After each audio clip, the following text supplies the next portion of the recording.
Now consider variables concept. So always remember, variable is just like a container which can hold a value inside it.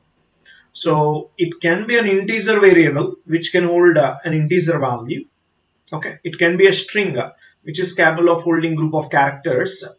So I'll show you different types of values that you can store inside the variable in Python. So first let us consider an integer value. A is equal to 10. This is an integer value stored inside a variable A. Now consider B is equal to 12.75. Okay, so this is a floating point value that is stored inside variable. Now consider C is equal to hello. This is a string stored inside variable C. Now I'll consider D is equal to, so this time I'll store a boolean value like true. Okay, now let us print each of these values like print A. Okay, similarly I'll print value of B here, then you can print value of C, and then you can print value of D. So let's run this code and see the result. You can see each of these values are clearly displayed in the output with the help of print statement. And in Python, you can actually perform concept of swapping very easily. Okay, I'll show you how swapping can be done. I'll consider an example for swapping here. So let us consider A is equal to 10 and also consider B is equal to 25. Now we can perform swapping here. So but before swapping, I'll display value of A and B. So just like before swapping, okay, I'll display A value and also B value. So here A is equal to A comma and then B is equal to B value. And similarly you can write A comma B is equal to B comma A. Okay, now again using these statements we can display A B values. This is going to be after swapping A value and its corresponding B value. Okay, so let's run this code and see the result. You can see before swapping value of A is 10 and value of B is 25, and after swapping value of A is 25 and B value is 10. Okay, clearly swapping has happened here. Okay, and another way is simply using a temporary variable.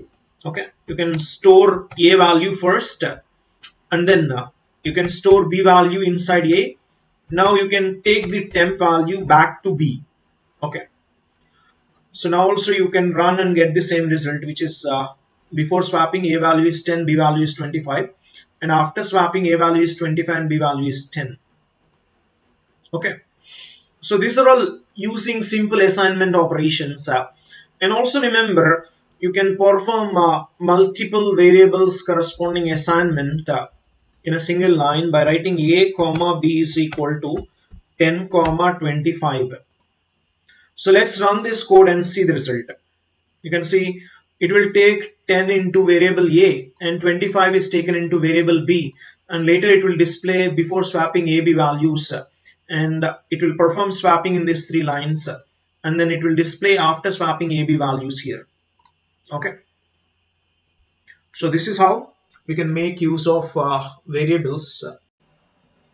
So next one is conditional statements, an if statement. Okay, so whenever you write a condition, you will be using some of the relational operators.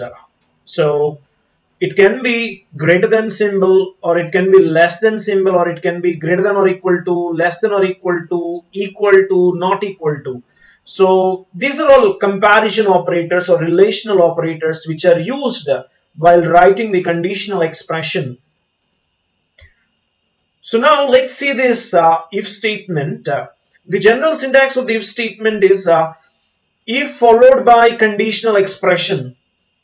And if this conditional expression is evaluated to true, in that case the block of statements will be executed, that is body of the if statement will be executed. Okay, suppose if this condition is evaluated to false, then it will not execute block of statements, but it will directly go out of this block. Now let us consider this example. X is equal to int of input of what's x. So first you are taking value of x and then you are taking value of y. Now you are checking the conditional expression x less than y. If this conditional expression is evaluated to true, in that case the associated block of statements will be executed, and in this block it will print x is less than y. Okay, so let me give you an example to understand this much better. So first x is equal to, okay, and in the output screen you will see what's x, and you will enter value of x. So let us suppose value of x as 10, and later it will print what's y, and let us suppose you are entering value of y as 20. Now x value is currently 10 and y value is considered as 20. Now if you look at this conditional expression x less than y, which is a 10 less than 20, condition is true, associated statement will be executed, which means it will print x is less than y.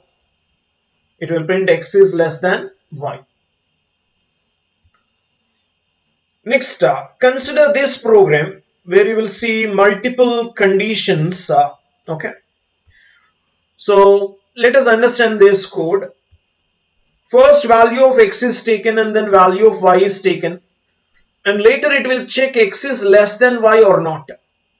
If suppose x is less than y and this condition is true, then it will print this statement, which means x is less than y will be printed, and later it will again check this conditional expression x greater than y. So whenever this is true, then this will be false, and also this will be false, isn't it? Any one of this condition will be evaluated to true, isn't it? So let's see here different values of xy combination. So let us suppose x is equal to 10 and y is equal to 20. So in this case 10 is less than 20, condition true, and it will print x is less than y. Okay, suppose if you are considering x is equal to 20 and y is equal to 10, in this case 20 less than 10 condition will become false and 20 greater than 10 condition becomes true, and it will print x is greater than y. Suppose consider x is equal to 5 and y is equal to 5. In this case you can observe x less than y will be false and even x greater than y will be false, but x double equal to y, that is 5 double equal to 5 condition will be true, and associated statement will be executed, which is x is equal to y will be displayed. Okay, so this is how it will work. Clear? Yes sir. In this video we'll write a sample program related to if statement. Okay, so let me explain the problem statement. Generally whenever a student gives a test, the marks obtained by the student out of 100, it should be lying between 0 to 100, isn't it? So I can say marks are always lying in the range of 0, 100, isn't it? Inclusive of both 0 and 100. And the marks cannot be greater than 100 for a test out of 100 marks. Yes or no? If a particular test is conducted for 100 marks, the marks cannot be greater than 100 obtained by the student. And also it cannot be less than 0. So we'll test this particular condition. Okay. So I'll read marks of the student here. So int of input of, I'll prompt the user to enter marks obtained in a test. Okay, and this test is conducted for 100 marks. Okay, now we have to check whether the user entered marks is valid or not. Okay, or it just needs to display a message saying that invalid marks whenever the marks is not lying in the range of 0 to 100. So for that I will write a condition here. So if marks are less than 0 or marks are greater than 100, in that case you can just print a message saying that invalid marks. Okay, invalid marks. So let us run this one. Okay, enter marks obtained in a test. So let us suppose user has entered marks as 90. Okay, so just marks is entered as 90. In that case it has to produce nothing because 90 is valid. Okay, now let us suppose user is entering marks as -5. In such case it will produce invalid marks. So let us run this one more time, and this time user is trying to enter marks as 126, which is again invalid.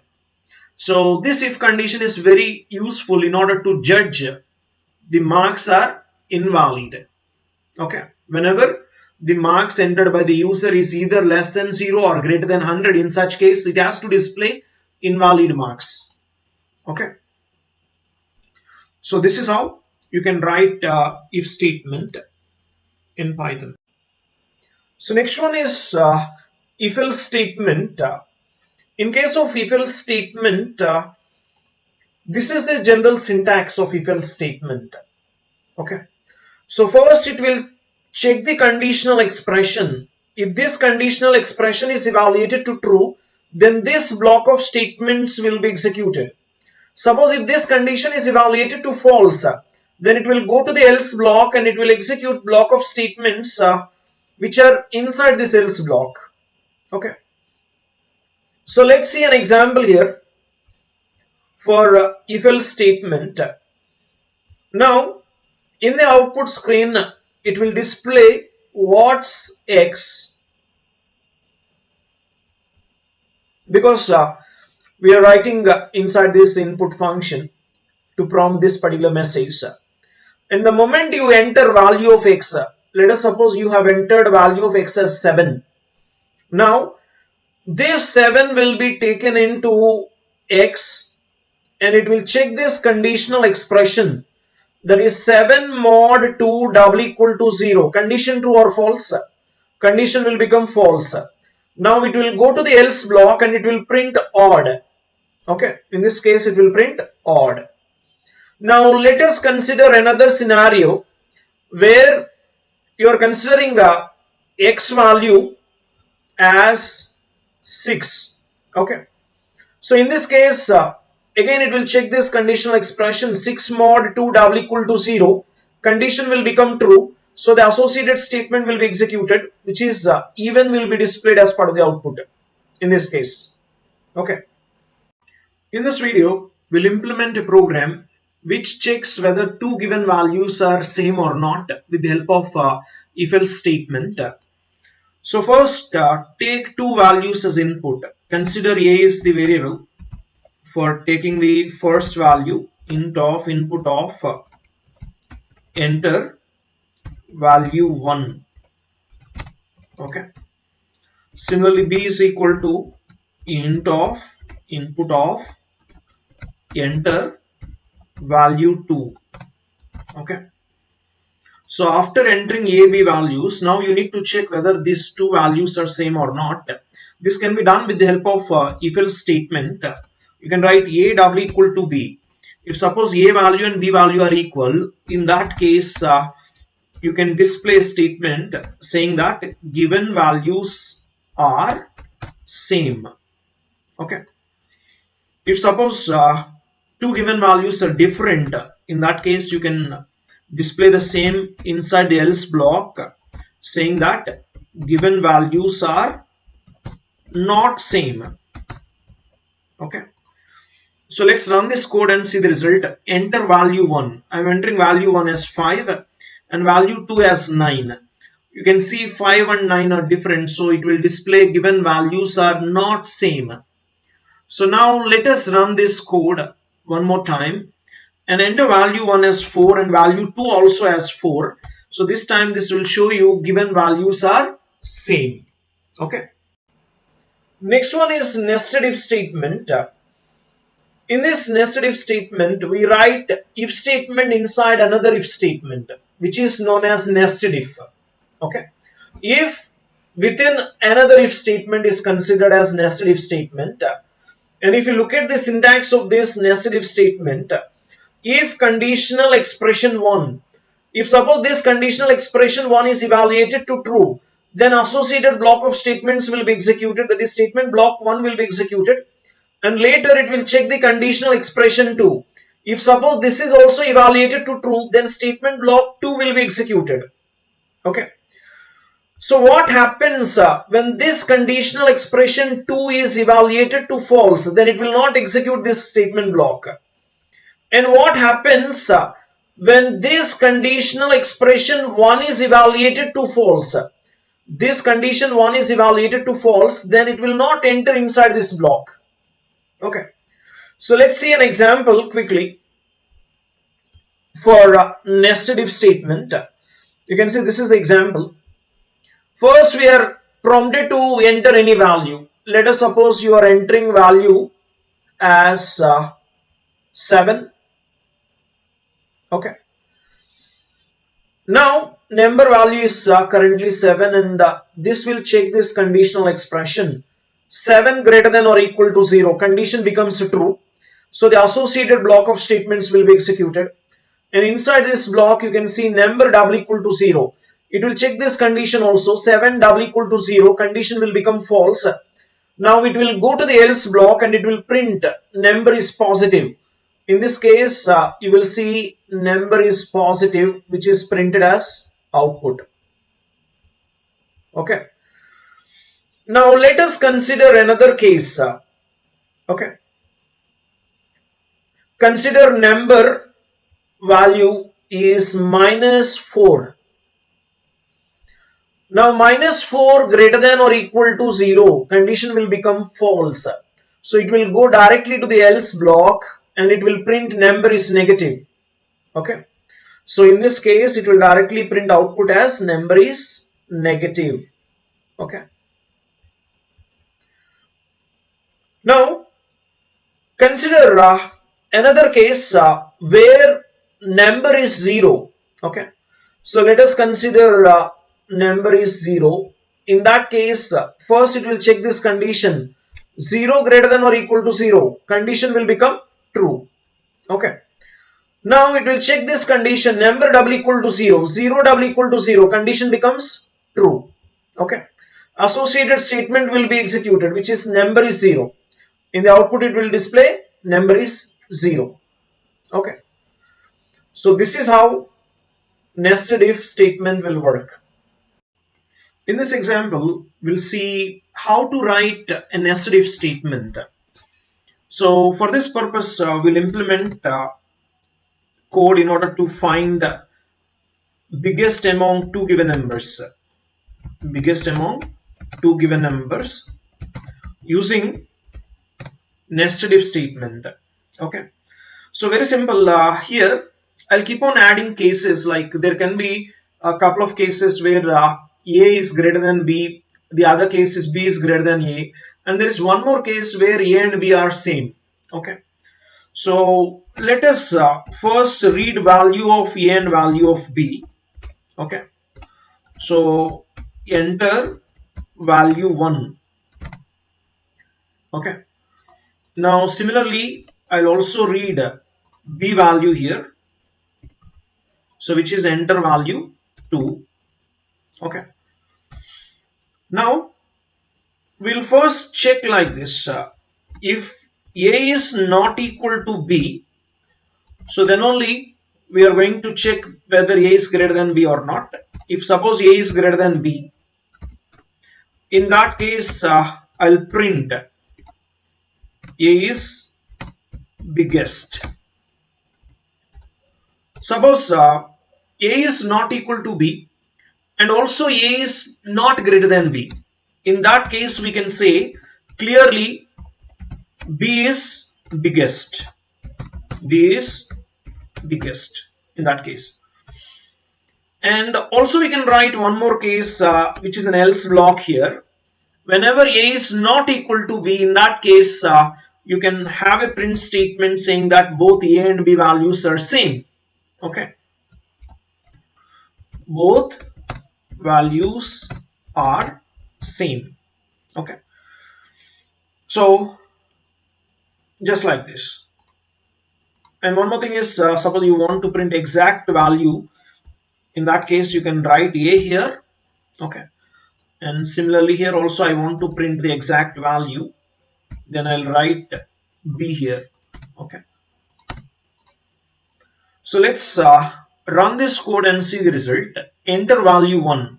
So I'm entering value 1 as 15 and value 2 as 46, and you can see the result is 46 is biggest. So now let us enter value as 12 and another value is 7. Okay, and you can see the result 12 is biggest. Okay, now in this case I'll give equal values, that is same value. Consider 10 is the value 1 and value 2 is also 10, and you can see the result both values are same, that is going to be displayed here. Okay, so this is how you can write a nested if statement. This is considered as an outer if statement and this is considered as an inner if statement. Okay, so control enters inside this inner if and only if outer if condition is evaluated to true. Okay, if suppose the outer if condition itself is evaluated to false, then it will directly enter into the else block and execute this statement. Okay, so next one is elif statement. Whenever you want to write multiple conditions, we can go for elif statement, and this is considered as multi-way selection statement. Out of multiple blocks, one block will be executed. So let's see the syntax of this if elif else statement. So look at this syntax. First condition 1 or conditional expression 1 will be executed. If this is evaluated to true, then this code block will be executed. That is, code block 1 will be executed. Suppose if this condition 1 is evaluated to false, then it will check condition 2. If suppose this is also evaluated to true, okay, then code block 2 will be executed. So what happens when conditional expression 1 is evaluated to false and also conditional expression 2 is evaluated to false? In that case, it will directly enter into the else block and it will execute this code block 3. Okay, so you can observe only one block out of these 3 blocks will be executed. And whenever you want to write more and more conditions, then you can write similarly with the help of elif. Okay, so we can say this particular part can be repeated. Okay, now let's see this example of considering x and y values. So in the output, first it will display what's x. Let us suppose you have entered value of x as 5 and also value of y you are entering as 5. Now it will check this condition 1, which is 5 less than 5. Condition becomes true or false. So condition will be evaluated to false. Okay, suppose if this condition is evaluated to false, then it will go for this condition x greater than y. 5 is greater than 5. Condition becomes again false. Now it will go to the else block and it will print x is equal to y. Okay, so this is the output in that case, isn't it? Now consider another case where you will take different values of x and y. Okay, so consider in this case I'm taking x is equal to 3 and y is equal to 9. Okay, now you see this condition 1 or conditional expression 1. 3 less than 9. Condition becomes true and it will print x is less than y. Okay, so let us suppose we are considering different values of x and y. Okay, x value I'm considering as 13 and y value as 9. So now first condition, 13 less than 9, condition will become false. So it will go to this block and it will check 13 greater than 9, condition becomes true, and it will print this statement, x is greater than y. Okay, it will print x is greater than y, like this. Next one is we'll write a program in order to find the relation among two given numbers. Okay, so the relation between two numbers can be like both the given values can be same, or the first value is greater than the second value, or it can be second value greater than first value. So let us implement here. First we'll check a value and b value. A is greater than b, and here we can print a is biggest. Okay, and we can write one more condition here, elif a double equal to b. Okay, so whenever a b values are same, in that case we can display both the given values are same. Okay, suppose if this condition is also evaluated to false, then finally we have a else block which can display b is biggest, because a is not greater than b and also a is not equal to b. In that case we can say clearly b is greater than a, so it can print b is biggest. Okay,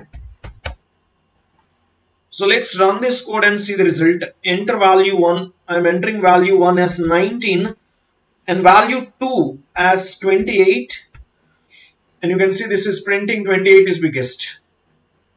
And enter value of 1. Okay, that is first value you have to enter. This time I will enter value as 9, and even value 2 is 9. In that case it will display both the values are same.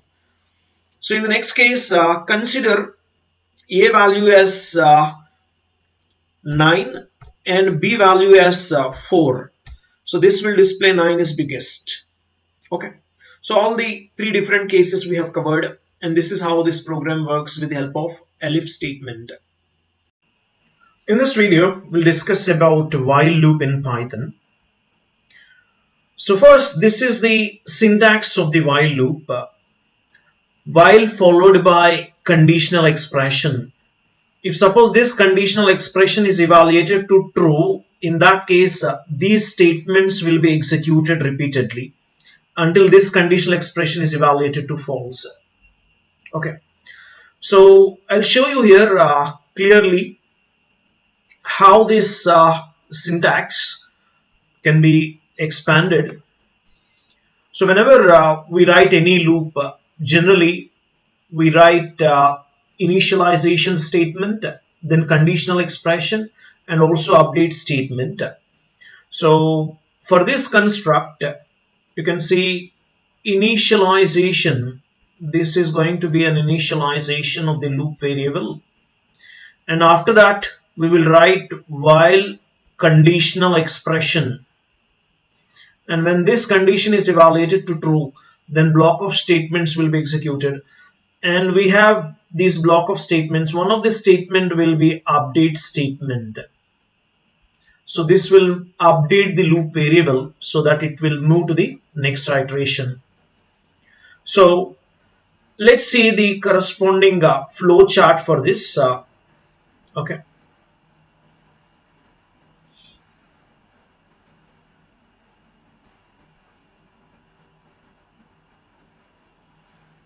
So if you consider the corresponding flow chart here,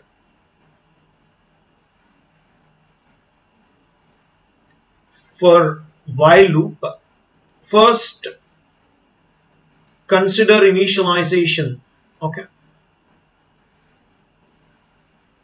initialization will be done. After initialization, it will check the conditional expression.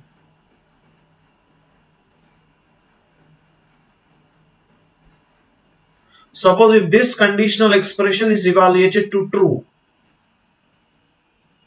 in that case block of statements will be executed.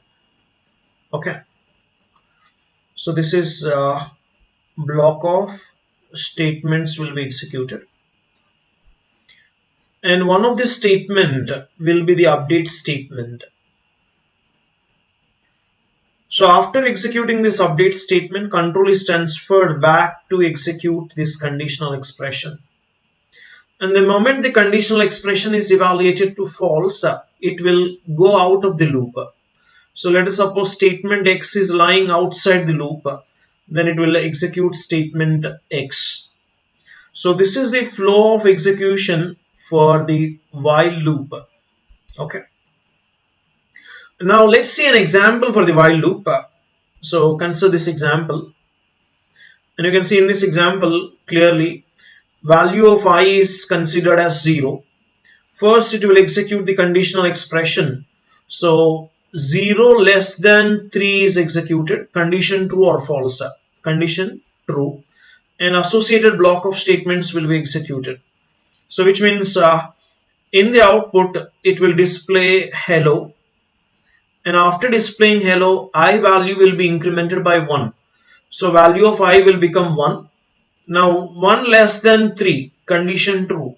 When this condition is true, associated block of statements will be executed. Again hello will be displayed.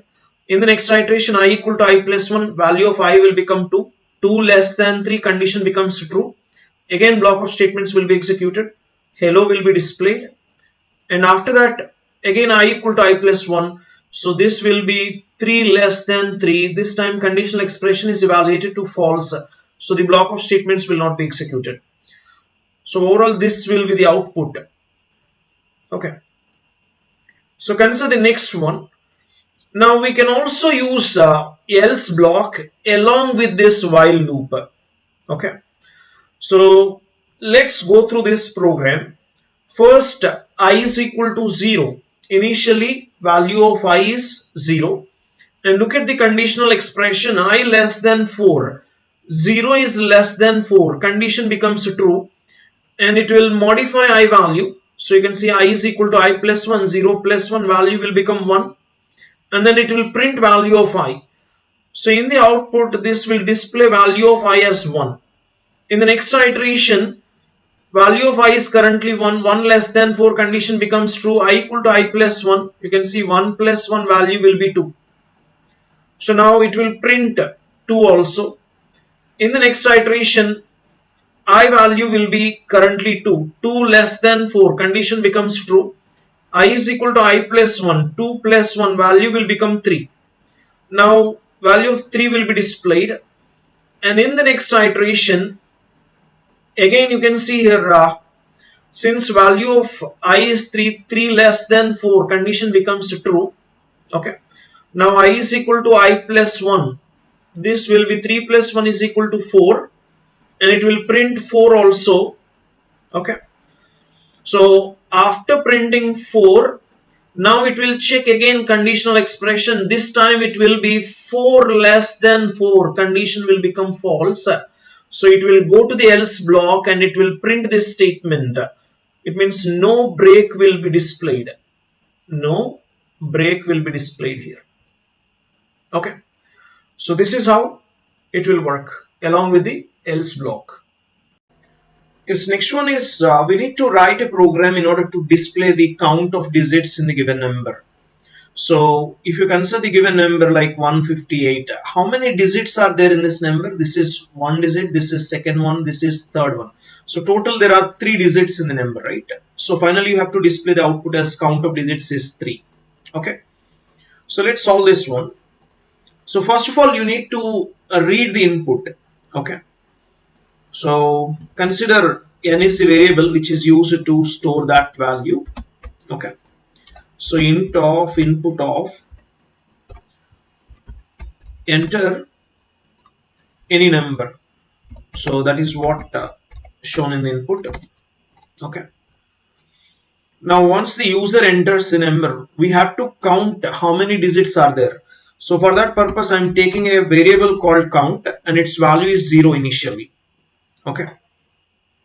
So let's write a while loop here.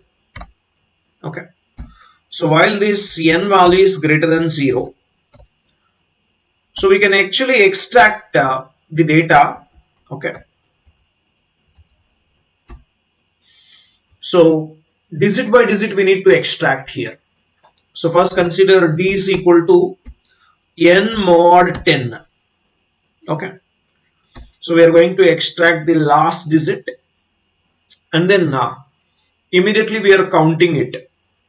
Okay, so we don't even need to extract the last digit, just simply perform counting.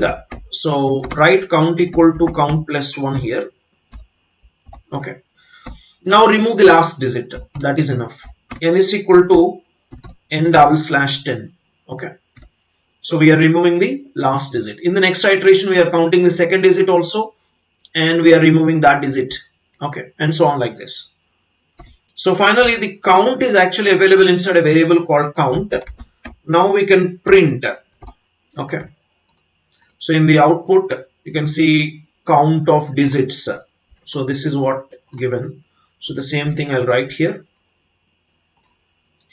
and the count is represented with the help of variable called count itself.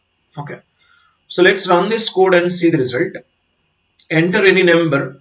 So I'm entering a number as 158, and you can see the result, that is count of digits is 3. Suppose if I run for another number like 12,456, so you can see count of digits is 5. There are 5 digits in this particular number, isn't it? Like this. Now in this video we'll discuss about concept of for loop. Okay, so let's see here. In Python we write for loop using this particular syntax. So for followed by variable in iteratable, so it can be a list or it can be a tuple, or you can generate a list of elements also. Okay, and you can in fact use range function. Okay, and these statements are considered as part of this for loop. So whenever this condition is met, immediately this block of statements will be executed. Okay, so let's see this example clearly, how this is going to work. So this comes under range function. Using range function, whenever you write a range function with a single parameter like value, then this range function is going to iterate or generate values starting from 0 up to less than this value. I can say up to value minus 1 it will generate. Okay, so from this for loop you can see this loop variable is going to generate numbers starting from 0 up to value minus 1, which is 10 minus 1, it is 9. So in every iteration it has to print value of I, which means in the output this is going to display value of I, value which is 0, and then 1, then 2, and so on up to 9 it will display. Okay, so next consider this example. So in this example you can observe total equal to 0 initially, and this is the for loop and the range function with 2 parameters. So there is another syntax for the range function with 2 parameters, where you have to mention first parameter as a start and the second parameter is end. Okay, now this is going to iterate from the starting up to end minus 1. Okay, so which means here this is going to generate range of values starting from 1 up to 5 minus 1, which is 4. Okay, so this actually considers I is equal to 1 in the first iteration, and it will add this I value to total. This will be 0 plus 1, which is 1. In the next iteration I value will become 2, and this will add this I value, which is 1 plus 2, value will be 3. In the next iteration it will consider I value as 3, and this will add like this, total equal to total plus I, which is 3 plus 3 is equal to 6. In the next iteration, I value will be 4. So this time total is equal to total plus I, which is 6 plus 4, value will be 10. Okay. So in the next iteration, I value will become 5, and 5 is basically outside this range. Okay. And finally, this will display value of total in the output. So in the output, you will see total value as 10. Okay. Just like this. Now consider this example of using for loop with else block. Okay. So let's see here how this is going to work clearly. Now I'll consider this for loop starting from I value from 1 to up to less than 4. So this will work up to less than 4, which means whatever values that will generate will be 1, 2, 3. Okay, these are the values generated for variable I. Okay. So in the very first iteration, I is equal to 1. So this is going to display I value, which is 1 as the output. It means in the output, this will display 1 as value. In the next iteration, I value will become 2. Again, that is in the range, so that will also print 2. In the next iteration, I value will become 3. So that will print 3 also. In the next iteration, I value will become 4. And 4 is out of this range. So this will go to the else block now, and it will print no break. Okay. This is going to print no break. Clear? So this is the corresponding output for this program. Now we can also make use of this for loop in order to access the list of elements. First, understand how you can write list of elements. So consider students is equal to, I have written list of elements like John, Harry, Ron, like this. Now I'm going to print this students of 0, which means this is the index for this particular item inside the list, and this is the index, and now this is the index for this item inside the list. Now the moment I print students of 0, then in the output this is going to display the first student, which is John. Okay. And later it is printing students of 1, which means Harry will be displayed. And later students of 2, now it will display Ron. Okay. This is how it will display list of elements. Next, how can I access these list of elements with the help of for loop? So simple, you can also write this list of elements and start accessing with the help of for loop. So for student in students list, so this actually considers this list exactly and iterates over this list of items. So in the very first iteration, it will consider the very first item inside the list and it will display. So the output is similar to the previous program, but in this case we are accessing with the help of a for loop in order to display all these items inside the list. So after printing the first student name, then second student name, and then third student name, like this. Okay. So this is how you can make use of for loop in order to access the list. Okay. Yes, sir. In this video, we need to write a program in order to display the numbers from 1 to n. So for this input, enter value of n. Let us suppose value of n is entered as 10. In that case, the output must be displayed starting from 1 up to 10, because 10 is representing the n value. And you can see this program is to display the numbers from 1 to n. Okay. So let us implement this program using for loop. So first you have to read value of n. Okay. So using input method, you can read by prompting the user to enter value of n. Okay. So once the user enters value of n, using for loop, you can iterate and display numbers up to n. Okay. So for I in range of, okay. So starting from 1 up to n, which means the stop value must be n plus 1, so that it will iterate up to less than n plus 1, that is starting from 1 up to n, it will iterate. In every iteration I am going to display value of I. Okay, and I'll give some tab space. Okay, not exactly tab space, a single space. Okay, suppose if you want to give any tab space, then you have to write /t, but right now I want only a single space. Okay, so let's run this code and see the result. Enter value of n. Okay, I'm entering value of n as 10, and you can see the result. This is going to display starting from 1 up to 10. Okay. Yes, in this video we'll discuss about working of break statement and continuous statement. So first, consider a sample loop and display list of values by iterating using that loop. So let us consider the for loop for I in range of okay. So 1 comma 10. I want to display these numbers one by one. Okay.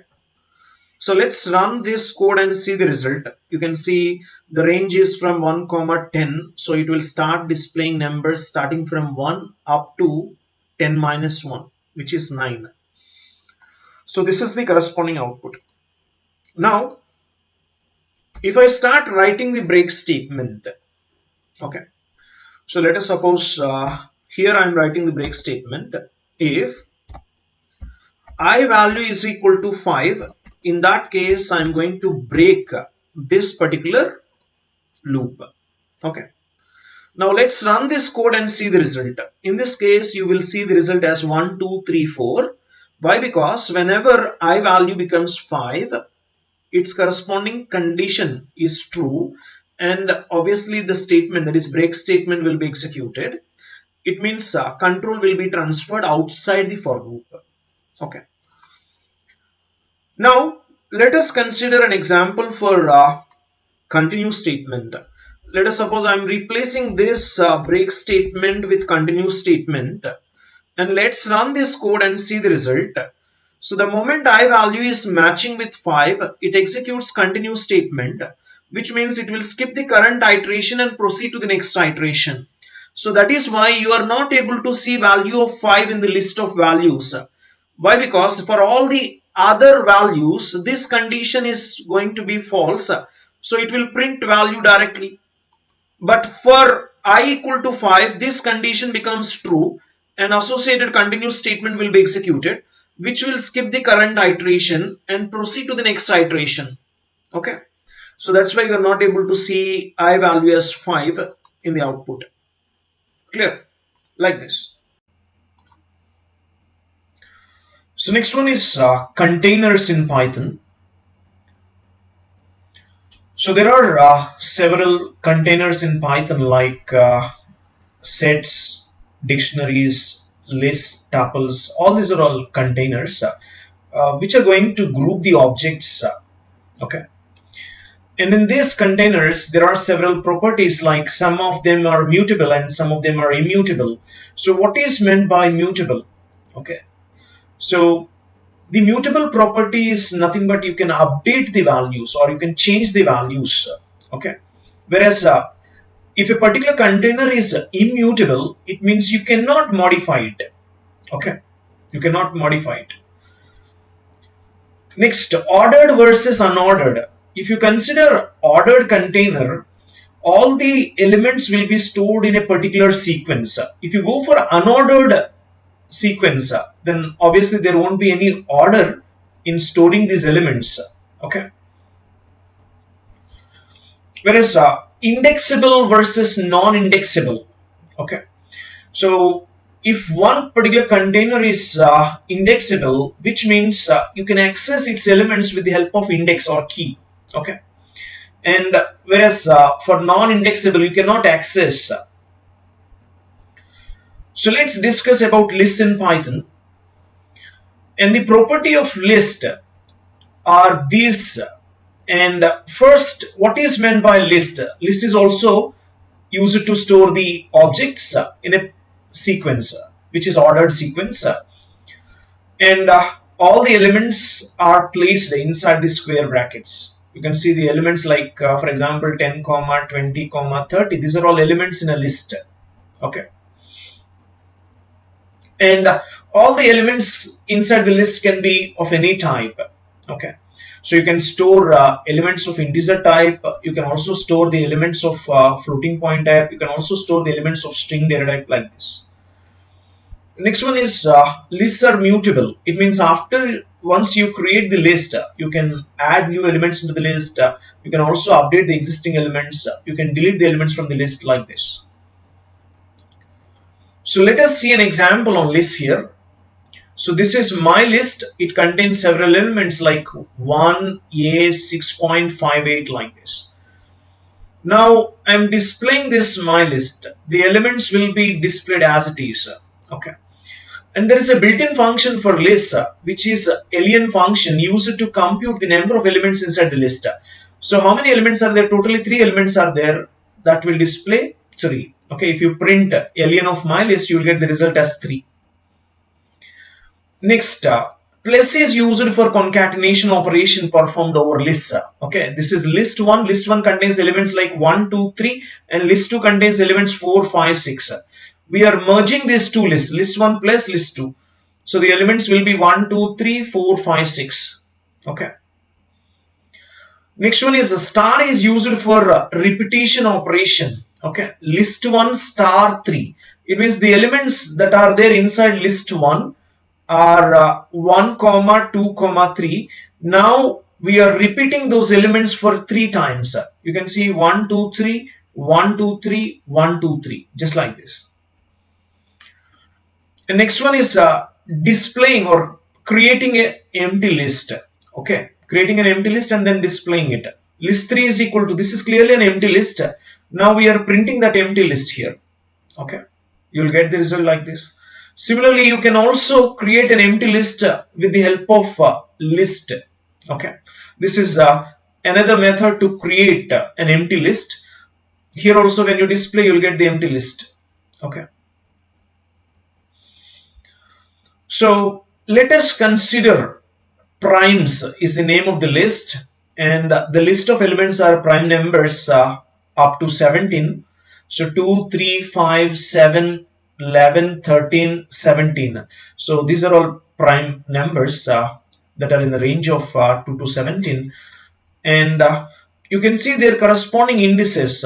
So 2 is exactly stored at index 0, 3 is stored at index 1, 5 is stored at index 2, 7 is stored at index number 3, 11 is stored at index number 4, 13 is stored at index number 5, and 17 is stored at index number 6. Okay. So now we are printing primes of 1. So that is at this particular index, whatever element is stored, that will be displayed. The element is 3. Okay. And then primes of 3 colon. Okay. So we are starting at index number 3. We are starting at index number 3 till the end, because the ending index value is not written. So it is going to access from the index number 3 till the end of this list. So all the elements will be displayed, which is 7, 11, 13, 17 will be displayed. And next, in the same list, you can observe starting from. Okay, because the starting index is not written here, it will start displaying from this starting position and up to less than 3 index. Okay, so you can see the elements here up to less than 3 means less than this particular element. So all these 3 elements will be displayed. Okay, so this is nothing but concept of slicing.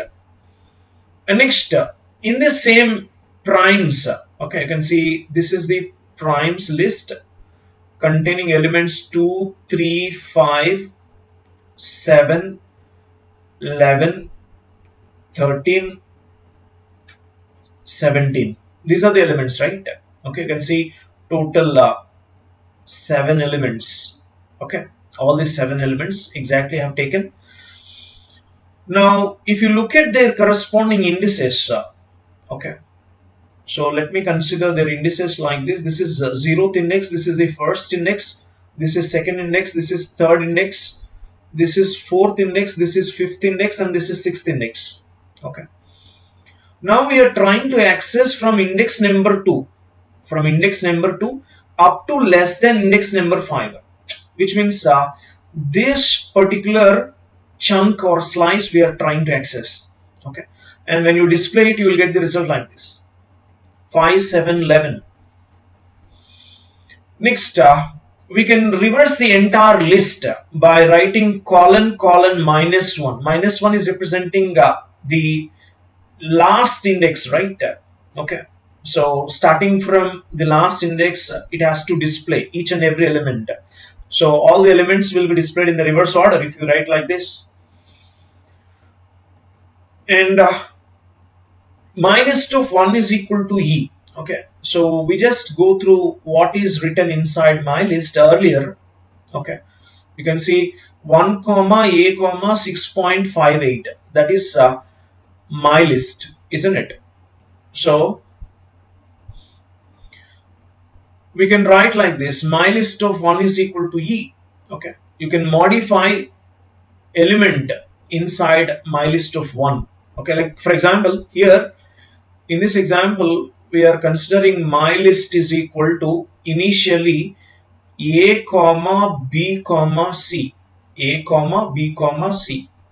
Okay, now if you look at their corresponding indices exactly, okay, so this is index number 0, this is index number 1, and this is index number 2.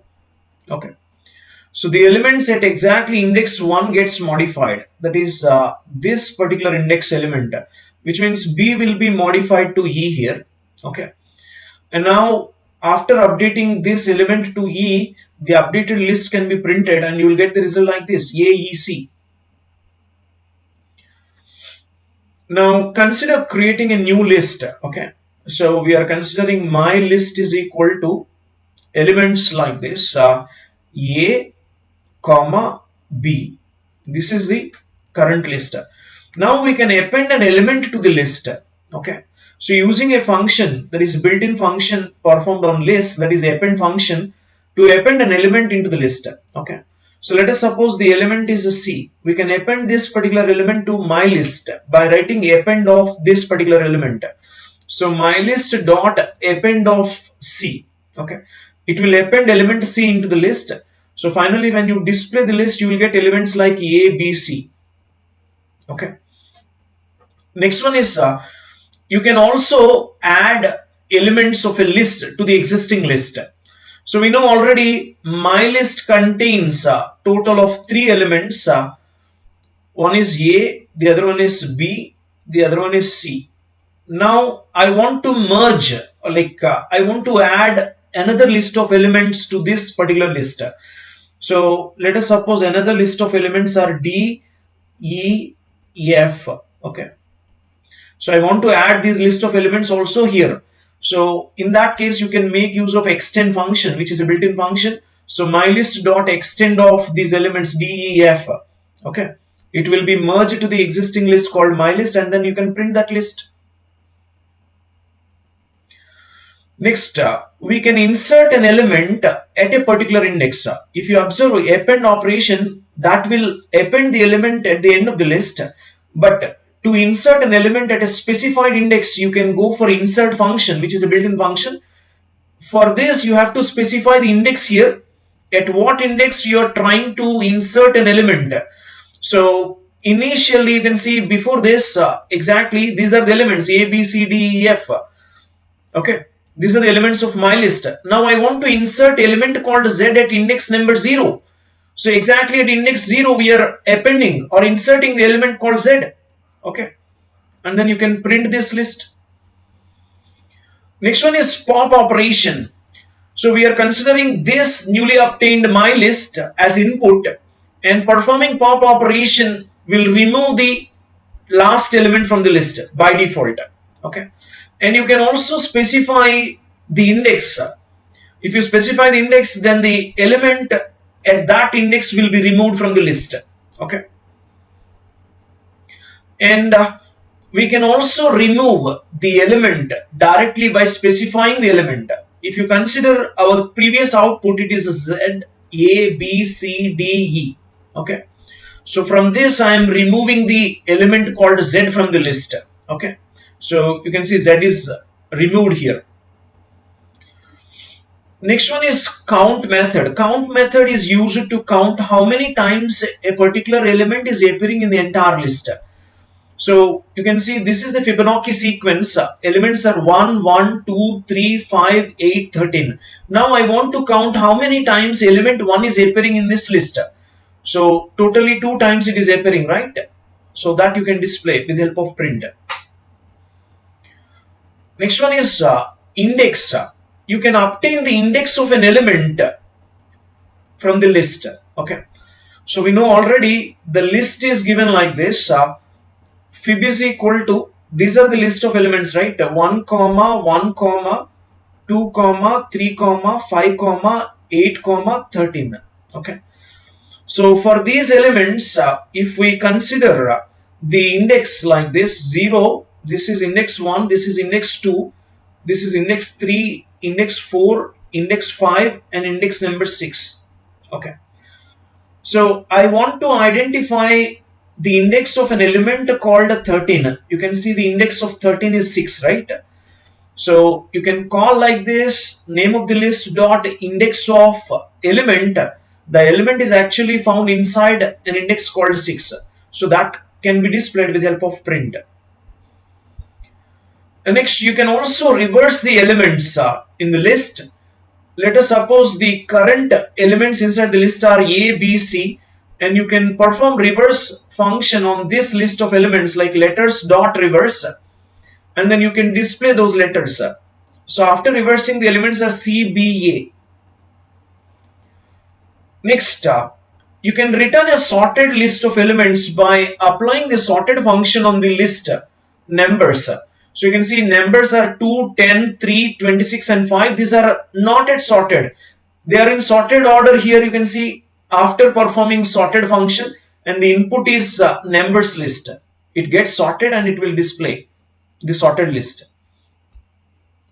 Next one is numbers dot sort function. Okay. So this is going to sort all the numbers in place. Okay, and it will modify the existing list. So previously our numbers list is completely in unsorted order. Now when I print numbers list, it will sort the entire elements and display. Okay, that is the numbers list gets updated to this one, which is a sorted list.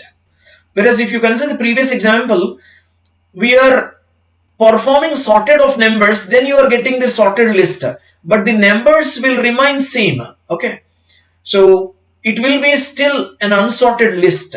Okay, but if you apply numbers dot sort function, it is in place, sorting a function is applied, and obviously all the numbers are sorted here, and it will get updated. The list is getting updated with the sorted list of numbers. And now reverse order sorting. You can also sort the numbers in the reverse order. For that purpose, you have to make this reverse is equal to true. It will sort the elements in the reverse order, that is in the decreasing order or descending order. And you can also find the maximum value or minimum value in the list of elements. So in these elements like 2, 10, 3, 26 and 5, min of numbers is what is the minimum element in the entire list of numbers? 2. And what is the maximum element in the entire list of elements? 26. Okay, so you can get 2 and 26 as results. Okay, thank you. Hello guys, in this video we'll see how we can work with lists in Python. So first of all, you must understand lists are mutable. It means you can create the list and also you can modify the list. Okay, so let us consider a sample list here. List 1 is equal to, I'll take some list of elements like 10, 30, 20, 60, 40, 50 like this. Okay, in some random order. Now, how can we display the entire list? So using print statement, you can actually display the entire list. Okay, so let's run this and see the result. So you will get all the list of elements displayed immediately. Okay, suppose if I want to display one particular element, then how I can display is, consider I want to display the first element in the entire list. So you can access the first element in the list with the help of index 0. So list 1 of 0, you will get the first element from the list. Okay. Suppose you want to display the fourth element in the list, then its corresponding index can be accessed with the help of 3. Index 3 is representing the fourth element inside the list. Okay. So this is going to print the first element and this is going to print the fourth element from the list. So this is how you can actually display the elements which are located inside the list. And one more thing is, you can also apply the concept of slicing. Okay. So you can start displaying some part of the list. Let us suppose starting from list 1. Okay. So 2:5. Then you will see starting from index 2 up to less than 5. So such elements will be displayed. You can see 20, 60, 40. Okay, this is index number 2, index number 3, index number 4. So these elements will be displayed. Okay. Next, how can we display the entire list starting from index number 2? So if you remove this end value in slicing, you will get the entire list starting from index 2. Okay. So let's suppose if I am not writing any starting value and ending value, in that case I'll get the entire list. Suppose if I get 5 here, okay, then what happens is it will start printing from the first element up to less than 5 index. So less than 5 index means this is at 0th index, first index, second index, third index and fourth index, like this. Now you can also apply this concept of negative indexing in order to display elements inside the list. So let us suppose -2. -2 is going to give you the last but one element, because the negative indexing starts from -1, as -1 indicating the last element. Okay, like this. So you can see last element is 50. You can access the last element by including the negative index called -1. Okay. Suppose if you write simply list 1, you will be able to access the entire list. Okay. So for example, consider accessing the entire list with the help of for loop. Okay. Using for loop also you can access for I in list 1. Okay. So you can start displaying each and every element inside list 1. Okay. So I'm just displaying here element I, and after that I'll use end is equal to some space. Okay. Now let's run this code and see the result. Okay, you can see all the elements that are displayed, okay, from the list 1, and all are separated by space here, isn't it? Okay. And you can also access the list with the help of index.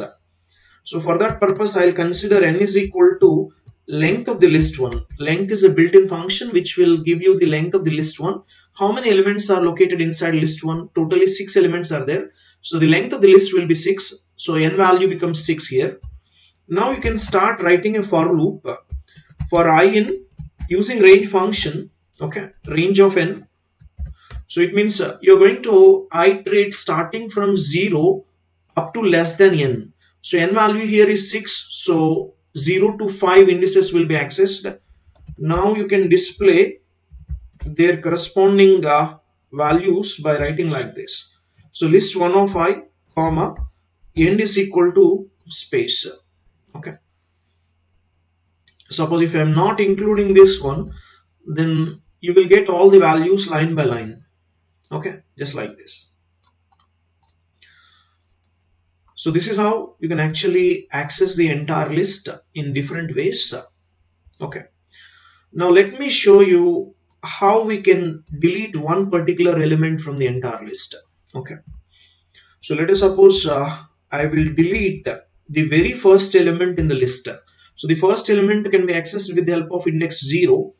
Now after deleting this particular element from the list, okay, later I will display the remaining list is. So you're going to access with the help of name of the list, that is list 1. Okay. Now let's run this code. You can see the result. Remaining list is 30, 20, 60, 40, 50, and 10 is not there because 10 is actually removed from the list by writing delete statement, isn't it? So this is how it will work. In this video, we'll discuss about list indexing and slicing. So I'll consider a sample list and I'll show you first how this indexing works in Python.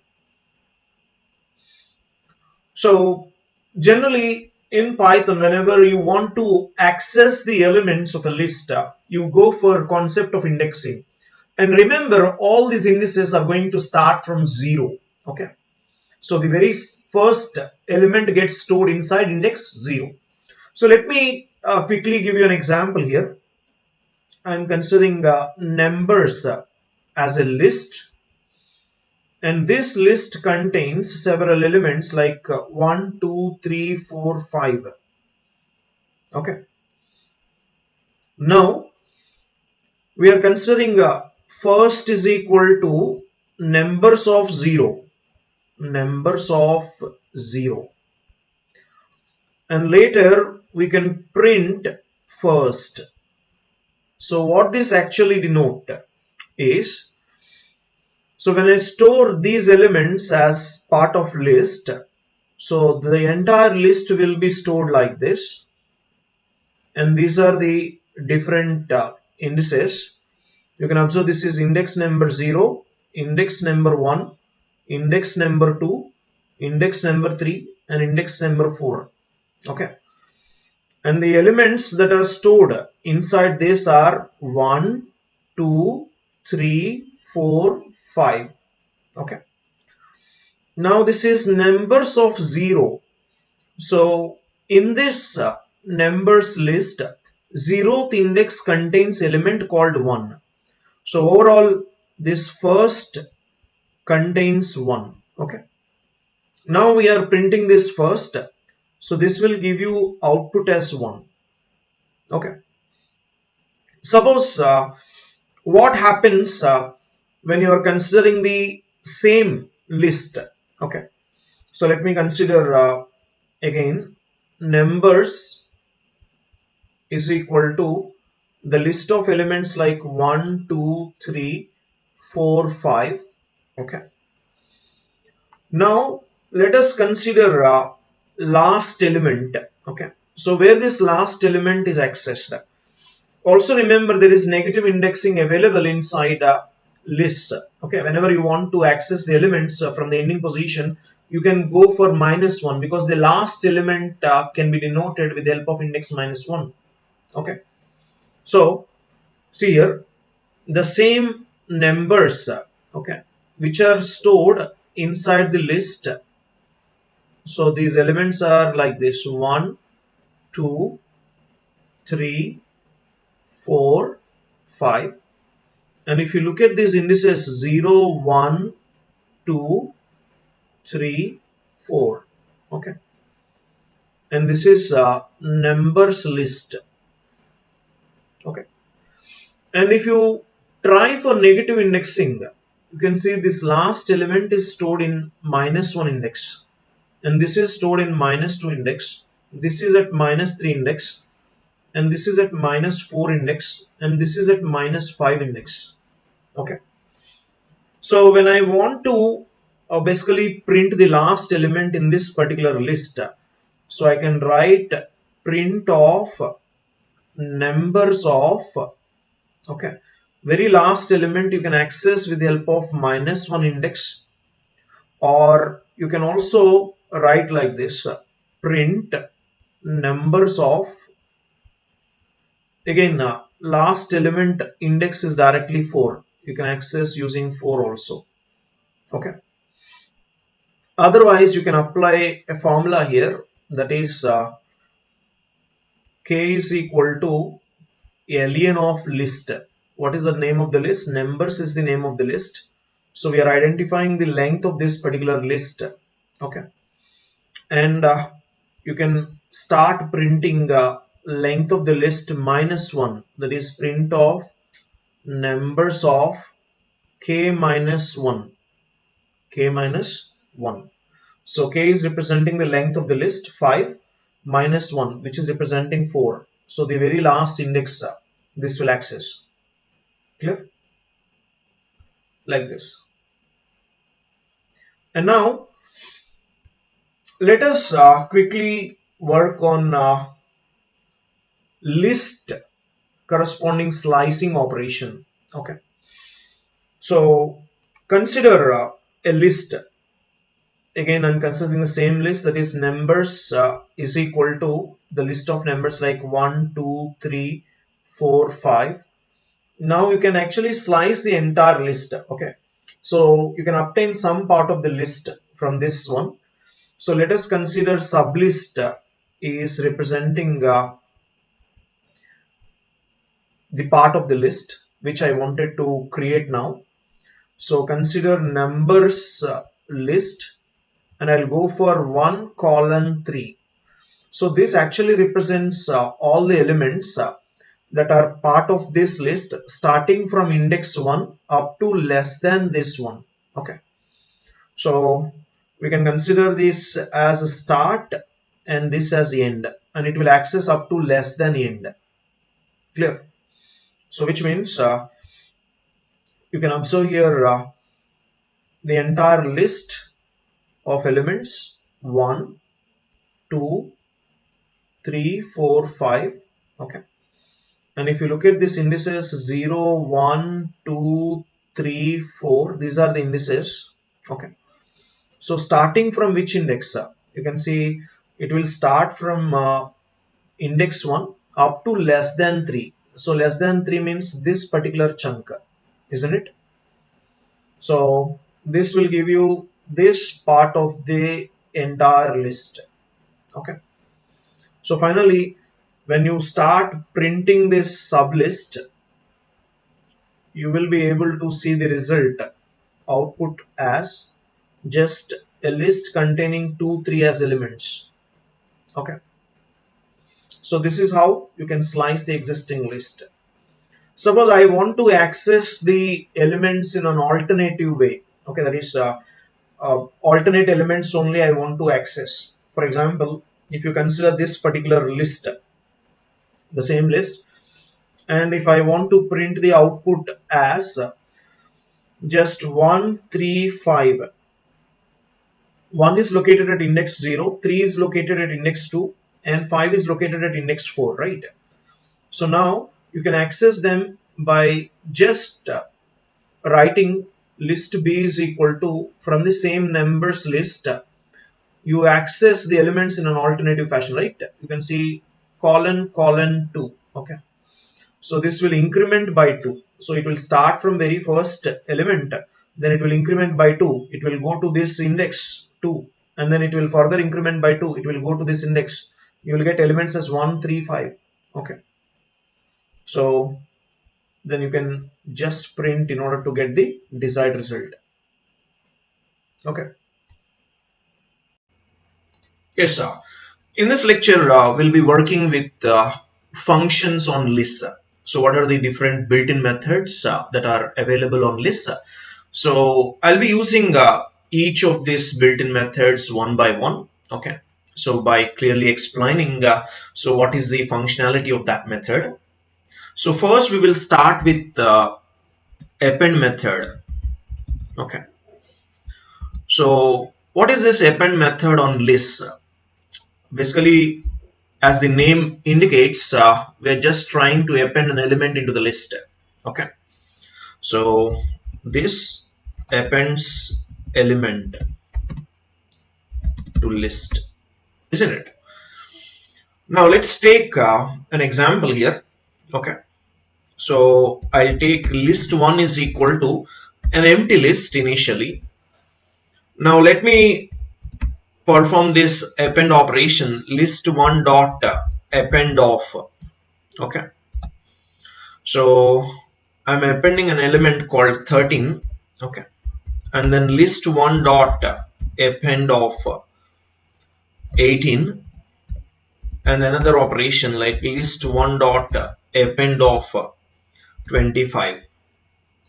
Now if I display this particular list1, you will see the result like this: 13, 18 and 25.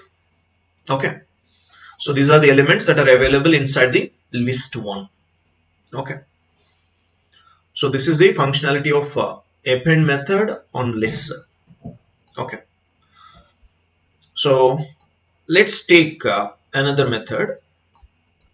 So the next method is clear method. So as the name indicates, whenever you want to remove all the elements from the list, that is whenever you want to make an empty list. Okay, so makes list empty.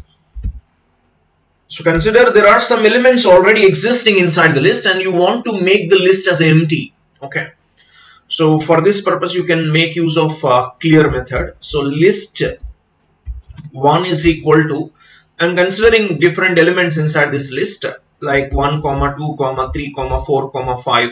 Okay, now when I print this list 1, I'll get all these elements which are as part of the list. But now I'm going to apply this clear method on the list.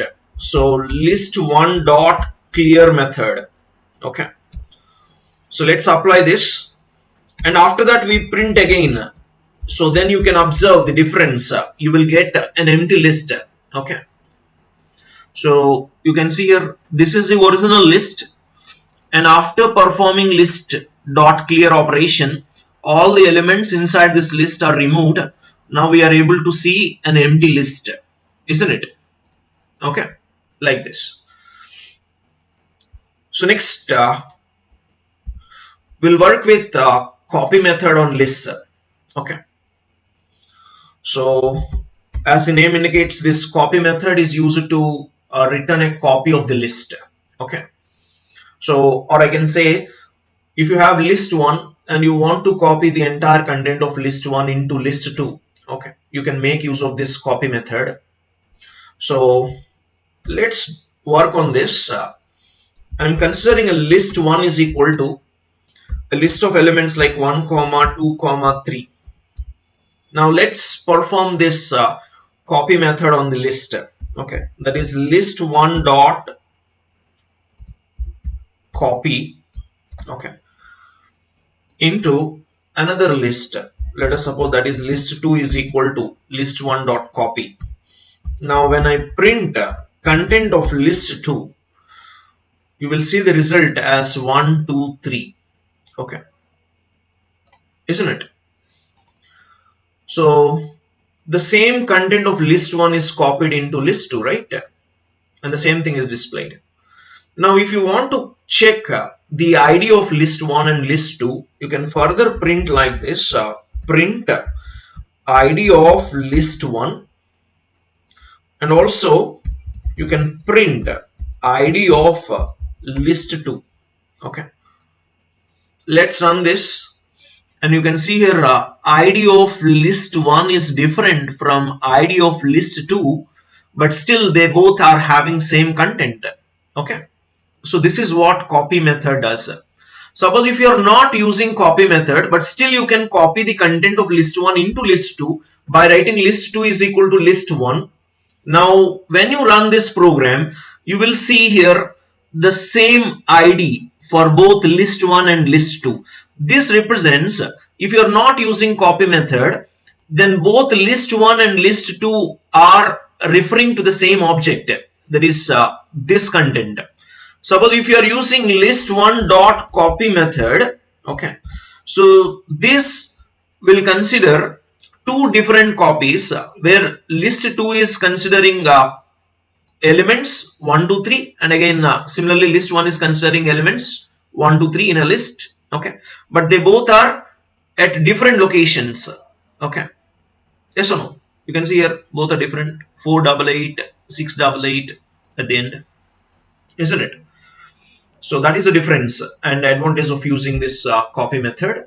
Okay, now let's move on to the next one, which is count method. So this is one of the important method that we frequently use, especially while we are working with operations like finding the frequency of a given element inside the list. Okay, for such type of operations, this count method is very helpful. Okay, so what does this count method is going to perform? It will start counting how many occurrences of the given element is inside the list. Okay, so let us suppose I'm using a count of x. Okay, I'm taking a sample list. Okay, so list1 dot count of x. So this will actually identify how many occurrences of element x in the list. Okay, so this will give you number of occurrences of element x in the list 1. Clear?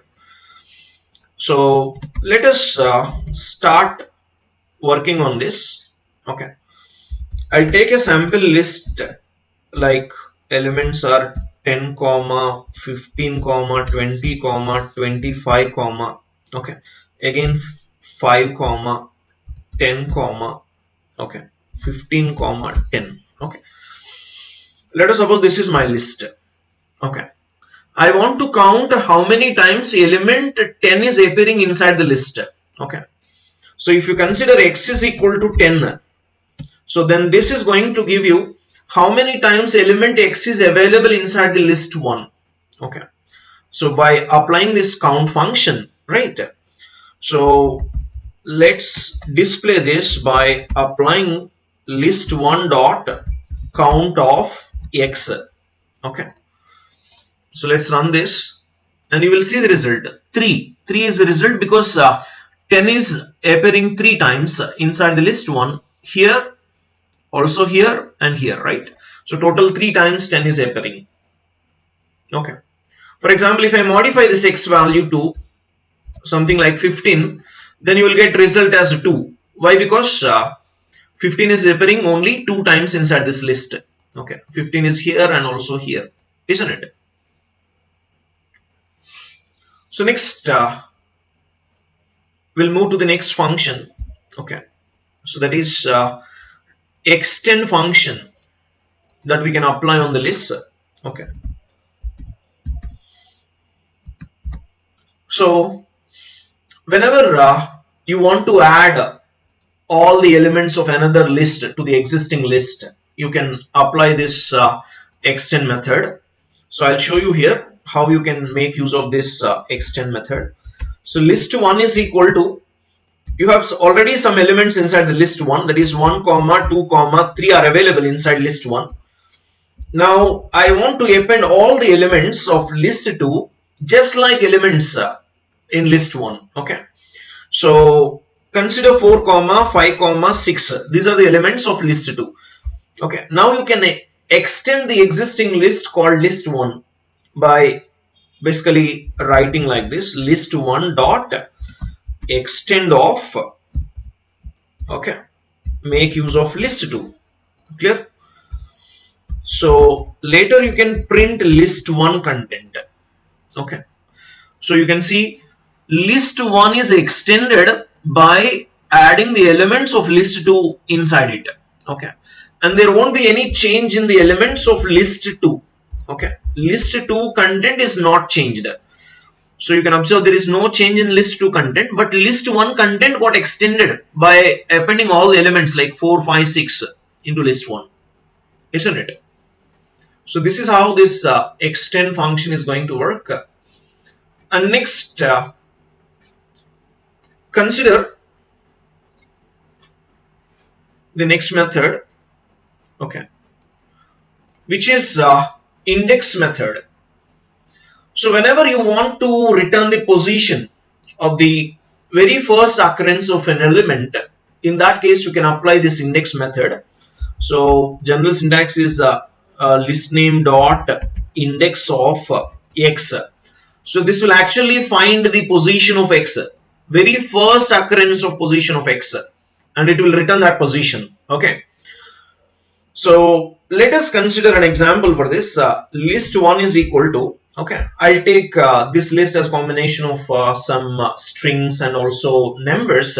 Okay, so I'll take Ram and then number, consider 99. Okay, and Hanuman, and I'll consider the number as 99. Okay, so now you can see here both the numbers are basically same. Okay, uh, but there are how many occurrences? Two occurrences of 99 available. Now I want to find index of this element called 99. Okay, list one dot. So the method is index method, right? Okay, so the index method, and I want to find the very first occurrence, okay, of the index.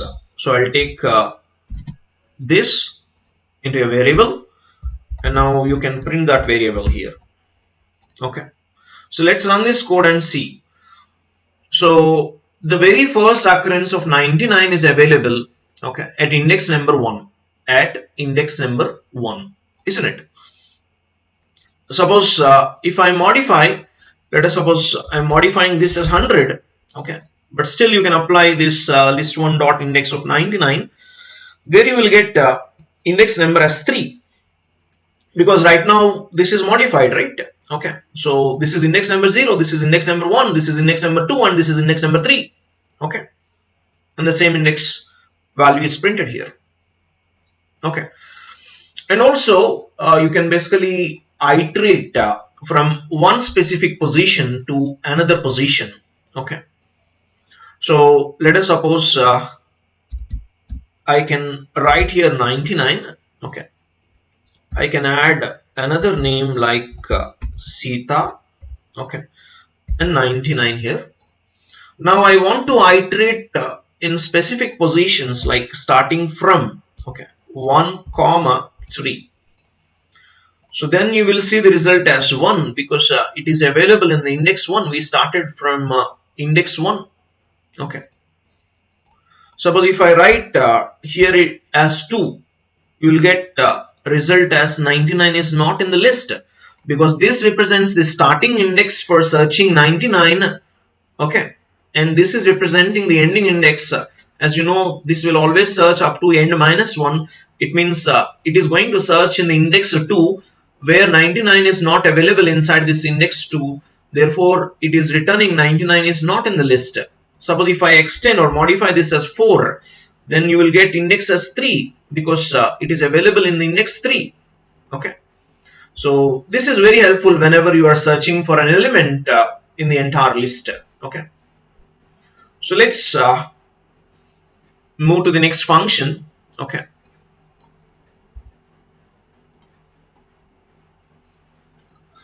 So that is insert function. Okay. So as the name indicates, whenever you want to insert an element at a position, you can apply this. Okay. So like list one dot insert function. Okay. So whenever I want to insert element called x in a specific position I, you can apply this list one dot insert of I comma x. X can be inserted at position I, index I. Okay. So let's work on it. First, I'm considering list 1 is equal to some elements like 1, 2, 3, 4. Okay. Now I want to insert a new element called x. Okay. Suppose x is equal to, okay, 55, for example. Now I want to insert this 55 at a specific index I value. Okay. So let us suppose that the index variable, I'm using it as okay, something like 2, for example. Now let's apply this list 1 dot insert. Okay, you can see here this is the insert, right? So insert of index comma object. So what is the object that you are trying to insert here? X is the object, right? Okay, clear. And then you can print this updated list 1. Print this updated list 1. So let's run this and see the result. Okay. So initially list 1 contains elements 1, 2, 3, 4. Now I have inserted a new element called x. Okay, what is the value of x? 55 at index 2. So you can expect here the output is 1, 2, 55, 3, 4. Because at index 0 element 1 is available, at index 1 element 2 is available, at index 2 we are inserting a new element called 55. Okay, 55 is clearly inserted at index number 2. Okay, and after that you can see element 3 and element 4 here. Okay, so this is how insert function works. Okay, clear. Next, consider another function called pop function. Okay, or pop method. So you have to apply this on a list like list1.pop. This will actually return the last element of the list. Okay, so just like pop operation. Okay, so and this is going to remove that element. So the idea is to basically removes and also returns the final element or last element. Okay, last element from the list. Clear? So let's take this list1 is equal to, okay, some list of elements like 1, 2, 3, 4, 5. Okay, now let's perform this pop operation on the list. Okay, so list1 dot pop operation.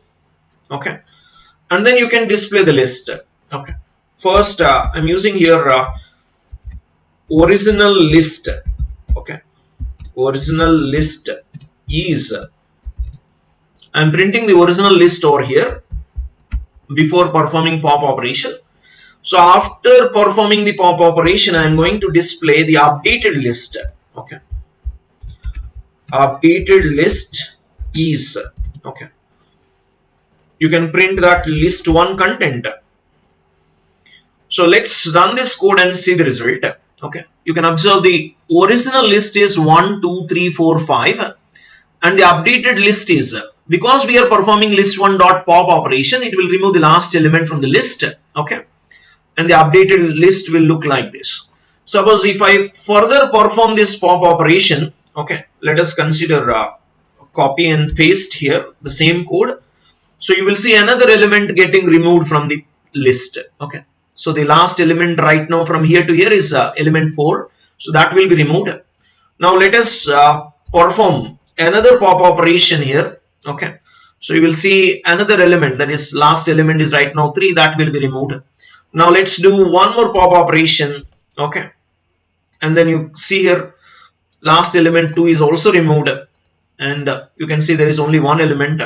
If you perform one more pop operation, okay, then you will see the result as an empty list. Now if you try to perform pop operation on the empty list, okay, so in that case it is going to throw you an error saying that pop from empty list. Basically you cannot pop, that means you cannot remove an element from the empty list, right? That's why. Okay, so usually we don't copy paste like this. This is basically for quick solving. Okay, I have just copied and pasted, but usually we write a loop in order to perform these operations. Okay, so clear? If I perform only one pop operation, this is the result. Clear? Yes, sir. Let's move to the next function or method on the list. All these methods are very helpful for solving problems using Python. Okay, all array related problems you can easily solve using lists. Okay, so next one is remove function. Okay, so if you observe this remove function, okay, this will actually remove and return the very first occurrence of the element.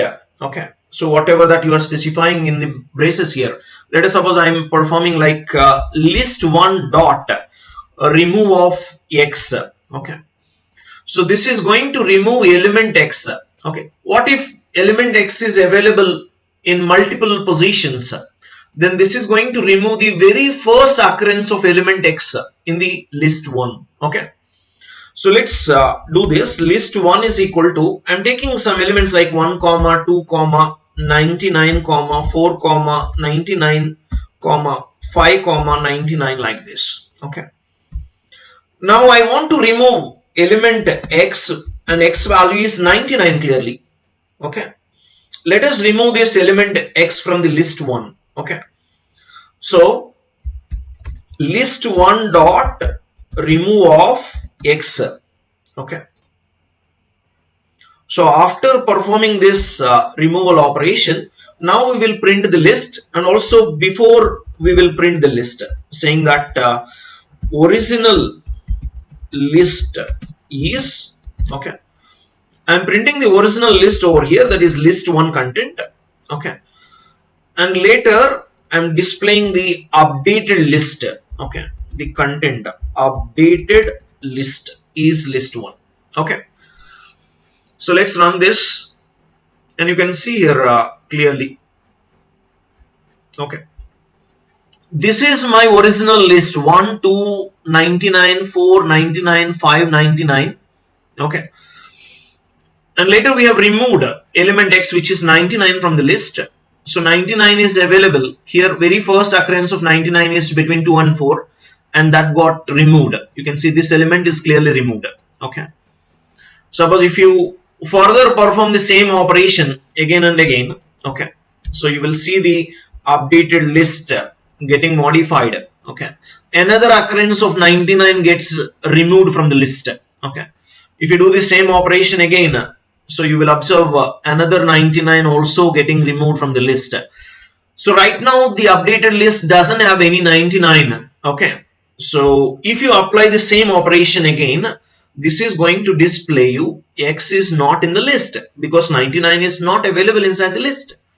Okay, so this is how your list content gets updated when you are performing this removal operation. Okay, fine. So next we'll consider another function. Okay, so consider the reverse function. Consider the reverse function on the list. Okay, so whenever you want to reverse the order of the elements in the list, you will be using this reverse function. Okay, so let us consider list 1 is equal to elements like 1, 2, 3, 4. Now we can actually perform reverse operation on this list. You can take another list like list 2 is equal to list 1 dot reverse. Okay, and then we can print list 2. Okay, so let's run this and see. Okay, so here let us suppose we'll do, for example,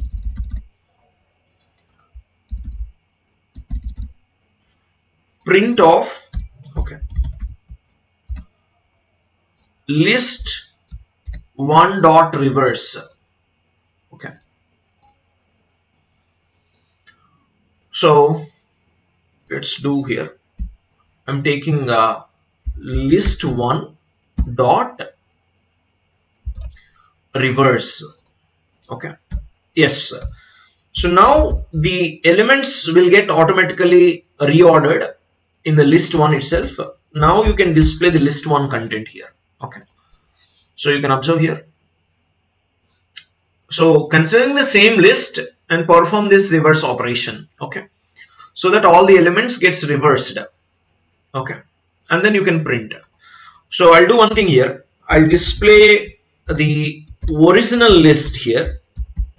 Original list is, so the content of the original list you can display here, and now updated list is, okay, which is list 1. Okay, so let's run this code and see the result. So original list is 1, 2, 3, 4. Updated list is 4, 3, 2, 1, which is the reverse of the original list, isn't it? Okay. Now consider the next method. So here we'll perform sort operation. Okay. So like list 1 dot sort. Okay. So in this list 1 dot sort, this is going to sort the elements in the entire list in the ascending order. Okay. So I'll take, for example, list 1 is equal to some elements like 20, okay, 5, 67, okay, 46, 32, okay, and 73, like this. Some random elements I've taken.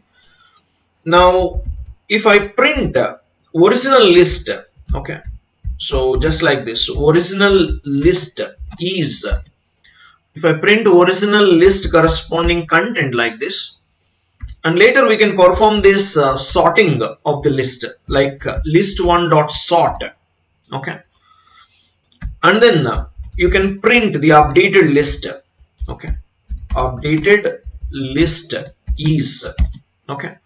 So let's print this updated list here, okay, and run this code. You can see this is the original list. 25, 67, 46, 32 and 73 are the elements in the original list. Now the updated list is basically a sorted list, because we are performing this after performing sorting operation, we are displaying the updated list. So the elements are 5, 20, 32, 46, 67 and 73. Okay.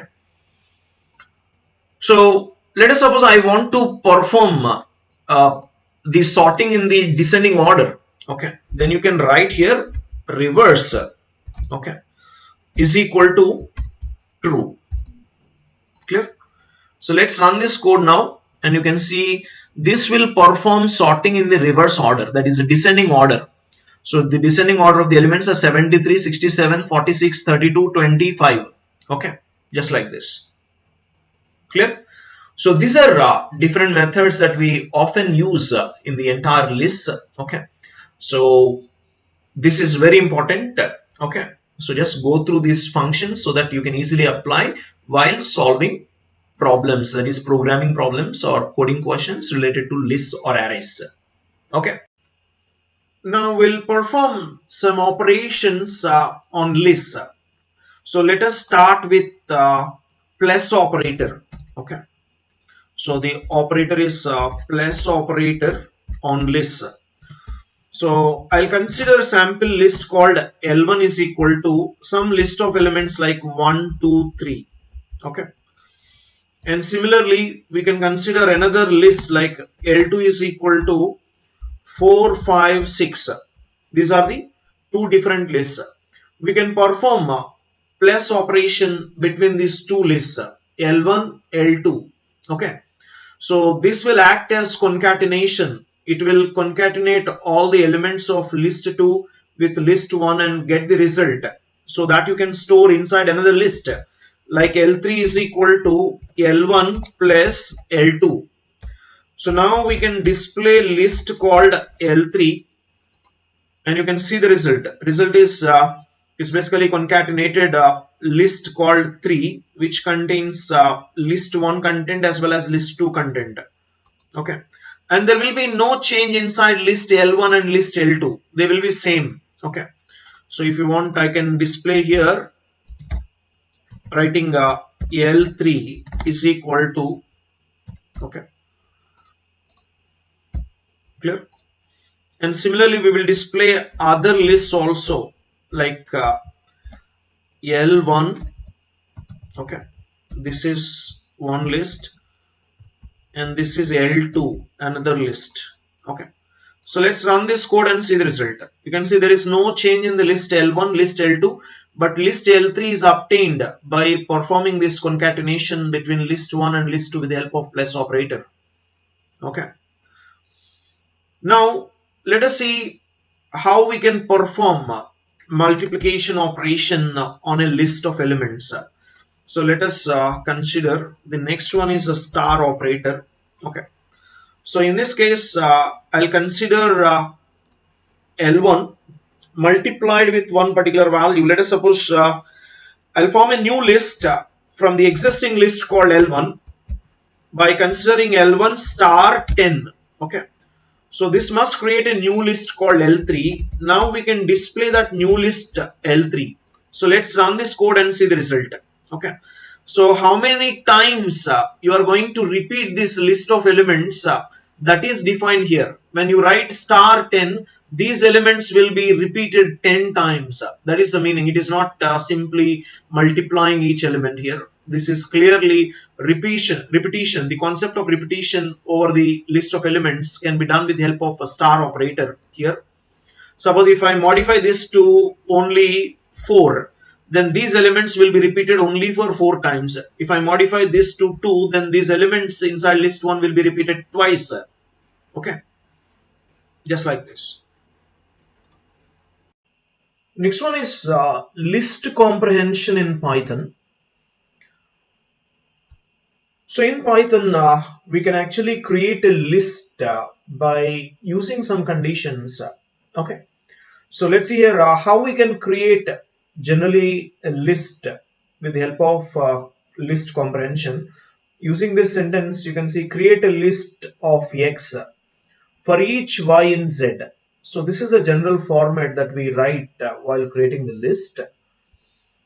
Now look at this example. Create a list of squares. Okay.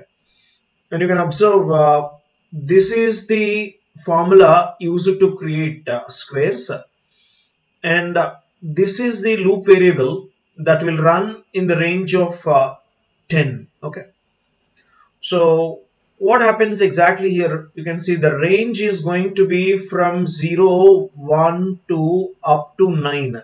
Okay, so initially it will consider X is equal to 0. 0 square represents how much? So the squares will be, you can see for 0, that will give you 0 square, which is 0 again. And then X is 1. 1 square represents 1. And then X becomes 2. 2 square represents 4. Similarly, 3 square becomes 9. 4 square represents 16. 5 square represents 25. 6 square represents 36. 7 square represents 49. 8 square represents 64. 9 square represents 81. Okay, so this is the entire squares list. Now we are printing this squares list. Clear? Now consider this example of using if class in order to filter the items. So whenever you want to create a list of squares for only even numbers or only for odd numbers, then you can start writing some conditions. In this case, we are writing a condition to get only for even numbers, x mod 2 double equal to 0. Okay, so look at this. In this example, first it will generate x square in the list where x is in the range of 0 to less than 10. So the range is basically 0, 1, 2 up to 9, isn't it? And it will check whether the number is divisible by 2 or not. So it will generate only for even numbers. Okay, so what are the even numbers here? 0. Okay, 0 mod 2 double equal to 0 condition will become true. And then for 2, similarly for 4, 6 and 8. So only these numbers are considered as part of X, and it will start generating the even squares. So look at this even squares corresponding list. Okay, so 0 square represents 0, 2 square represents 4, 4 square represents 16, 6 square represents 36, 8 square represents 64. Okay, so these are the even squares, and then we are printing even squares. Okay, so in this lecture we'll be discussing about tuples in Python. So basically tuples are just like lists, but the difference is tuples are clearly immutable. Okay, it means you cannot change or add any items to the tuple. Okay, so you can see in order to generate any tuple, we have to represent in the parentheses, and each element will be separated with the help of comma operator. Okay, and we can also perform indexing and slicing on the tuples, just like how we perform on lists and strings. Okay, and whenever you try to perform any changes on the tuple, okay, so then it is going to produce an error. Next, let us consider this example of creating a tuple here. Tuple 1 is equal to, the elements inside the tuple is A, B, C. Now I am printing this tuple 1. Okay, this will display all the elements in tuple 1, A, B, C. Okay. Next one is accessing a tuple using index. So if you observe this same example here, okay, so clearly the tuple is represented like this. This is A, this is element B, and this is element C. Okay. If you observe their corresponding indices, this is represented as tuple 1, right? So this is at index 0, this is at index 1, and this is at index number 2. Okay. Now I am trying to print a tuple 1 of 2, which means this element will be displayed as it is, like this. The next one is slicing a tuple. So in the same example of tuple 1, where we are considering A, B, C here, this is A, this is B, and this is C. Okay. So as the indices are 0, 1, 2, when I write a tuple 1 of 1 colon, it means the starting element is 1 and it has to display till the end of the tuple, because the ending element is not written, right? That corresponding index is not written.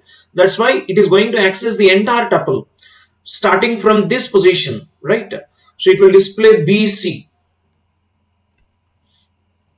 Next, we can define a tuple again like this. Okay, this is an example of tuple 2.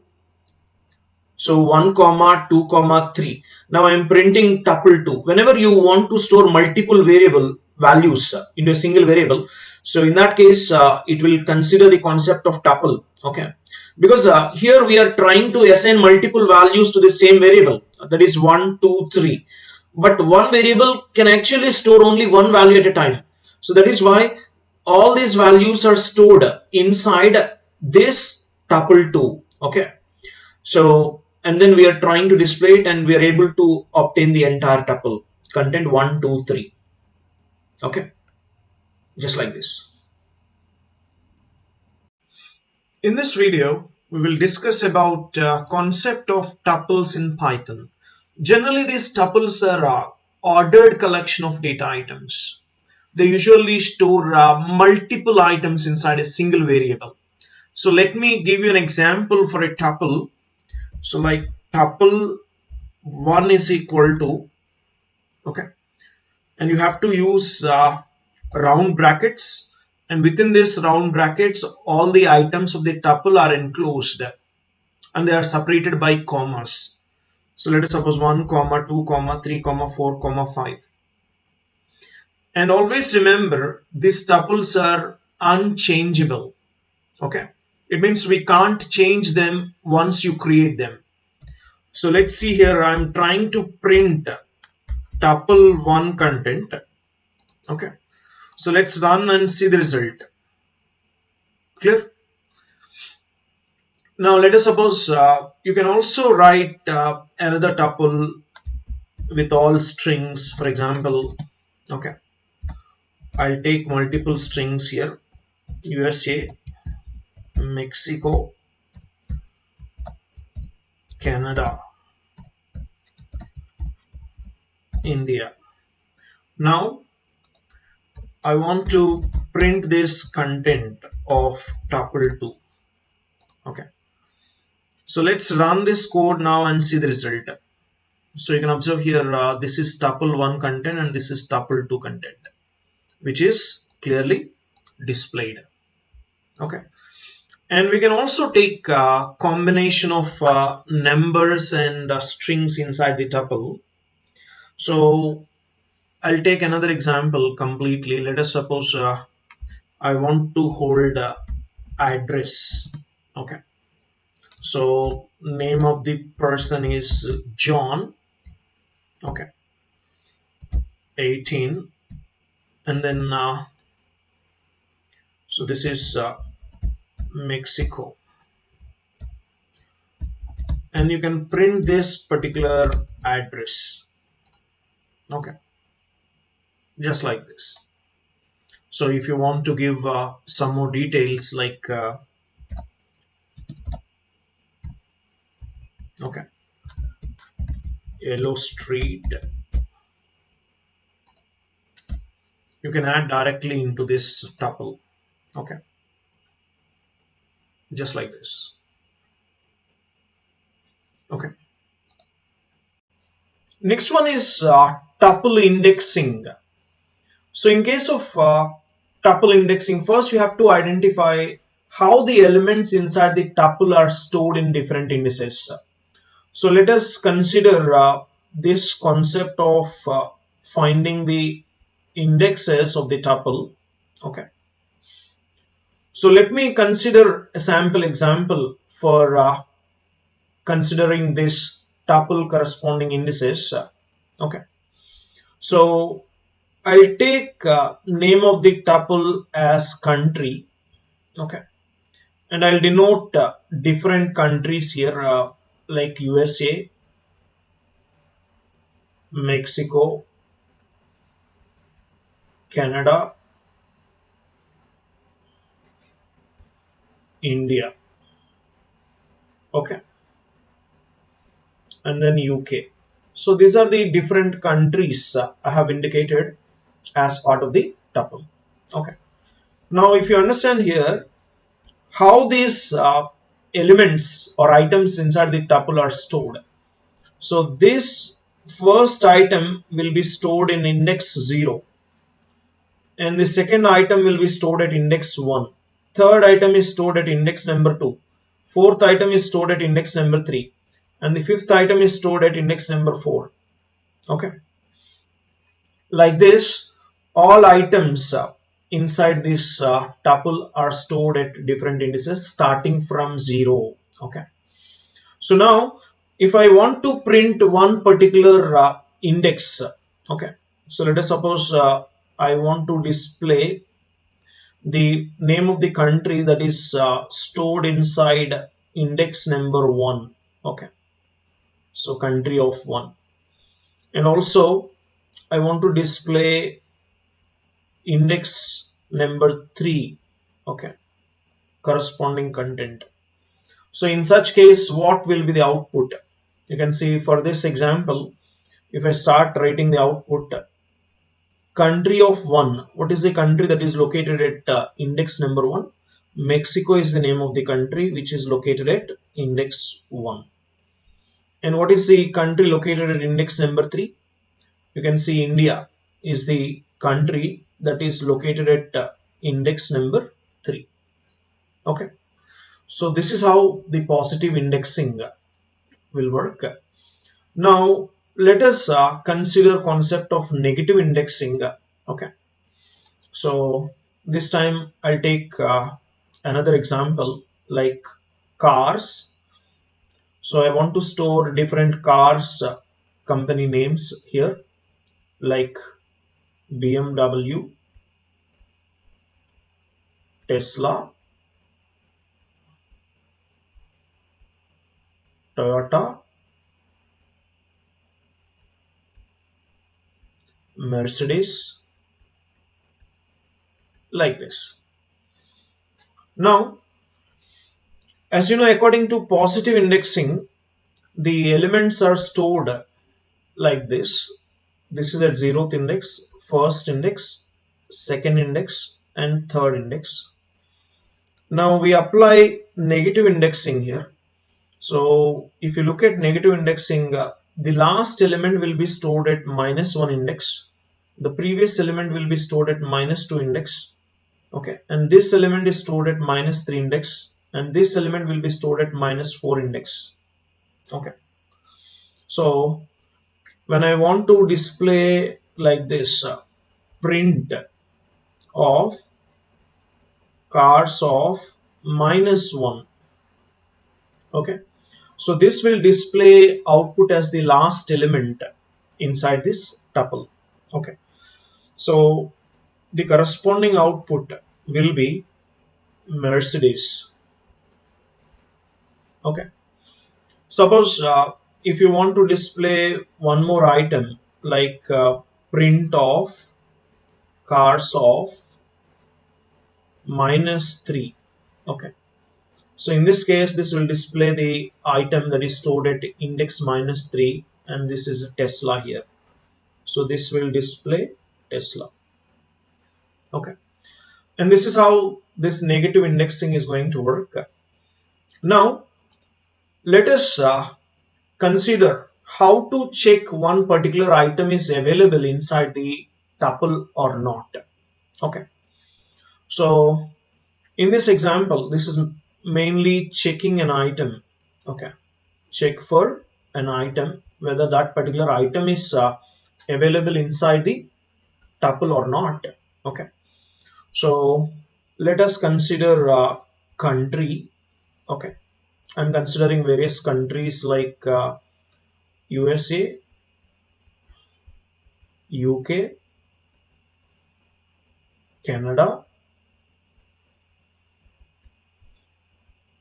Germany, India. Okay. Now this is the tuple I have considered. In this case, I want to check whether one particular country is available inside this tuple or not. Okay. I want to just check whether an item is existing inside the tuple or not. So for this, we can write if condition like this. If, so let us suppose name of the country that I am checking here is Germany. So Germany is the name of the country we are checking whether it is available inside this tuple or not. So in is the membership operator which is used to perform this task. Okay. And we are searching inside the tuple called country. And finally, you can display if this condition is true, you can print Germany is present. Okay. Suppose if this condition is evaluated to false, then it will go to the else block and you have to print Germany is not present inside this tuple like this. So what will be the output in this case? Tell me. You can observe first you are checking Germany in country corresponding tuple. So that is already available inside a country tuple exactly at an index called 3. Yes or no? So this is index 0, index 1, index 2, index 3 and index 4. Since it is available inside this, the corresponding statement will be evaluated. So this will return true basically and it will print Germany is present as the output. Okay. Next, whenever you want to basically print a range of items that are belonging to a tuple, okay, then you can start with starting index and also ending index, and you also specify jump index if it is needed. Okay, so in this case we are mainly discussing on a range of index. Okay,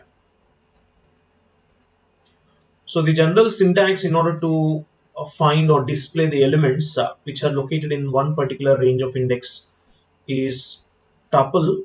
You have to consider the tuple. So inside this tuple, you start with the starting index and then move up to less than ending index and then also specify this jump index. Okay. And remember this jump index is optional. By default, if you are not specifying this jump index, it will consider 1. Okay. So let me take an example to consider this concept. Okay. So I'm taking T1. T1 is my tuple is equal to, and the elements of the tuple are pen, okay, pencil, eraser,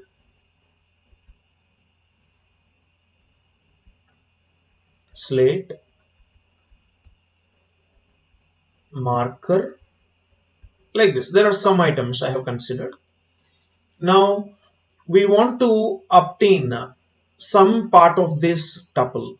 Okay.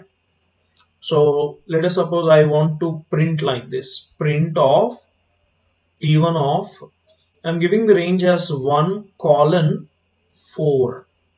Okay. So what will be the corresponding output? First, identify the corresponding indices. This is stored at index 0, this is stored at index 1, this is stored at index 2, index 3, and this is at index 4. So when I write like this, it will generate a list of indices starting from 1 and up to less than end. So the indices will be 1, 2, 3. It means the output displayed is the items which are located at index 1, index 2 and index 3. So those items are clearly pencil, eraser, slate. Okay. These are the items which are stored at these indices. Okay.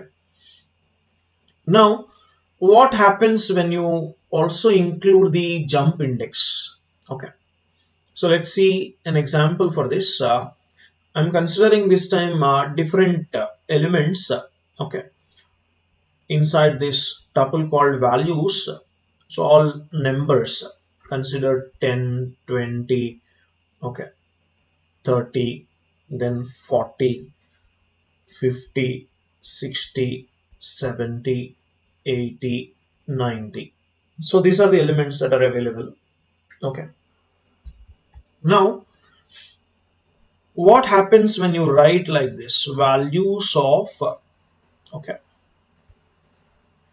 when you want to print this particular content, let us suppose I am writing entire thing inside the print statement. So values of, okay, so this time since it is tuple, we have to access like this, values of, okay, 4 colon, okay, 8 colon 2. Okay, so I'll take starting from, let us suppose 2 here, 2 colon 8 colon 2.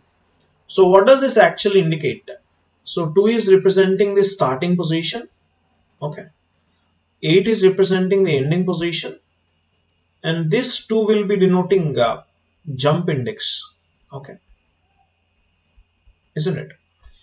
Now, if you look at the underlying representation of the existing tuple, okay, so let's see along with the indices how this tuple is stored here. Okay, so 10, 20, 30, 40, 50, 60, 70, 80 and 90. These are the items inside the tuple, right? So if you look at their corresponding indices, this is at index number 0, this is at index number 1, index number 2, index number 3, this is at index number 4, index number 5, this is index 6, index 7, and this is index number 8. Okay. So when I write starting index is 2, so which means we are trying to extract from this point 2, index number 2, up to end. So but the problem is jump index is not 1, it is 2. Okay, it means it has to access starting from index 2 and jump by 2. Okay, so it will come here, and also the next jump will be here, and the next jump will be here, but again the end is less than 8. Okay, it should be less than 8. So only the items which are located at index 2 gets displayed, and also item located at index 4 and item located at index 6. So overall this has to produce the output of 30, 50 and then 70. Okay, so this is how you can display. Clear? Now consider another example where we skip writing either the starting index or ending index. Okay, so in that case how this is going to extract or slice the entire tuple. Okay, so let me basically consider a small example here. Okay, so I'm considering an example of animals. Okay, So different animals I'm considering, like cat, dog,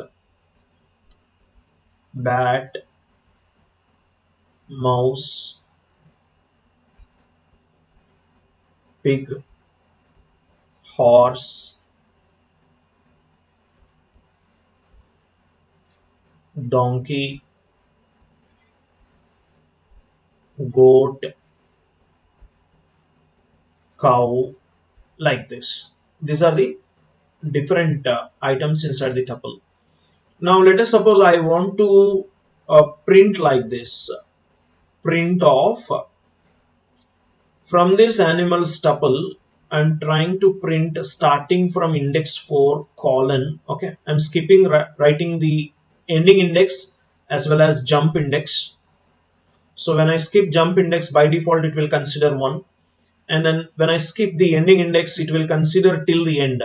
So it will start from, clearly it is going to start from index number 4. So if I start writing the indices for this, you can see this is located at index 0, index number 1, index number 2, index number 3, and index number 4. Here is index number 4. So this should actually display the output as starting from index 4.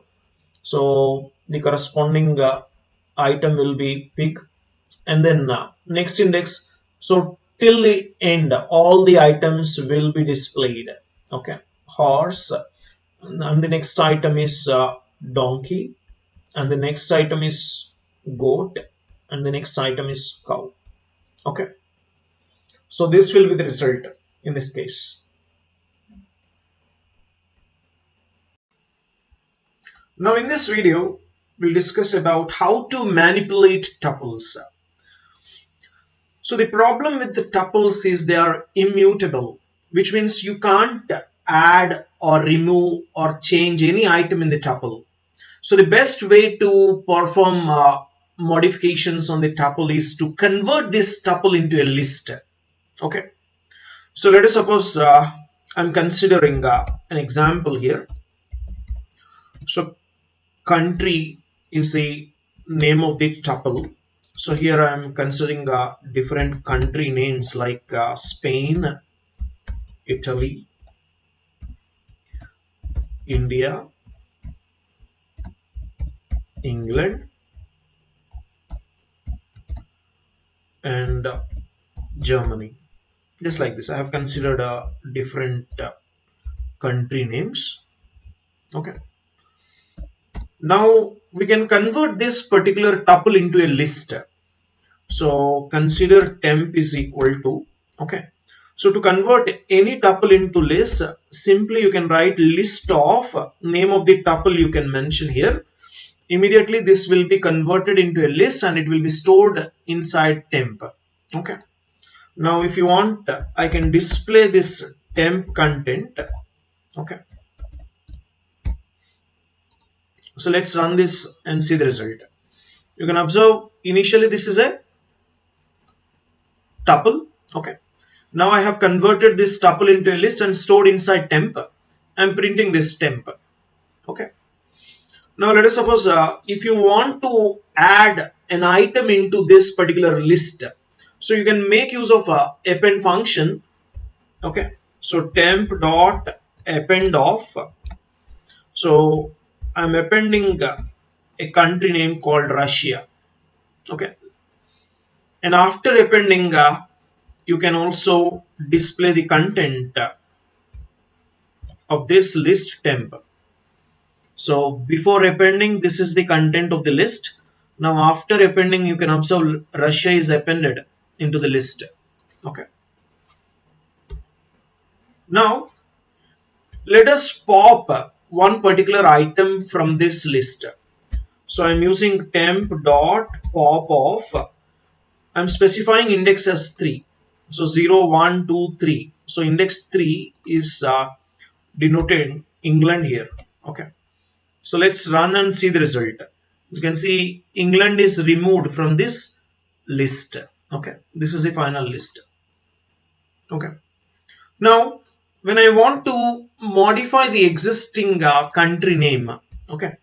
So you can do this by writing a temp of, okay, 1 is equal to, I'm modifying Italy to Finland, okay. And again, you can display the updated list. So you can observe this is the previous item located at index number 1 inside the list. Now Italy is modified to Finland. So once you modify or perform any changes on the list, you can convert this list back into the tuple by just writing a tuple function. So you can write country is equal to this updated tuple. You can print tuple of, so the name of the list is temp, and finally I'm printing this updated tuple which is country.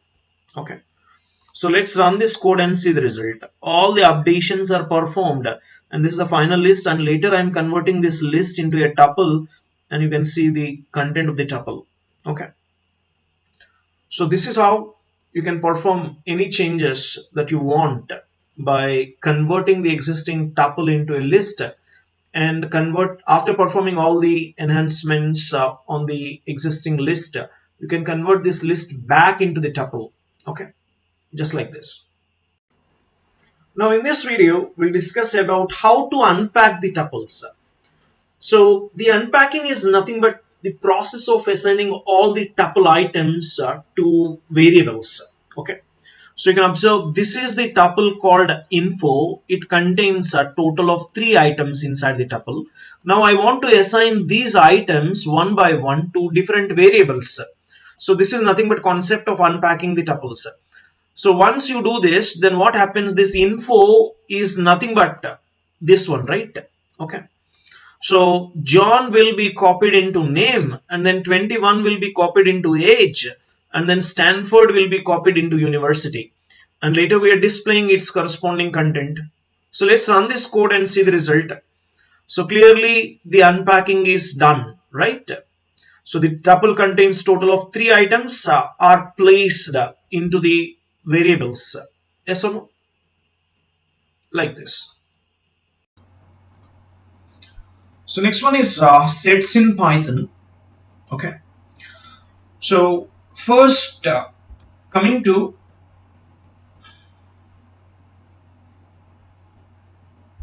what is a set? Okay. So set is nothing but a container, just like in mathematics how we write set representation. In the same way we can write and use this sets concept here, and this is represented in the form of braces. Okay, like this. Clear? Now one more thing is, in order to generate a set we have to separate all the elements with the help of comma. Okay, like if you have multiple elements to write 1 comma 2 comma 3, you can write like this. And next coming to duplicates. Okay, duplicates are automatically removed from the sets.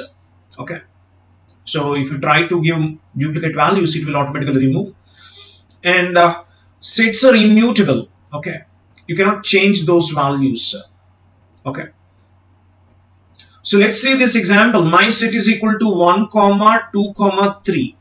Okay, so this is my set and I'm trying to print this particular set. We'll get the result exactly like this. Okay, and these are the corresponding braces that are used to create a set, curly braces. And next, you can also have a list of elements, but then you can convert this list of elements into a set. Okay, so 1 2 3 2 are the list of elements. Now I want to convert this into set. This is the meaning of converting the list into set. And after conversion, since set data structure, okay, will not allow any duplicate values, so this will remove duplicate values. You can see here in the list, original list 2 is appearing 2 times, so that will be removed, and then we are printing this set. Okay, you can observe this set is 1 comma 2 comma 3. Okay, and next one is we are creating an empty set. Okay, how do we print an empty set? Okay, so you can print just like this. This will create an empty set. Okay, whenever you want to create an empty set, you can write like this. Okay, Suppose I want to initialize an empty set, and then I can write like this: S1 is equal to an empty set, and if you want one more empty set, you can write S2 is equal to empty set, just like this. And next, we can perform standard mathematical operations on sets. Okay, so like set 1 containing elements 1, 2, 3, and set 2 containing elements 3, 4, 5. Okay, now you can check whether one element is appearing inside the set or not with the help of membership operator called in. So 1 in set 1. So 1 is actually appearing inside set 1. That's why it is going to return true. Okay. Suppose if you are asking like this, 7 in set 2. This must be returning false because inside set 2 there is no element called 7. Okay. Thank you.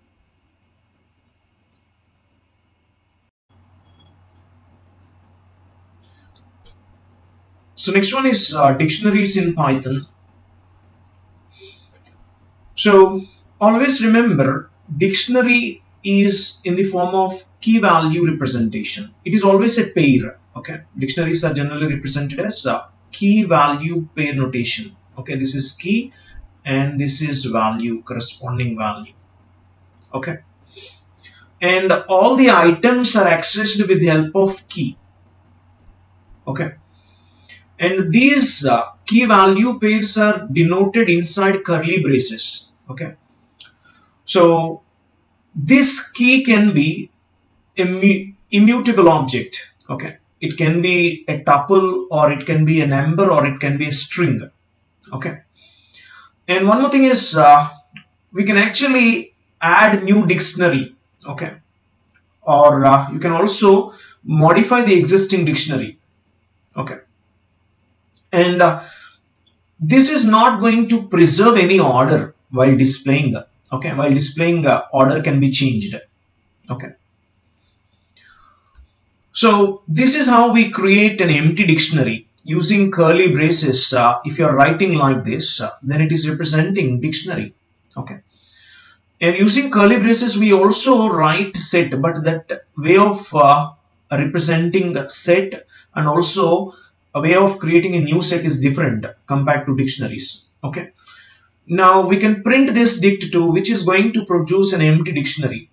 Okay, so next one is dict3. So we are creating an empty dictionary here and we are printing this dict3, and this is how it is going to display an empty dictionary.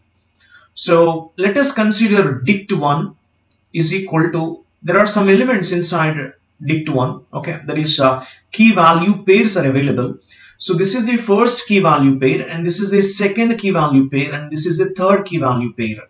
Okay, so X is clearly key, Y is also a key, and Z is also a key, and their corresponding values are clearly written here. Okay, now when I print the entire dictionary, we'll get result as X colon 1, this is the first item in the dictionary, and Y colon 2, this is the second item in the dictionary, and this is Z colon 3, which is the third item in the dictionary. Okay, now dict1 of Y, we are printing the key corresponding value. What is key here?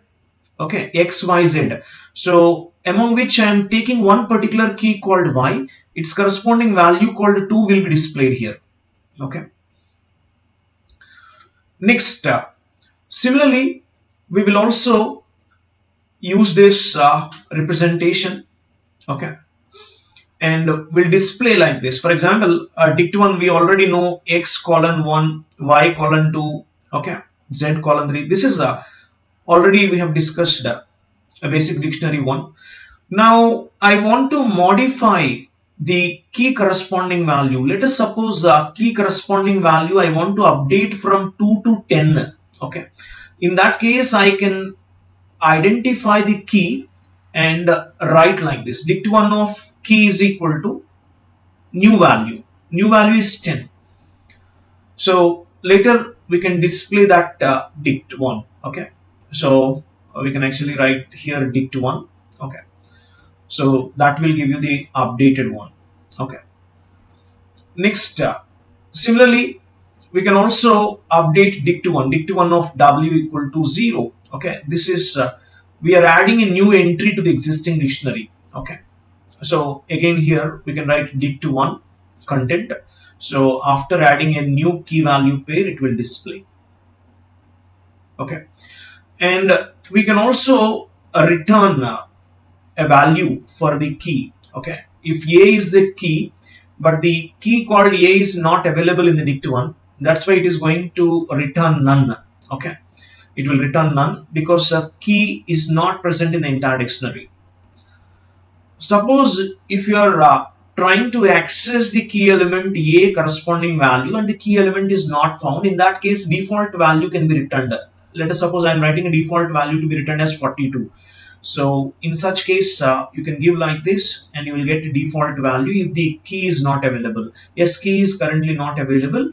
We have keys like x, y, z, w, but a is not present. That is why it will give the default value 42. Okay, like this. Thank you. Now we'll discuss about dictionaries in Python. So always remember, dictionary is nothing but representation of data in the form of key value pair notation. Okay. So if you look at dictionary, it is clearly unordered and also mutable, and then it doesn't allow any duplicates. So we can't store any duplicate data inside a dictionary, and all the data will be stored in the form of a key value pair notation. Okay, so for example, if I start writing an example for a dictionary, so how you can represent is, let us suppose dictionary 1 is equal to, you have to specify the syntax as key value pair notation. For example, this is key 1 and what is its corresponding value. Okay, similarly I'll write key 2 and its corresponding value 2. So like this you can specify key value pair notation when you are writing any dictionary. Okay, so let me consider a simple example here. I'll write a sample dictionary. Courses is equal to, so the first one is course, and here the corresponding value for the key is, let us suppose, Python. Okay, and here I'll write version, and the corresponding version is 3, and now duration is 45 days. Okay, and in fact you can write this 45 days as a string. Okay, it represents clearly this is a dictionary, and the dictionary has got various key value pair notations. First key value pair is course and Python. Okay, and the second key value pair is version 3, and third key value pair is duration 45 days. Okay, so let us suppose I want to print this particular dictionary. I can write print of courses. Okay, so when I execute this code, you will see the corresponding result here. The entire data which is represented in the form of a dictionary here, you can observe. So all the key value pairs, totally there are 3 keys and value pair notations available here. So for example, if I'm going to make this as an empty dictionary, then also you can run this code and see an empty dictionary available in the output. Okay, now let us see quickly how many ways we can actually create a dictionary in Python. So first I'll consider courses is equal to, let us suppose I'll write different courses including Java, Python, pandas, like this. Okay, so first one is Java, and second key value pair is Python. Okay, and corresponding, for example 3, I'll write pandas. Okay, now let us print here the corresponding courses dictionary, and you will see the result immediately. The entire dictionary containing three key value pairs are getting displayed. Okay. Now this is one way of creating a dictionary with integer key values. And you can also create a dictionary by writing explicitly dict function. Okay. So you can start writing a dict function here, and you can create a dictionary just like this. So let's run this code and see the result. Okay. And you can also create a dictionary in which each item has a pair. Okay. So I'll take here, instead of dictionary corresponding brackets, so I'm going to write like this. I'll recreate entire dictionary in the form of list of elements inside it, and each the entire list containing a pair. Okay, all the elements or items are in the form of a pair. So very first element I'll give it as 1 comma Java, and the second element is 2 comma Python, and the third element is 3 comma pandas. Okay, now let's run this code and see the result. Here also we are getting a form of dictionary. Completely data is stored in the form of a dictionary. Okay, so this is another way of performing or displaying the dictionary by storing like this. Okay, now you just need to understand here, whenever you want to access the elements, you can access with the help of a key or with the help of a value. Okay, so let us suppose in this example I'm considering printing one particular course. Okay, so you can see here, this time if I just simply write courses of 0. Okay, so let's see what will be displayed. Simply courses of 0, and it is going to produce a key error. Why? Because you can see the entire dictionary content. Okay, so we have stored in a different fashion here. So let's suppose I'll store like this. Okay, so completely I'll store in the form of a key value pair notation. Okay, so just like how we have done earlier. So consider this one, course, and the name of the course is Python. Okay, and the second one is fee, and the corresponding fees, for example 50,000, and then duration is 45 days. Okay, suppose if I'm trying to store like this, and if you are trying to access like this, again you will get a key error. Okay, because the way we access dictionary is different from how we access generally lists or tuples. So in this case, how you can access is with the help of key value pair. You have to specify clearly for which key you want corresponding value. So this is the first key, right? I'll use the same key and I denote here. Now when I run this code, I'll get result as Python. Okay, similarly if you want another key value, okay, another key is fee, you'll get result as corresponding value. Okay, and similarly if I give you another key representation, okay, third key, the duration, it will print 45.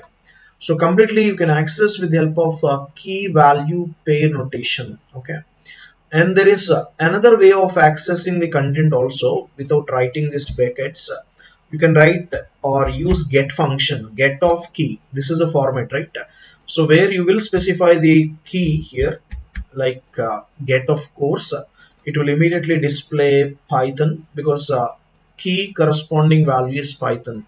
So here the key is course and value is Python. So it is going to get key corresponding value. So similarly, if you apply here fee, okay, you'll get result as 50,000. And similarly, if you write duration for this, you will get 45 days.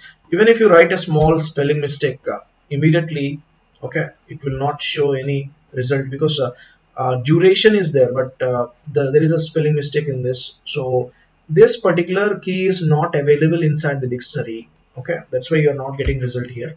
But when you write duration, you will get result as 45 days. Okay, because this particular key is exactly matching here and its corresponding value gets extracted and getting displayed. And let us see how you can actually update and add new elements to the dictionary, existing dictionary. Okay, so for example, I would like to add a new key value pair. Okay, so for example, I'll take courses of, okay, so this time I'll consider another key value which is a student. Okay, so student is Tanish. Okay, now I'll display courses dictionary. Then you should be able to see this entire dictionary containing student also getting added to the existing dictionary. So previously the dictionary has got only 3 key value pairs. So those keys are course, fee and duration. Now additionally I have added another key called student and it contains a value Tanish. Okay, so finally I'm displaying this particular courses, which is nothing but entire dictionary gets displayed. So let us suppose the duration is 45 days right now. I want to modify the duration of 45 days to 60 days. So in such case, how can I access this content, dictionary content? Where exactly I have to perform the updation operation? I have to perform the updation operation exactly here. Key value pair notation. So I have to access the corresponding key here, which is, you can see duration is the corresponding key, right? You access that duration key. Since dictionary is mutable, you can easily update it. So instead of writing 45 days, this time I'm modifying to 60 days. So finally, if you display here entire courses, okay, dictionary, then you will get the result. You can observe the result here. So course is Python, fee is 50,000, duration is 60 days, and student is Tanish. Okay, so this is how the entire dictionary can be updated, or you can start adding new elements to the dictionary. Okay, now let us say, for example, I want to delete one particular element from this particular dictionary. Okay, so let us suppose I felt duration is not necessary in this dictionary. Now in that case, how can I remove the duration part? So after removing duration, okay, so after removing, I'll try to remove this duration from the dictionary. This can be done with the help of pop operation. Okay, so you just need to specify the corresponding key and it will get popped out. So let us do this. From the courses dictionary, I'm trying to perform pop operation, pop of key value. Okay, so that is, you have to specify the key exactly. Duration is the key that I'm trying to remove. So once, if you are popping out the key, it means associated value, key value pair gets popped out from the dictionary. And finally, you can display the updated one. Okay, there is updated courses corresponding dictionary. So let's execute this and see the result. So you can observe here, this duration is key value pair. You should keep this inside single quotes, because the entire data, you can see this is kept with the single quotes, right? So exactly you have to represent that while popping also, and you can see the result. In the initial dictionary, you got duration, student, okay, fee, course, all these details. But after removing duration, you can see this time duration is not available inside this dictionary. Yes or no? So similarly, you can start popping other elements also. Okay, So I'll show you here one by one the pop operations. Okay, so let us see here. I'll remove this print statement. Okay, and also I'll remove this statement. After one pop operation, after one pop operation, I'm displaying the content here. Similarly, let us suppose I'll perform another pop operation. Okay, I'll copy this and paste here, but this time instead of duration, I'll pop fee. So let's run this. After one pop operation, okay, you got totally, you can see 3 key value pairs are there, and after performing one more pop operation, you can observe this, you got only 2. Okay, now let us suppose I'll go for another pop operation here. Okay, so another pop operation, this time fee is not there, so it must be course. Okay, so let's run this, and you can see course is also popped out. It contains only student information. Now let us do one more pop operation, okay, and see the result. So this time you have to pop student, okay, and run this code. You can see finally it is an empty. Okay, so let's do, okay, similarly for any other dictionary you can do it. So this is how the basic pop operation is going to work. Okay, or the other way of removing is, for example, I'll show you another way of removing the item from this dictionary is with the help of pop item. Okay, so the pop item will always remove the last pair. Okay, that is the last key value pair will be removed. So for example, I'll show you here by printing courses dictionary. Okay, so this is the current result of the courses dictionary. Okay, isn't it? Now what is the last key value pair? It is a student Tanish. For example, if I perform a pop item, okay, so I can do like this: print courses dot pop item. Okay, and after performing pop operation, if I display the content again, okay, if I try to display this dictionary again, then you can see here, this is clearly popped out item is what? The last item.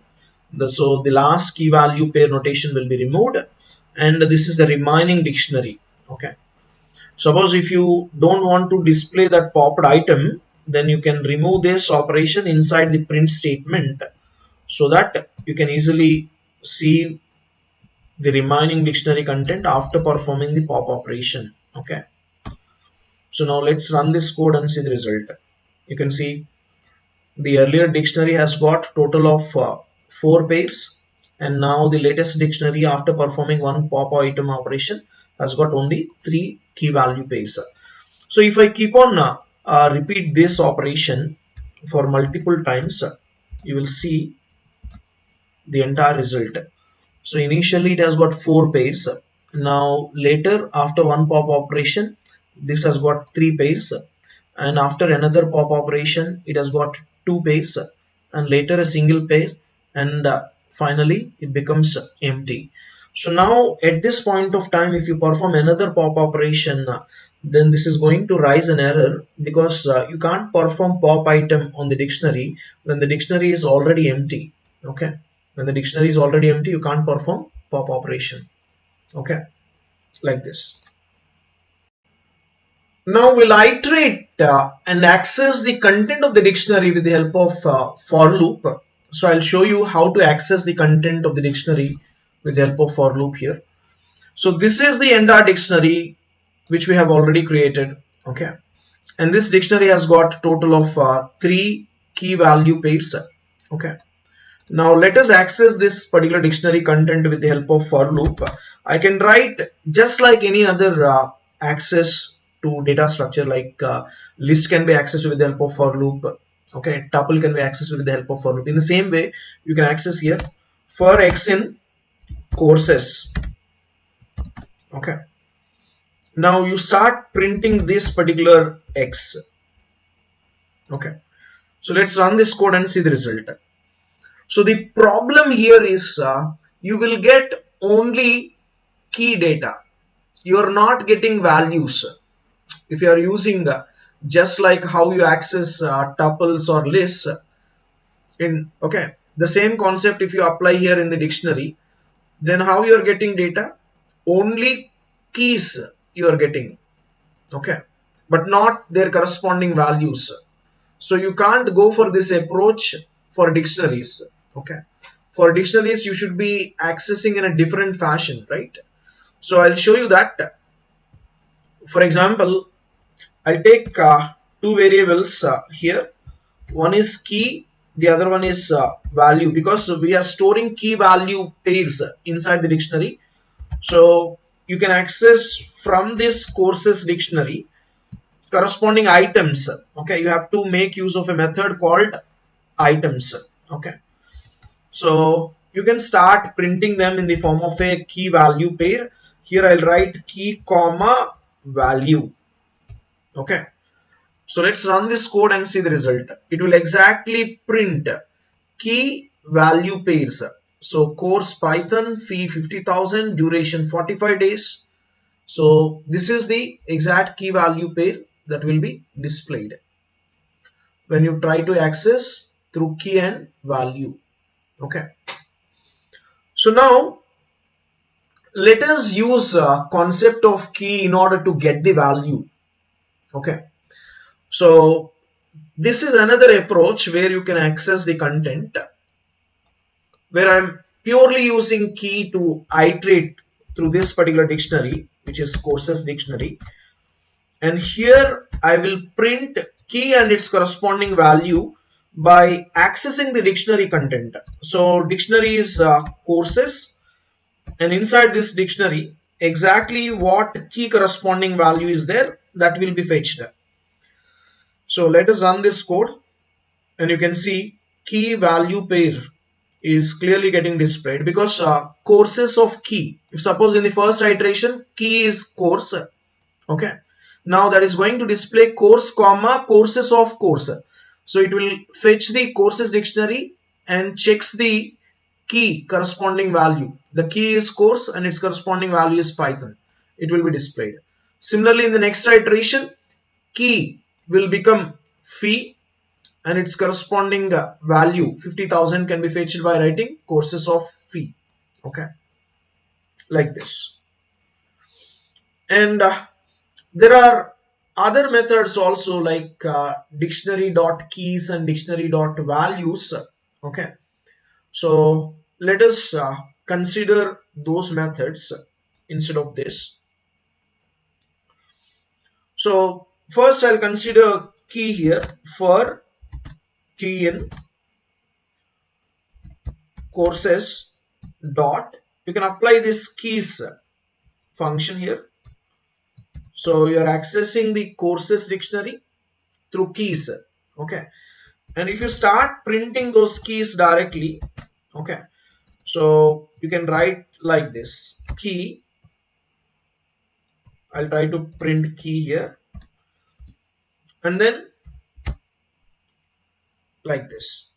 So let's run this code and see the result.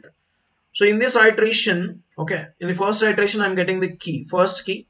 In the second iteration I'm getting the second key. In the third iteration I'm getting the third key. So that's why the result is like this. Now similarly you have to write another for loop to fetch the values one by one from the courses dictionary. So you can actually write for value in this courses dot. So this time values, you are accessing values, right? So go for values function, okay, and start printing those values. So print value. So this particular value you can print. Now when you run this code, you will see here, so this is like this. Okay,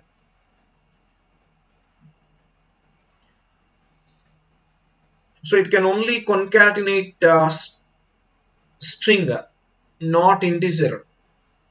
Okay, so which means yeah, here this is a integer, right? So that's why it is saying that can only concatenate string here. So you just write comma here instead of concatenation, it will work. Okay, because here we are writing concatenation. If you write here also concatenation, the values are, one of the values is an integer. You can't concatenate integer with a string. That's why it is showing. So here also, in fact, you can write comma. No, okay. So you will still get the result. Yes or no? So this is how you can actually access the entire dictionary corresponding content in multiple ways. Okay. Now we'll see how to find the length of the dictionary. Okay. So just like in any other data structure, we are using len function to find out the length of the dictionary, right? So in the similar fashion, you can also find length of the dictionary with the help of len function here.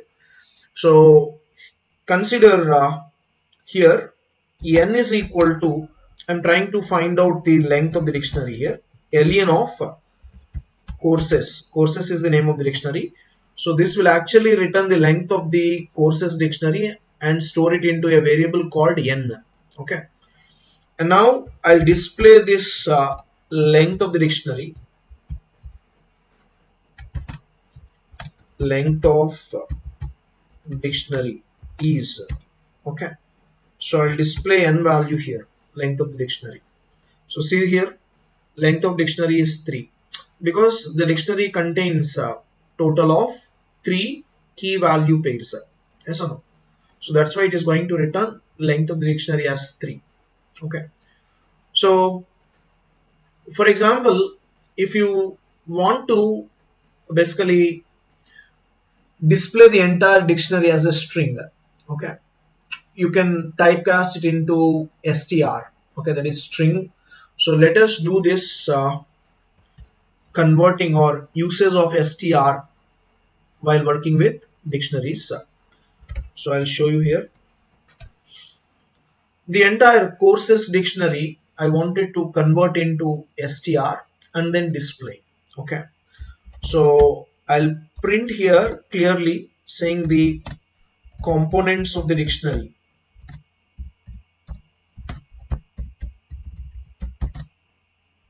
Components of the dictionary are, so I'm going to just convert this dictionary into str. Okay, so let's run this code and see the result. You can observe earlier length of the dictionary is 3 and then the components of the dictionary are, okay. So the entire dictionary is converted into string, okay, and it is getting displayed. Okay, so this is how you can work with str. And next one is type. Okay, whenever you want to find out the type of the passed variable, you can go for a type function. Okay, so here also, just like the corresponding dictionary, this is the entire dictionary that we are considering. So if I write type in order to display the dictionary corresponding type, then see here. Okay, so if you try to display here,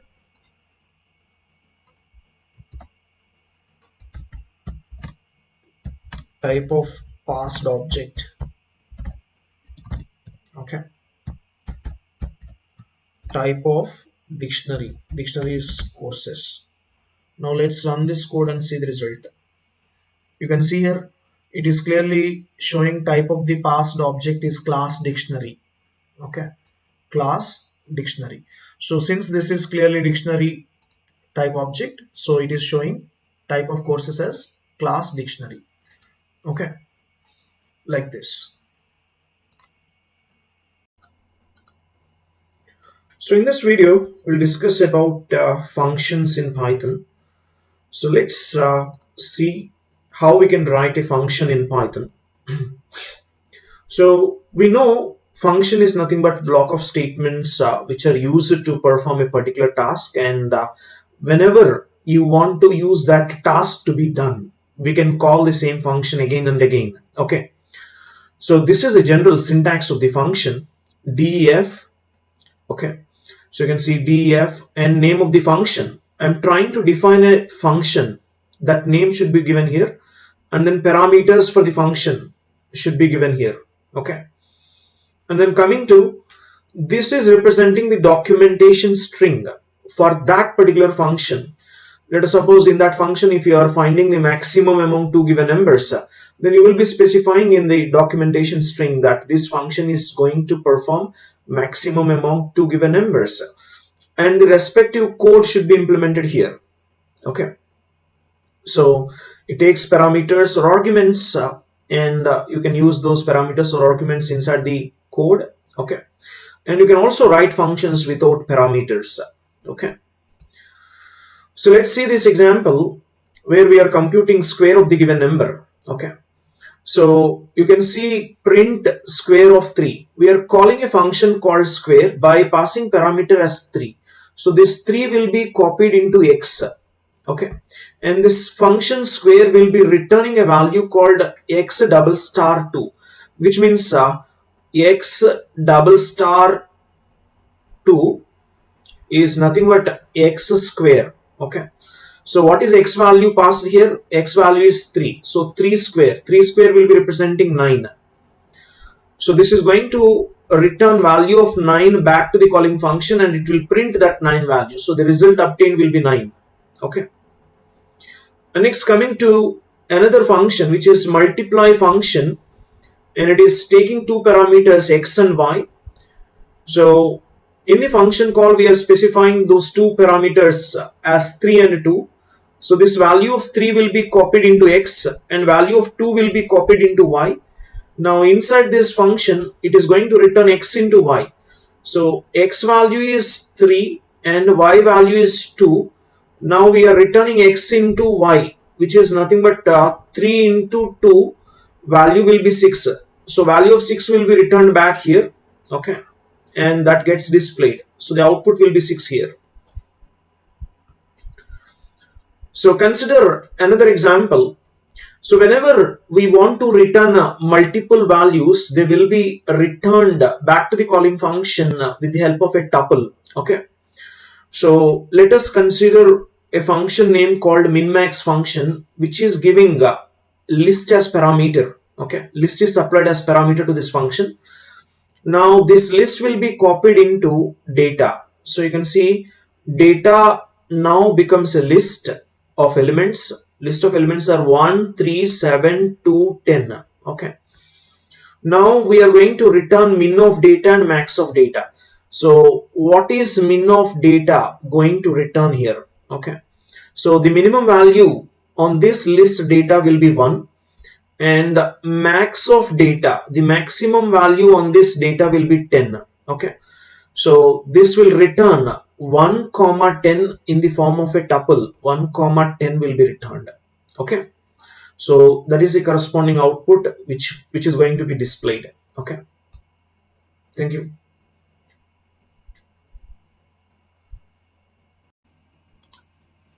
Hello guys, in this video we'll write programs related to functions. Okay, so let's get started. First, I will define a sample function in order to compute square of the given number. Okay, so let's define the function as find square function, and this is going to take parameter as x.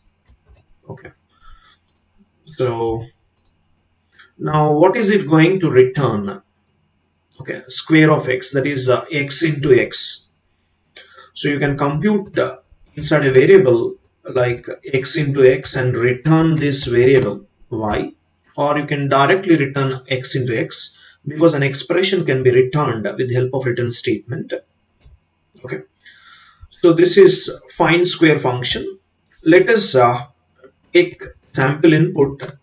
Okay, so input of enter any value. Okay, and call this function find square function. It's exactly the same function, but this function is going to return the result, okay, by passing parameter as num to this function. Okay, so consider res is a variable. Okay, so now I'll display the result like this: square of given number is. Okay, so the result is actually stored in variable called res. Okay, so if you look at the function calling, program execution starts from here. So it is going to prompt you enter any value. Once you enter the value, that is taken as inside num variable. So now this num is passed as parameter to the function called find square function. So here x is holding the value of num, and then x into x is computed. The result is stored inside variable y, and now we are returning that result back to the calling function, and res will be holding that result. Later we are displaying a square of the given number is res. Okay, so let's run this code and see the result. So this must be prompting enter any value. Okay, let us suppose I have entered value as 7.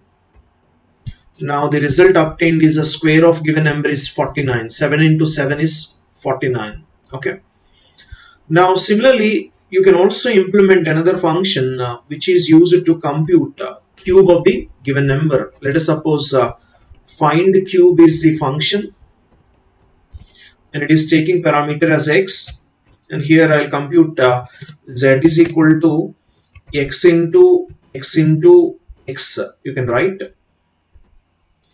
and then you can return the result z. Okay, so similarly we can also make use of res variable here in order to find cube of the given number. Okay, so this time I will use this print statement similarly, but the difference is we are printing the cube of the given number. Cube of given number is res. Okay, like this. So now let's run this particular code and see the result. Enter any value. Okay, consider I'm entering 5. So square of the given number is 25 and the cube of the given number is 125, because 5 square will be 25 and 5 cube will be 125. Okay, and you can also implement here, okay, because find cube is x into x into x. Okay, you can also write the same expression as x into x square. So x square is the result that is obtained from the function called a find square. Okay, so I'm going to make use of this function here. Okay, find square of x into x, or x into find square of x. Now let's run this code and see we getting correct result or not. So you can see again we got the correct result. The square of the given number is 25 and cube of the given number is 125. Okay, so if you look at the program flow of execution, first we are calling a function called find square function by passing num as the parameter, and then this function will be executed. Later the result is returned back to the calling function here, and then we are displaying it. Okay, later we are calling find cube function by passing num as the parameter. So inside this find cube function, it is going to call find square function. Okay, so inside this find square function, it is going to return result, and it will be stored inside z, and it is returning the z. Okay, so this is the entire program flow. So next one is how do we find the maximum among three given numbers? Okay, so three numbers are taken as input to the function, and we need to find maximum among those three numbers and return that value. So let us define the function called find largest function, and we'll pass parameters as a comma b comma c. Okay, now we'll consider the condition. If a is greater than b and a is greater than c, we can consider big value, largest value is a. Okay, suppose this condition is false, then we can check for b is greater than a and b is greater than c. In that case, we can consider big is equal to b. And finally, in the else block, we can consider big is equal to c if the above conditions are false. And now I'll return the value inside big back to the calling function. So let us first take input as three numbers here. Okay, so I'll consider those three numbers are x, y, z. Okay, first number is int of input of, will prompt the user to enter first value. Okay, so similarly I'm going to copy this. Okay, here, so this is y and this is z. Okay, so enter second value. Okay, next this is third value. Now we have to call this function find largest function by passing parameters as x, y, z. Okay, so I'll use a variable called res to get the result. Okay, find largest of, here the parameters are x and this is y and this is z. Okay, and finally you can print maximum value is.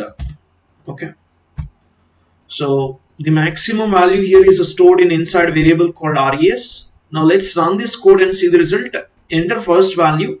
First value is 180, second value is 150, and third value is 175. Now you can see maximum value is 180. Okay, even if I change the order, like first I'll give a small value like 12, and then second value is 67, and third value is 99, we'll get maximum value as 99, like this. Now we'll discuss about modules in Python. So usually a module is nothing but a file which contains this Python related definitions, mainly the functions which are written in Python and their corresponding expansion. Everything is defined inside the module. So let us see how we can actually import the module. So there are various ways to import this particular module. First one is you can import everything from the module for immediate use. And second one is you can import only specific function names or variable names from the module. And another way is you can import everything from the module with the help of some alias name. Okay, so where you will be specifying variable and function names which are required to be taken from that particular alias name. So let's see this example. We are considering a math module and we are trying to import pi. Pi is a variable and its corresponding value is 3.1415, like this. So here we are not using the entire math module. In fact, we are using only the definition of pi.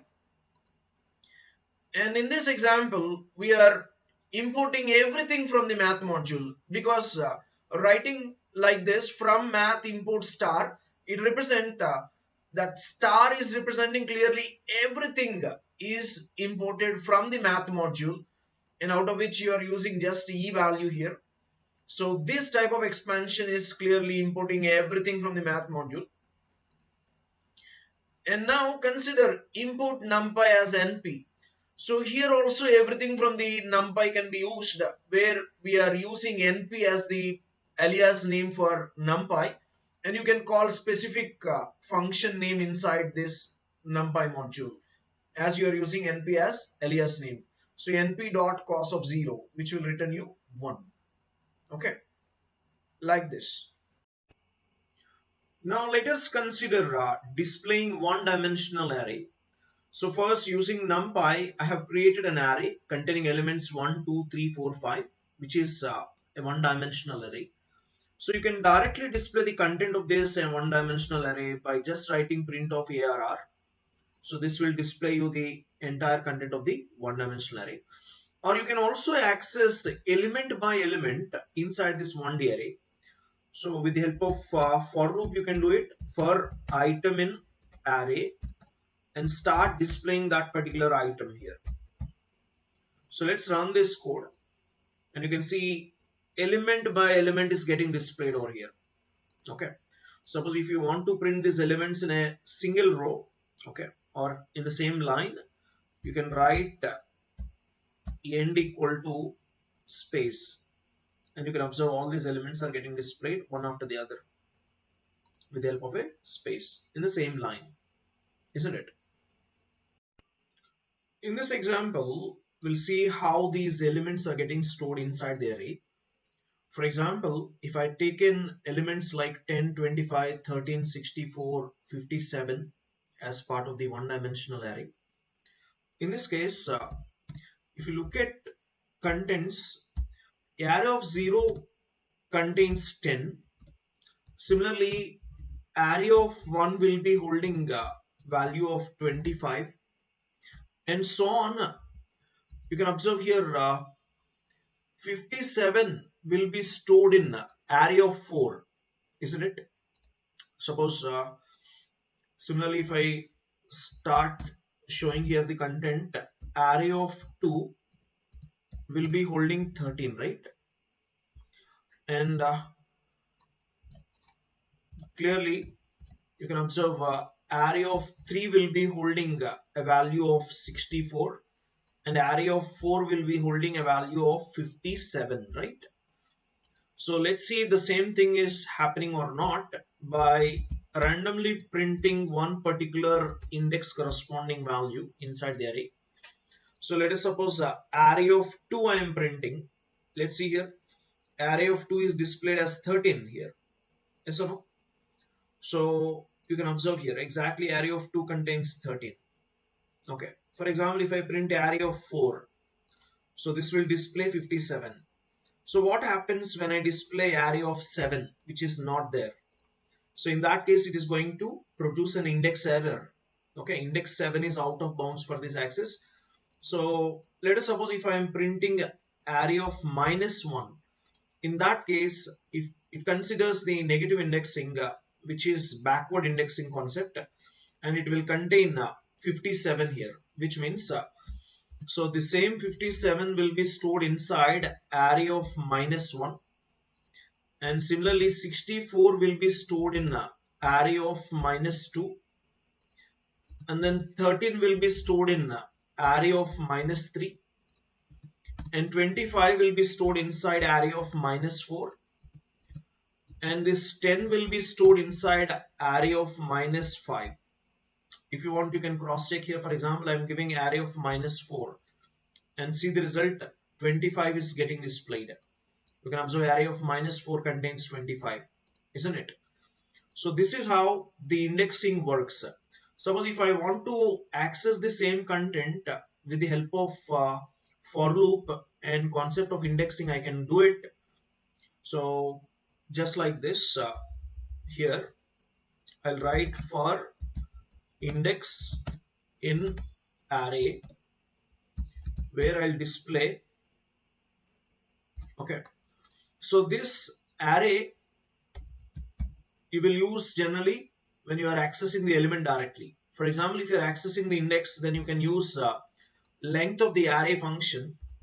So len of array you can use and start accessing the elements which are located in each of this index. So let's run this code and see the result. You can see all the elements are getting displayed 10, 25, 13, 64, 57, one after the other, isn't it? So everything I have accessed with the help of index. And what is length of the array here? Length of the array will be denoting 5. So there are totally 5 elements inside the array. So the length of the array is 5. Suppose if you are asked to create array with 5 zero values, which means array contains exactly 5 zeros. So we can easily do it with the help of zeros method.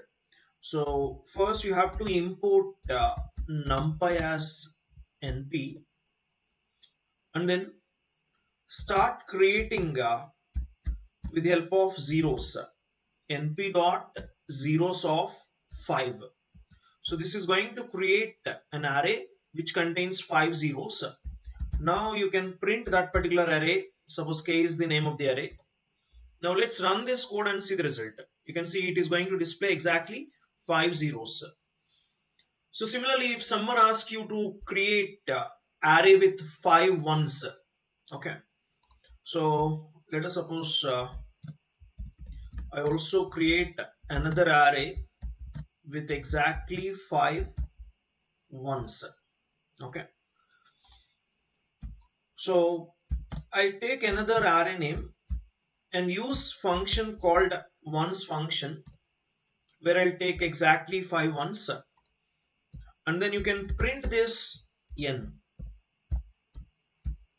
okay. So let's run this code and see the result.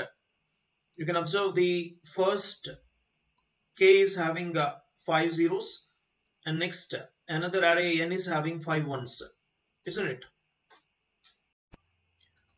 Now let us consider how to sort the content of the array in NumPy. So there is a sort function which can help you to sort the existing array of content. So let us first display the existing content of the array. Array contents are, I'm just displaying the original array, ARR. Now I'll display the sorted array content. So I'll write array after sorting is,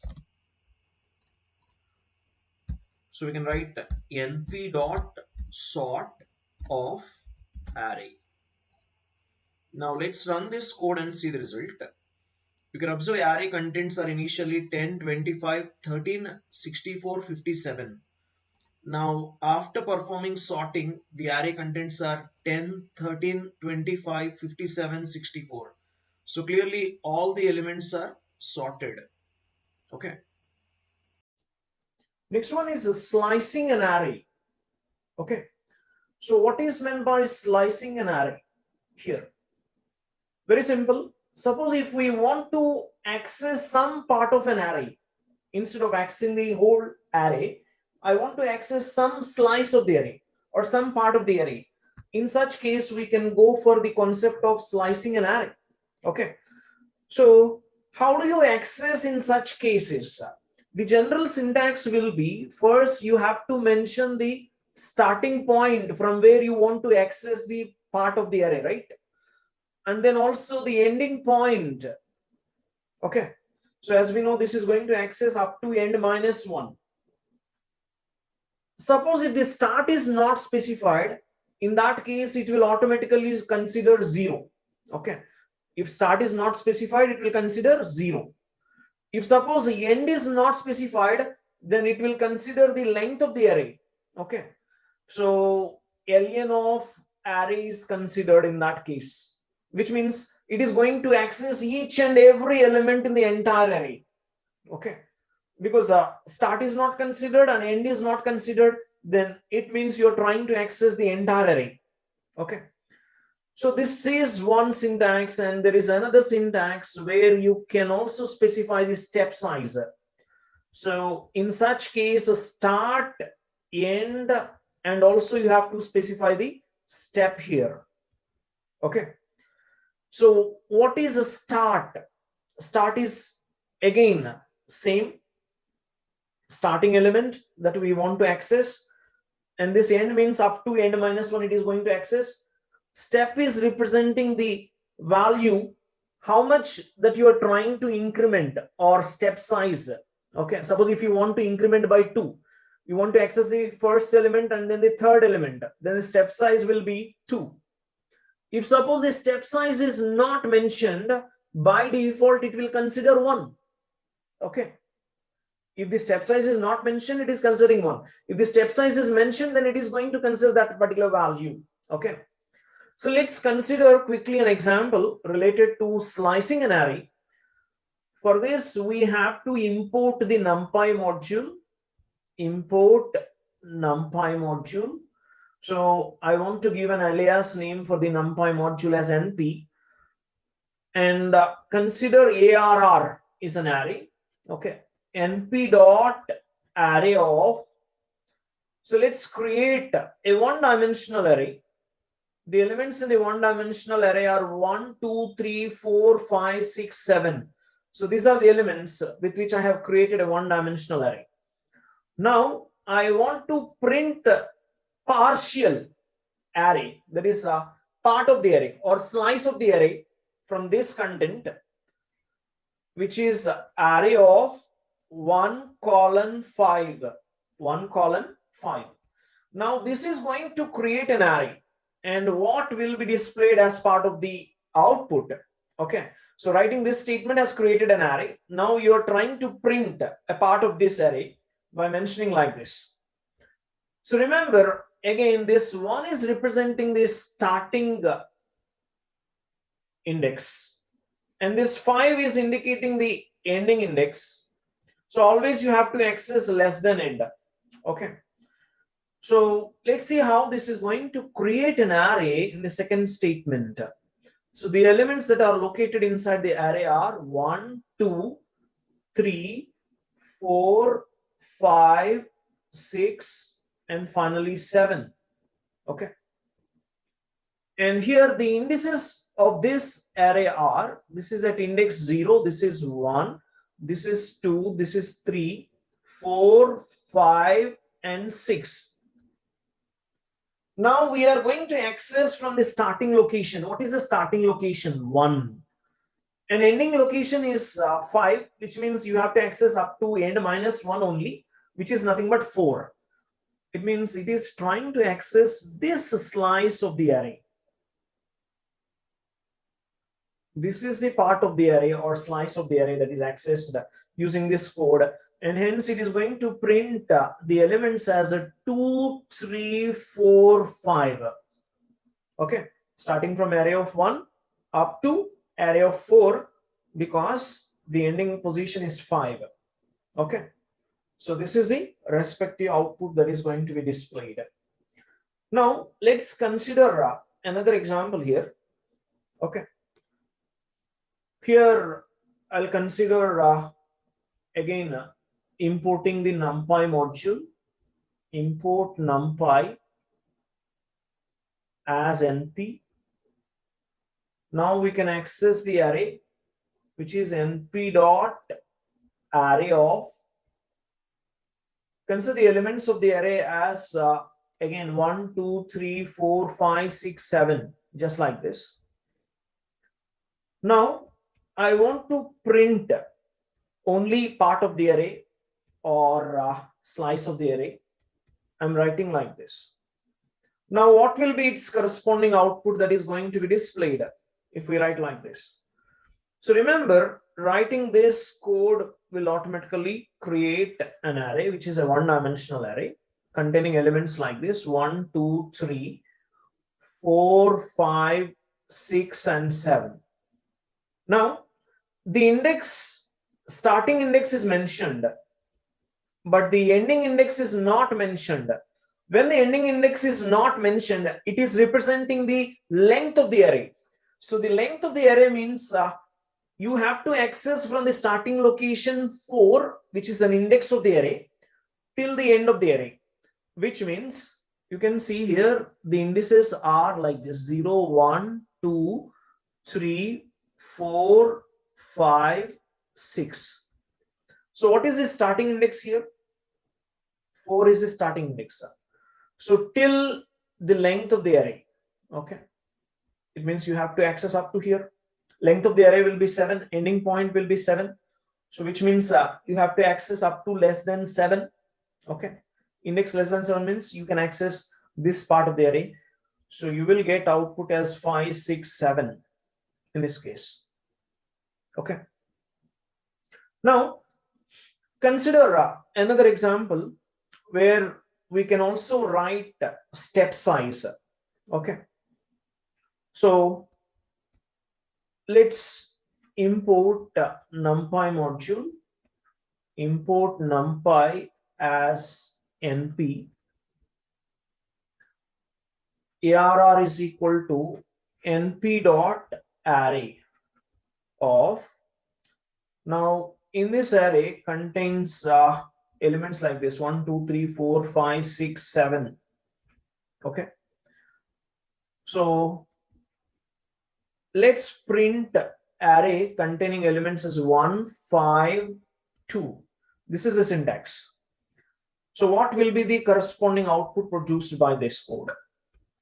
First, remember, this is representing the start, this is indicating the end, and this is indicating the step size. Okay, it means it has to increment by 2 positions, which means in the entire array 1 2 3 4 5 6 7, these are the elements. So indices are 0 1 2 3 4 5 6. The moment we write start as 1, it means we are trying to access this location, right? This location is captured or not. This element 2 will be displayed, and later it has to be incremented by 2. It means it will go to the next location. Okay, and its index is 3, which is still less than 5. So this is going to be captured and it is displayed, and then incremented by 2. So this time we are referring to index 5, but you can access only less than index 5. Okay, so the output will have only 2 elements, that is 2 and 4. Okay, like this.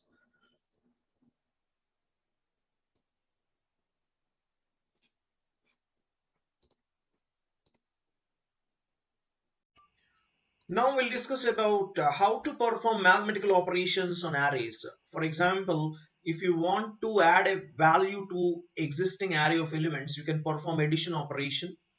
And similarly, you can also perform subtraction operation to subtract a value from the existing array of elements, and so on like this. So let us first create an array by importing a numpy module as np. Also, consider array k is equal to np dot array of, so let us create array of elements as 1 2 3 4 5. Now first print this existing array, so I can call it as original array. So let us first display the original array corresponding content here, and after this now you perform addition operation, k is equal to k plus 5,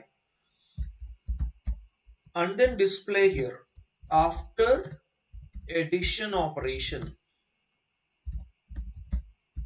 Okay, so what is the result after performing addition operation? Let's run this code and see the result.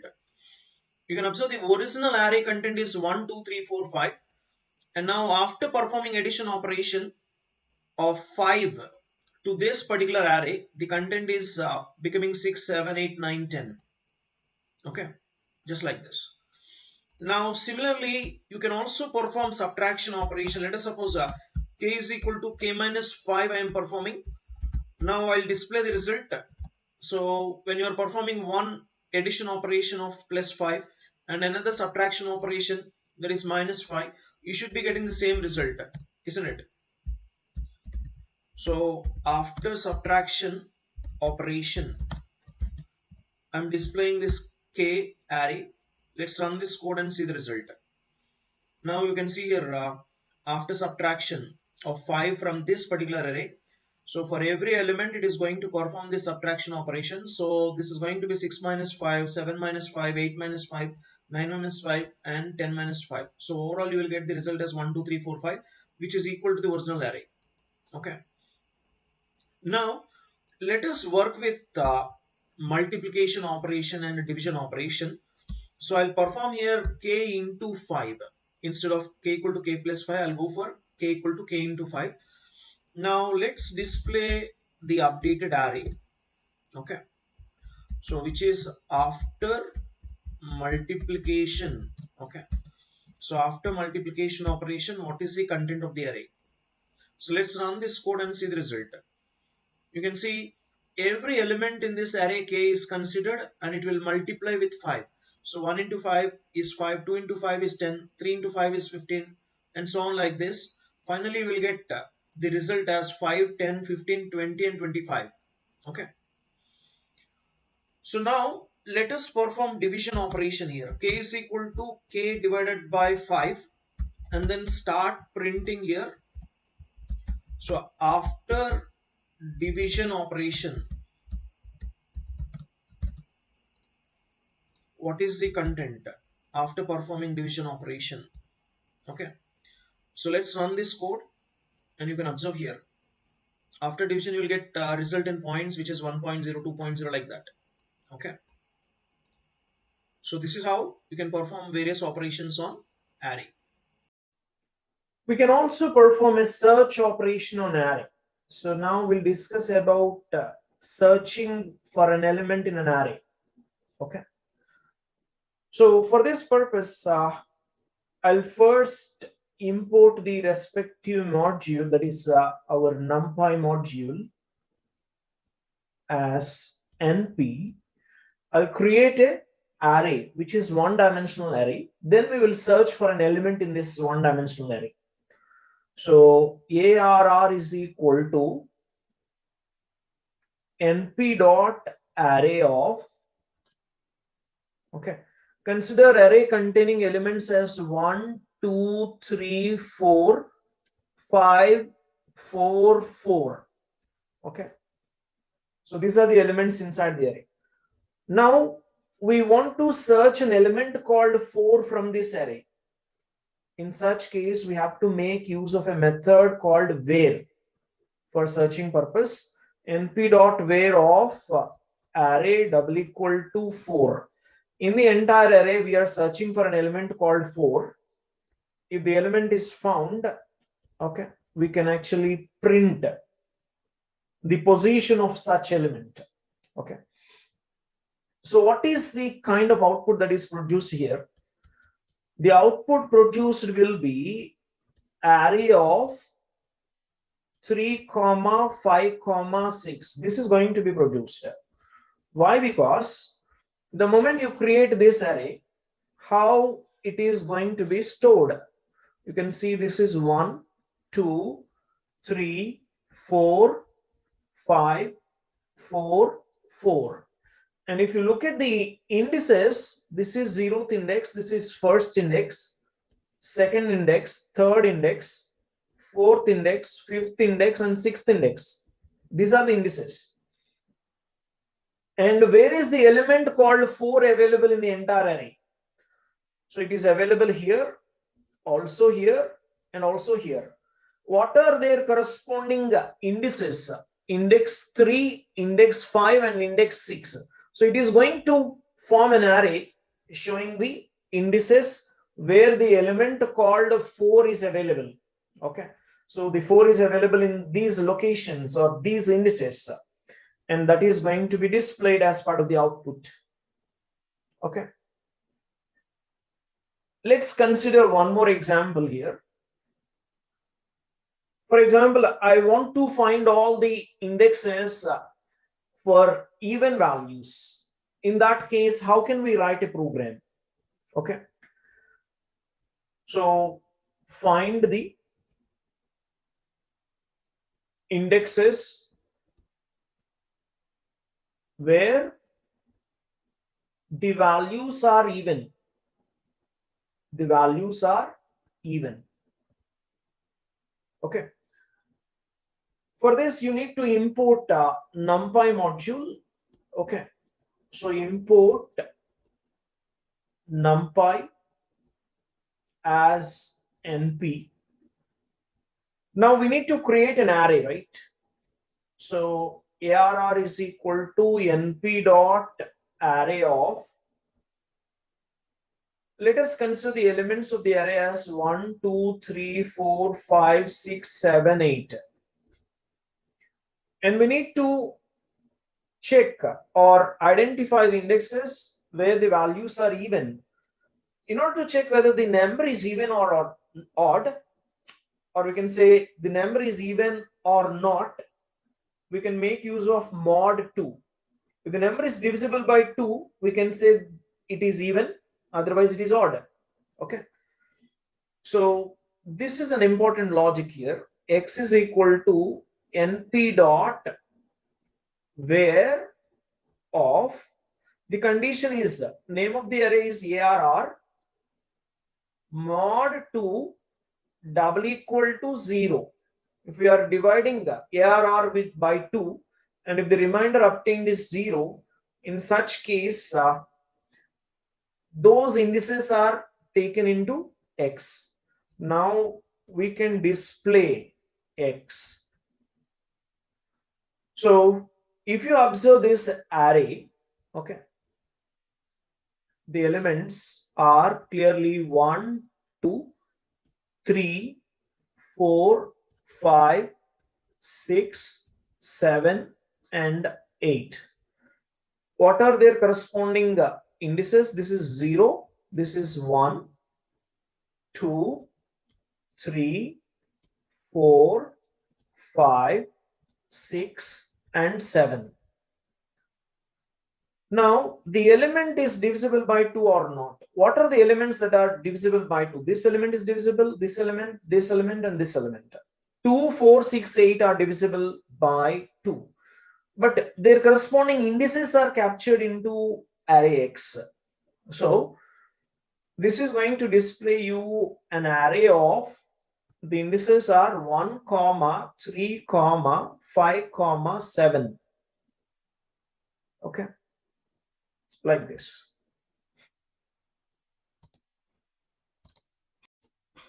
Next concept is filtering an array. Okay. Filtering elements in an array. So let us suppose an array containing 10 elements. Now you can filter out some elements and get remaining elements from the 10 elements and store it in another array. Let us suppose from 10 elements you are picking 4 elements and storing into a new array. So this concept is called filtering. Okay. So it's very simple. Getting some elements on an existing array and creating a new array. This is nothing but filtering. Okay. And how you are going to perform this filtering operation? In order to filter an array, we have to use a Boolean index list. Okay. By using a Boolean index list. Because this Boolean index list will tell you whether you need to pick this element or not.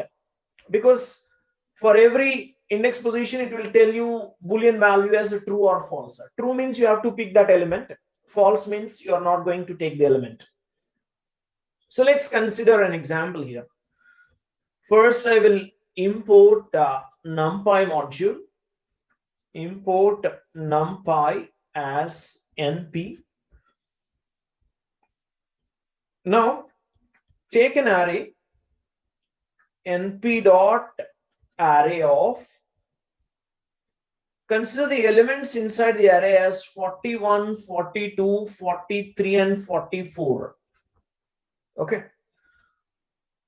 Now, let's consider its Boolean index list. Boolean index list I'm considering as a true for the first element and false for the second element, and again true for the third element and false for the fourth element. Now consider another array called new array. Okay, this is new array. is equal to array of x. So you can observe we are applying the concept of filtering on this array by considering this Boolean index list. It is going to form a new array and we can display that particular new array. Okay. So what are the indexes that are stored in this new array? Very simple. For array, these are the elements 41, 42, 43, 44. This 41 must be taken because its index position, you can see true. You have to pick this element 41. And coming to 42, you should not pick this because false is written here. And then again true. You have to pick this element. Then false here, you should not pick this element. So the elements which are located at the indices, when you consider this as a one-dimensional array containing 4 elements, elements are 41, 42, 43, and 44, and their corresponding indices are 0, 1, 2, 3. So exactly the elements 0 position and elements at the second position 41 and 43. So these are taken and displayed as part of the output. Okay. So the new array will have 41 and 43. 41, 43.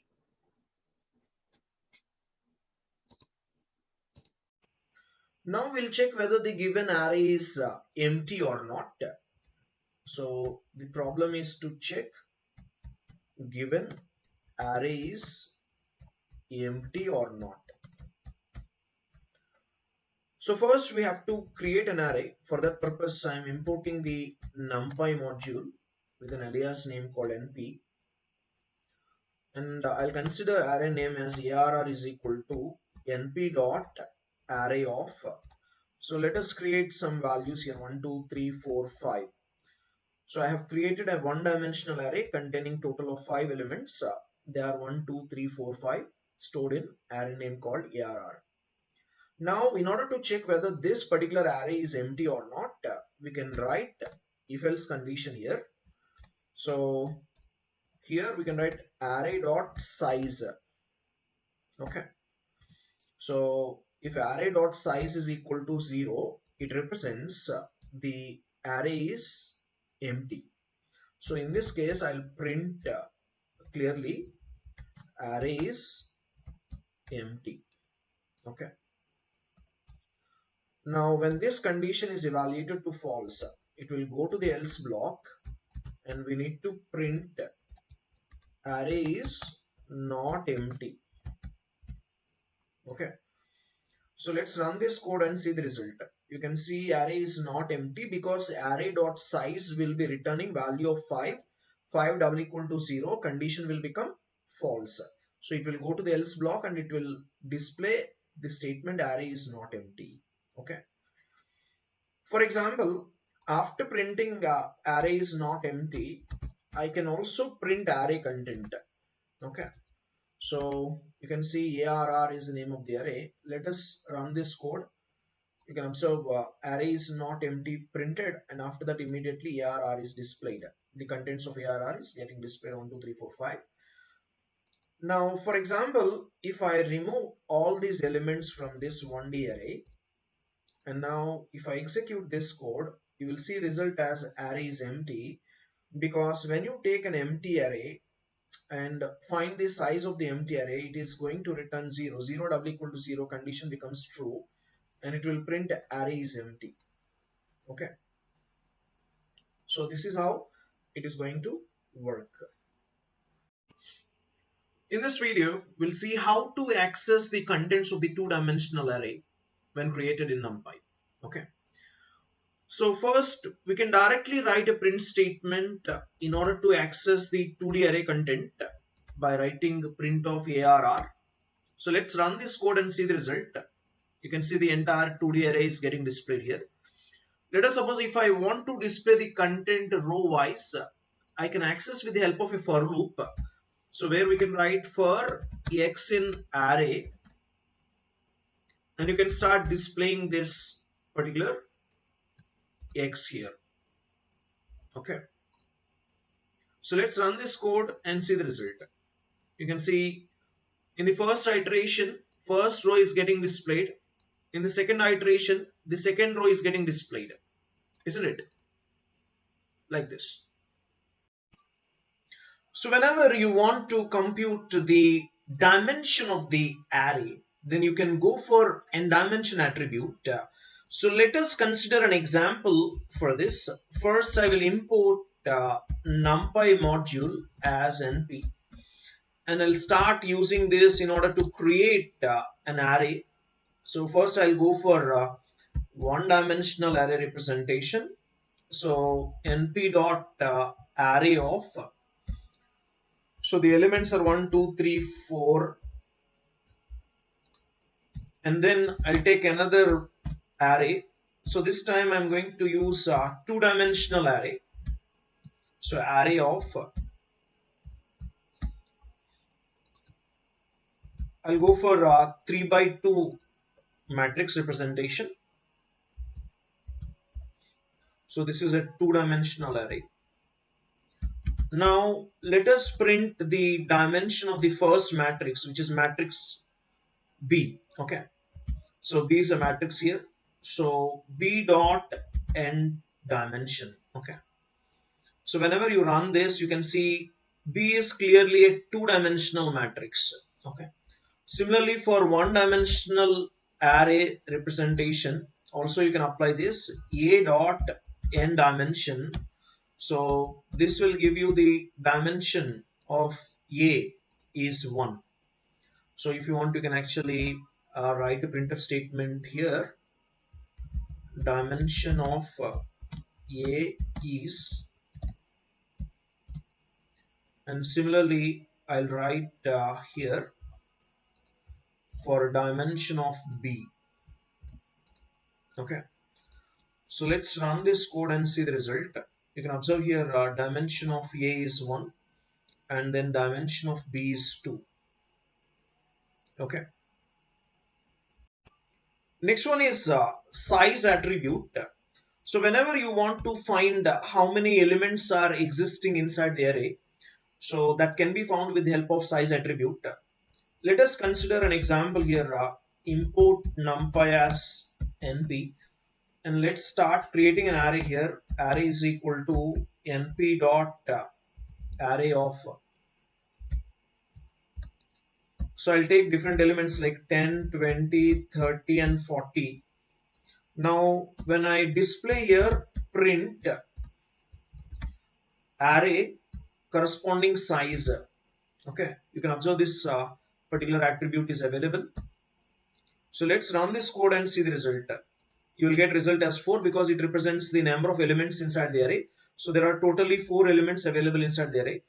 So if you want, you can also write a printf statement here saying that number of elements are array.size. Now it will display number of elements are 4. For example, if I start adding more elements, you will see the difference here. 50, 60. I have added 2 more elements. Now the result will be number of elements are 6. Okay. So what happens when you are considering a two-dimensional array? Okay. So this time I'll consider a two-dimensional array.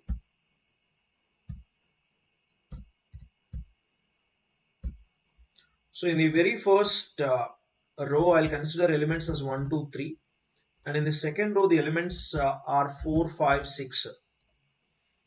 Now let's run this code and you can see the result as number of elements are 6 here. Suppose if I start adding more elements like 1, 2, 3, 5 and 4, 5, 6, 9, something like this. Then you can observe the number of elements are 8 because in the first row there are 4 elements and in the second row there are 4 elements. It's basically 4 plus 4 equal to 8. Total number of elements are 8.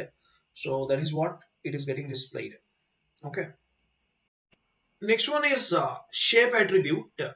So whenever you want to display the order of the matrix for a 2-dimension, so then you can easily use this particular shape attribute. So you can observe here there are totally 3 rows available in this particular matrix, and in each row there are 4 column elements. So overall this is 3 by 4 matrix representation. Now if you run this code, you will see the order is 3 comma 4. 3 represents number of rows and 4 represents number of columns. Exactly there are 3 rows and 4 column elements. Yes or no? So you can also modify the order of the matrix. Currently the order is 3 by 4, right? Now I want to reshape this particular order to 6 by 2 because the overall it is going to be equal number of elements, right? 3 into 4 will give you a total of 12 elements, and even 6 by 2, that is 6 into 2 will give you 12 elements. So the same 12 elements I want to arrange in 6 by 2 fashion. That is, there will be 6 rows and 2 columns in this matrix representation. This can be written as array is equal to array dot reshape. Okay, so you can write array dot reshape of. So this time you just need to specify the order here, updated order, which is 6 comma 2. So once this is updated, you can display array content. Let's run this code and see the result. So originally the order is 3 by 4. Now I have reshaped the order into 6 by 2, and when you do it, you will see there are 6 rows available, and in each row there are 2 column elements. For example, you can also do like 2 comma 6. Now let me run here 2 by 6 format, where you will see there will be 2 rows available, and in each row there will be 6 column elements. And similarly you can write 1 comma 12. So when you run this code, you will see there is only one row, and this row contains 12 column elements. For example, if I write 12 comma 1, so this is going to be 12 rows and each row containing one common column element, right? So similarly, I do here 4 comma 3. 4 comma 3 is another representation. So 4 by 3, this is going to be 4 by 3 here. There are 4 rows and 3 column elements here. Yes or no? So this is how you can actually reshape the existing shape of the array.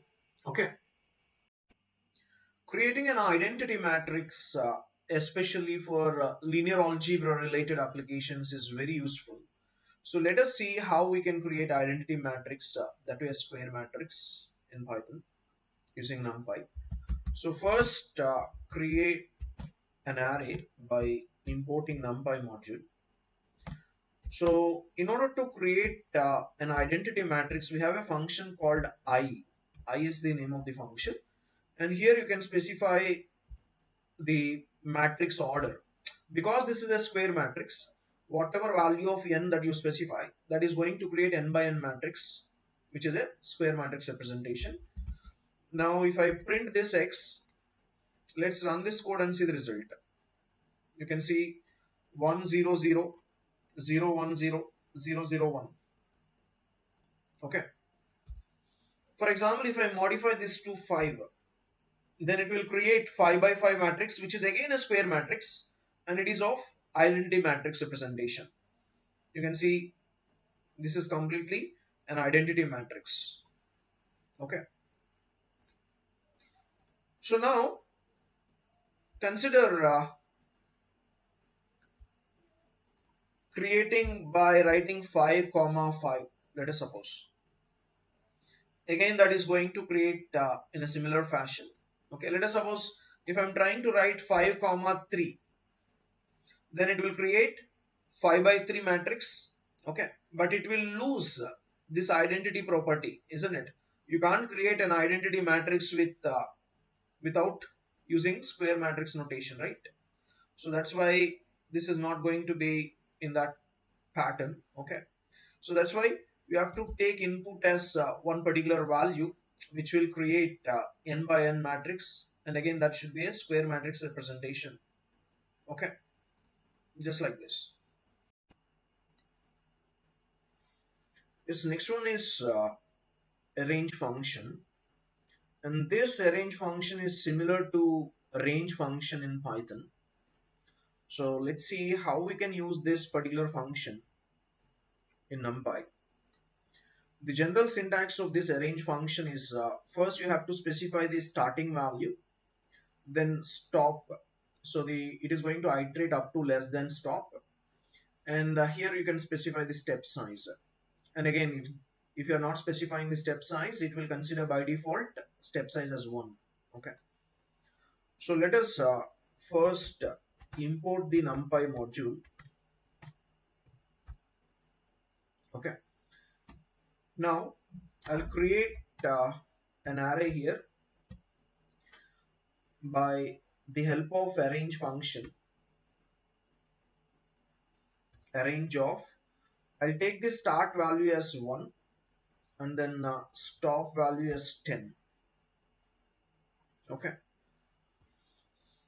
Now I'll print this X. Let's run this code and see the result. You can see it will start iterating from 1 and it will iterate up to less than 10. Okay. So which means 1, 2, 3, 4, 5, 6, 7, 8, 9. So this is going to create an array with these elements. For example, if you are specifying the step size as 2, for example, and now let's run this code. And you can see in this case, it is going to produce the result as 1, 3, 5, 7, 9. Okay. So for example, if you are working with negative values and also floating point values, then I'll write the starting value as -1 and the ending value as +1, and then step size is 0.1. Now let's execute this code and see the result. And this time you can see starting from -1 up to +1, these are the different values. Okay, where you will increment by 0.1, isn't it? So this is how you can write the range function. So that is arrange function in Python NumPy. Okay. So whenever you want to create evenly spaced number for the given interval, you can go for line space function, and this syntax is quite similar to the arrange function. Okay. So let us consider here creating an array in NumPy. So I'll take x is equal to np dot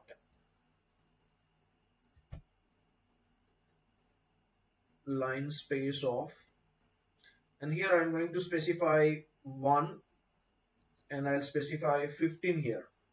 Okay. Now let us print this x, and when you run this code you will see the evenly spaced numbers in this particular range. Okay. Suppose I want to end with 15 and evenly spaced count is also 15. Okay.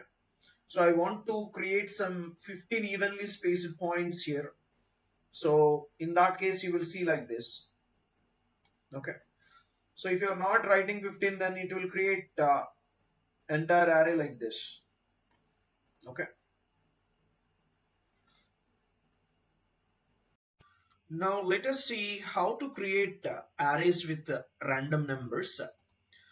So in Python, using NumPy, you can start creating random numbers which are in the range of 0, 1. Okay. So all floating point numbers will be created when you're trying to create an array with random numbers. So this can be done with the help of rand function. So first of all, you start importing the NumPy module. Now I'll start creating an array using random.rand. Suppose you want to create a one-dimensional array. So in that case, you just need to specify how many elements should be there inside that one-dimensional array, and then start printing that particular X. Okay. So let's run this code and see the result. You can see all these elements. There are totally 5 elements, and every element is of floating point type, and which is ranging from 0 to 1, right? Now let us create a random matrix similarly. So with the help of random function. So np dot random dot rand of, suppose if I'm trying to create a 3 by 4 matrix, okay, so you just need to specify 3 comma 4. 3 is representing the row size and 4 is representing the column size, and finally you have to print x. So let's run this code and see the result. There are totally 3 rows and 4 columns, right? Okay. For example, if I want to create a 5 by 5 matrix, then you look at the result. So this is clearly specifying a 5 by 5 matrix, and every element is randomly obtained in the range of 0 comma 1. Okay, like this. Now let us see how to create a diagonal matrix in NumPy. So first you have to make use of a function called diag function, and for this function you have to specify the parameters as a list of values that you want to keep as diagonal elements, for example 1 comma 2 comma 3. Okay, now when I start printing this x, it will display clearly 100 020 003. All the elements that you have specified are placed as diagonal elements. Let us suppose if I want to place some more elements like 4 and 5 also. When you run this code, you will get a 5 by 5 matrix where 1, 2, 3, 4, 5 are placed as diagonal elements. Okay, like this. Next one is flatten method. So whenever you want to convert or transform the matrix into one-dimensional array, which is with the help of NumPy module, you can do this. And the name of the method is flatten method.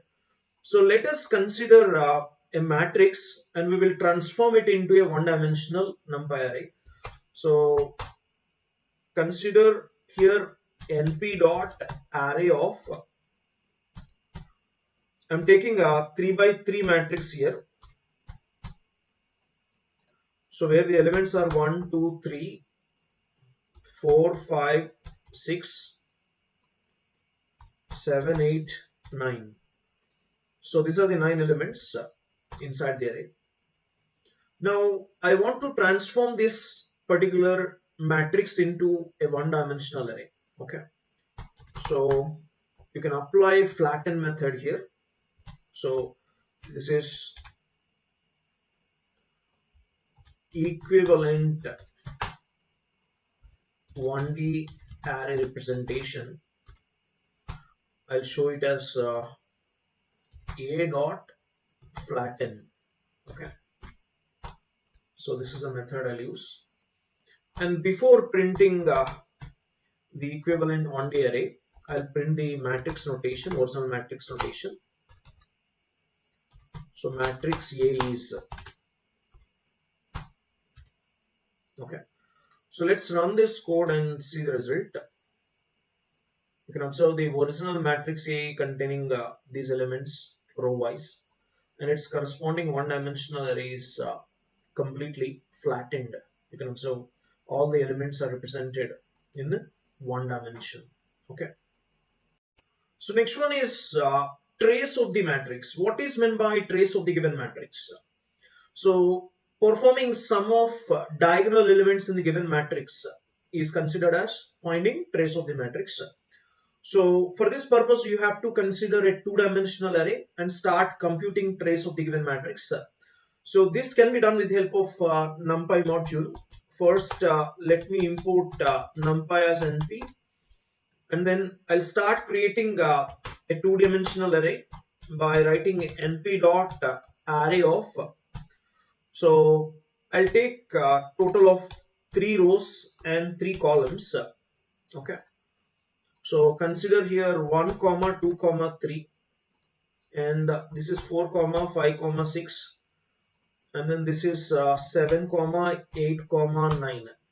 Okay, so this is my matrix A. Okay, let me first print this matrix. Given matrix A is, so after printing A, now let us compute the trace of the matrix. So we can actually compute trace of the matrix with the help of trace function. So print matrix name is A, so A dot trace we can apply, and here I'll write trace of given matrix is. So this is going to be A dot trace. Okay, like this you can compute trace of the matrix. So let's run this code and see the result. You can observe the elements of the matrix are 1, 2, 3, 4, 5, 6, 7, 8, 9.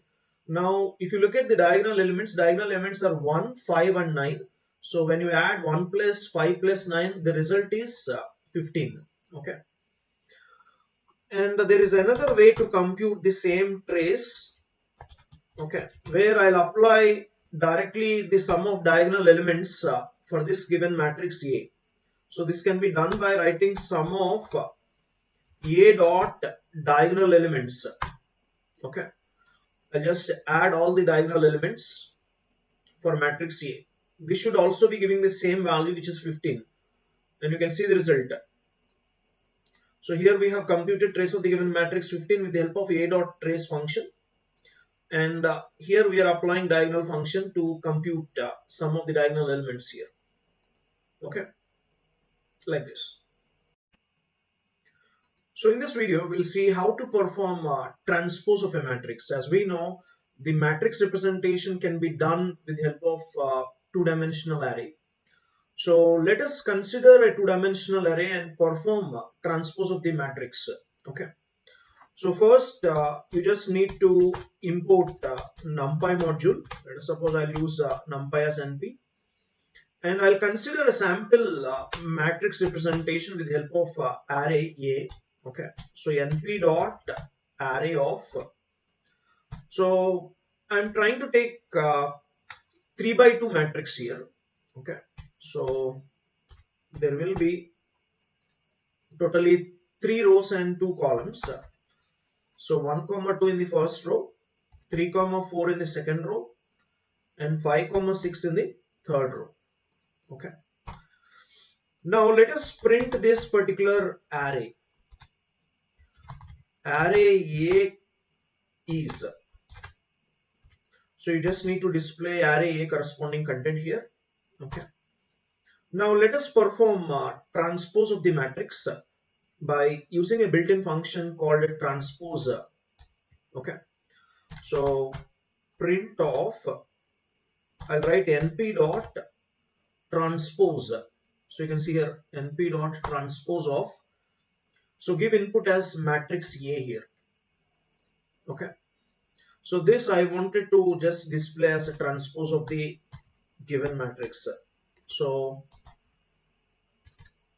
transpose of matrix A is, I'll just display like this. Okay. And here also, instead of using a term array, I'll go for matrix A is. Okay. Now let's run this code and see the result. So we just need to keep everything here in the brackets because this is entirely a matrix representation. Okay, and row wise we are keeping inside the square brackets, and together this is forming a matrix, right? So let's run this code and see the result. Now you can see matrix A content is clearly displayed. Later we are displaying the transpose of the matrix A. Okay. So one thing we'll do here, instead of this notation np dot transpose of A, so we can also do other notations here. Print, okay, transpose of matrix A is. So this time I'll go for a shortcut notation where I'll do just A dot t. Okay, so A dot T actually represents transpose of matrix A. So let's run this code and see the result. You can see here also clearly matrix is transposed. 3 by 2 matrix became 2 by 3 matrix, isn't it? Okay. Or otherwise, you can also do like this. An alternate implementation is transpose of matrix A is. So this time I'll write A dot transpose. You can see A dot transpose. Okay. Now if I run this code, this will also perform transpose of the given matrix A. So these are different ways where you can perform transpose of the original matrix. Now let's see about negative indexing in case of a two-dimensional array. Okay.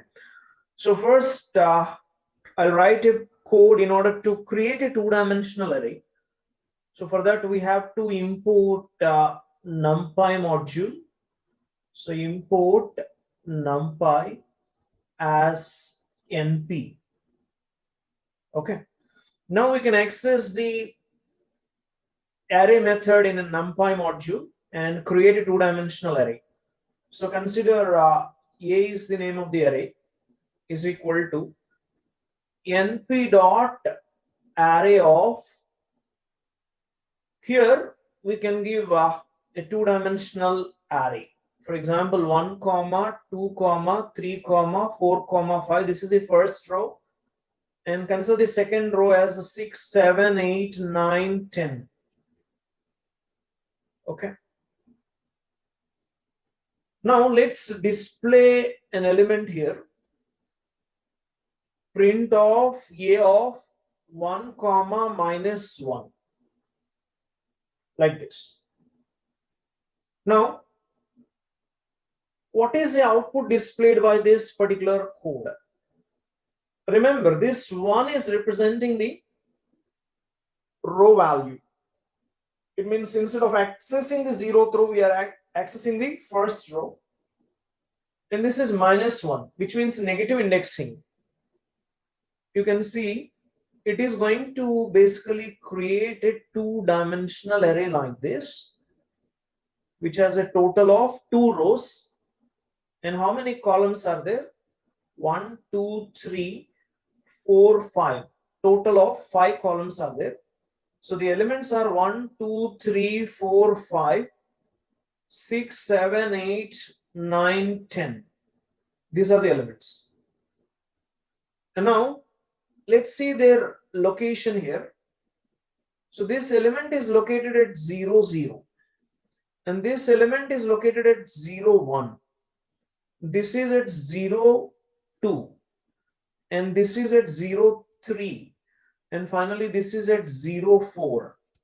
Okay.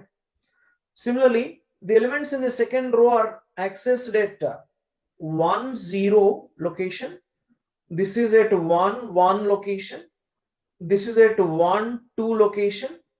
This is 1, 3. And finally, this is 1, 4. Okay. So if you are trying to access from the end minus 1, it means you are going to access this particular element in the first row. So the output displayed will be 10 here in this case. In this video, we'll discuss about pandas, mainly fundamentals of pandas. First, understand the purpose of using pandas in Python. So it is mainly used to manipulate tables corresponding data in Python. And also this module is developed upon the NumPy module. So this is very powerful, and you can use it along with other modules like matplotlib while plotting graphs. Okay. So let's see what are the basic data structures of pandas. Pandas has got two basic data structures. One is series, the other one is data frame. So let us explore about series. Always remember the difference between series and data frame is series is considered as one-dimensional array representation, whereas data frame is an object to represent two-dimensional array representation. So now let's see how you can actually create a series which is a series of numbers or a vector or a one-dimensional array in Python, okay, with the help of pandas. So first, you have to consider by importing pandas. So import pandas as PD.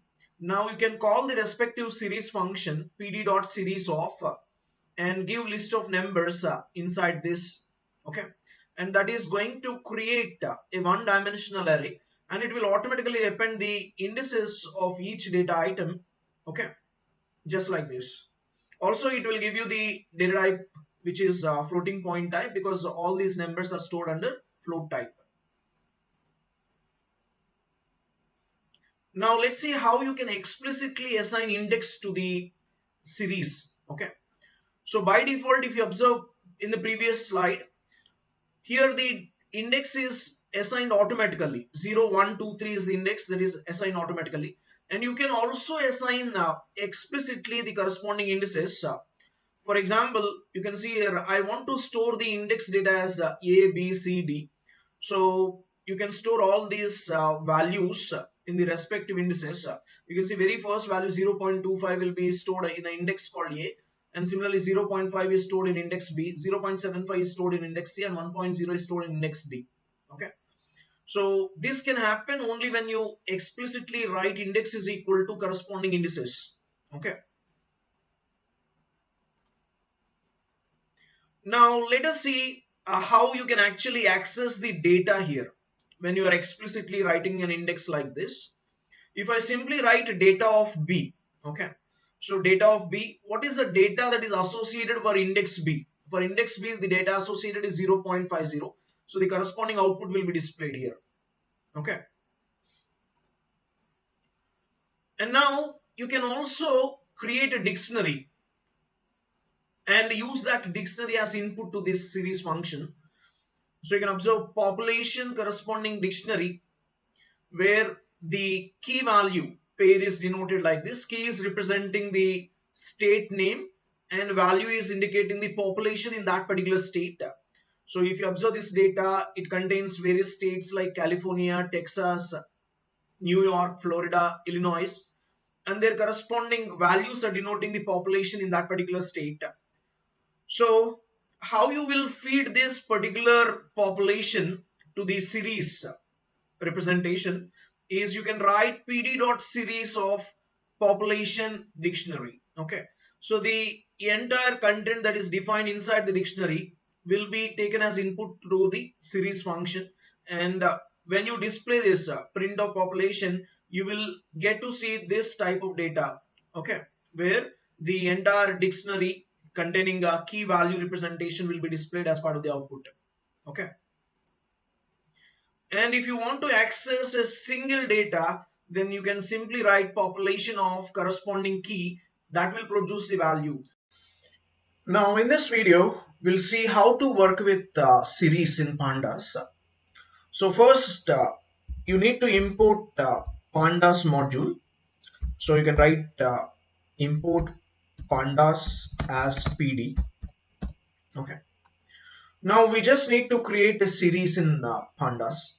How do we create a series with the default index? You can use series function. So we can write here S1 is equal to PD dot. So we are trying to create a series, right? So series of, you can give all one-dimensional array elements like, for example, 10, 20, 30, 40, 50 like this. So this is going to create a series with the default index. Default index will be 0, 1, 2, 3, 4 like this. And if you start printing the same S1 series, then you will see here the entire data is displayed with their corresponding default index. So at index 0, 10 is stored, at index 1, 20 is stored, and so on. At index 4, 50 is stored.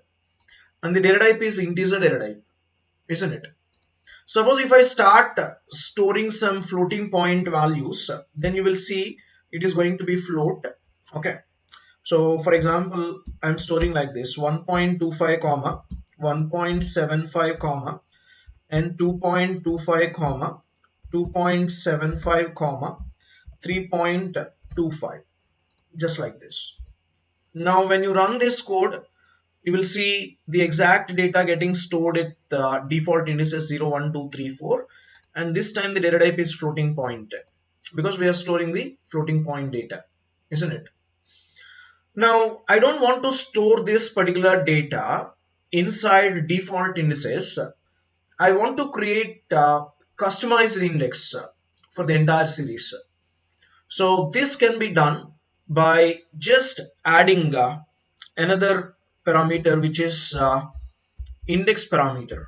Okay, so here I'll write corresponding index is equal to, so this time I'll take the respective indices as A is the first index, B is the second index, then C is the third index, and then D is the fourth index, then E is the fifth index.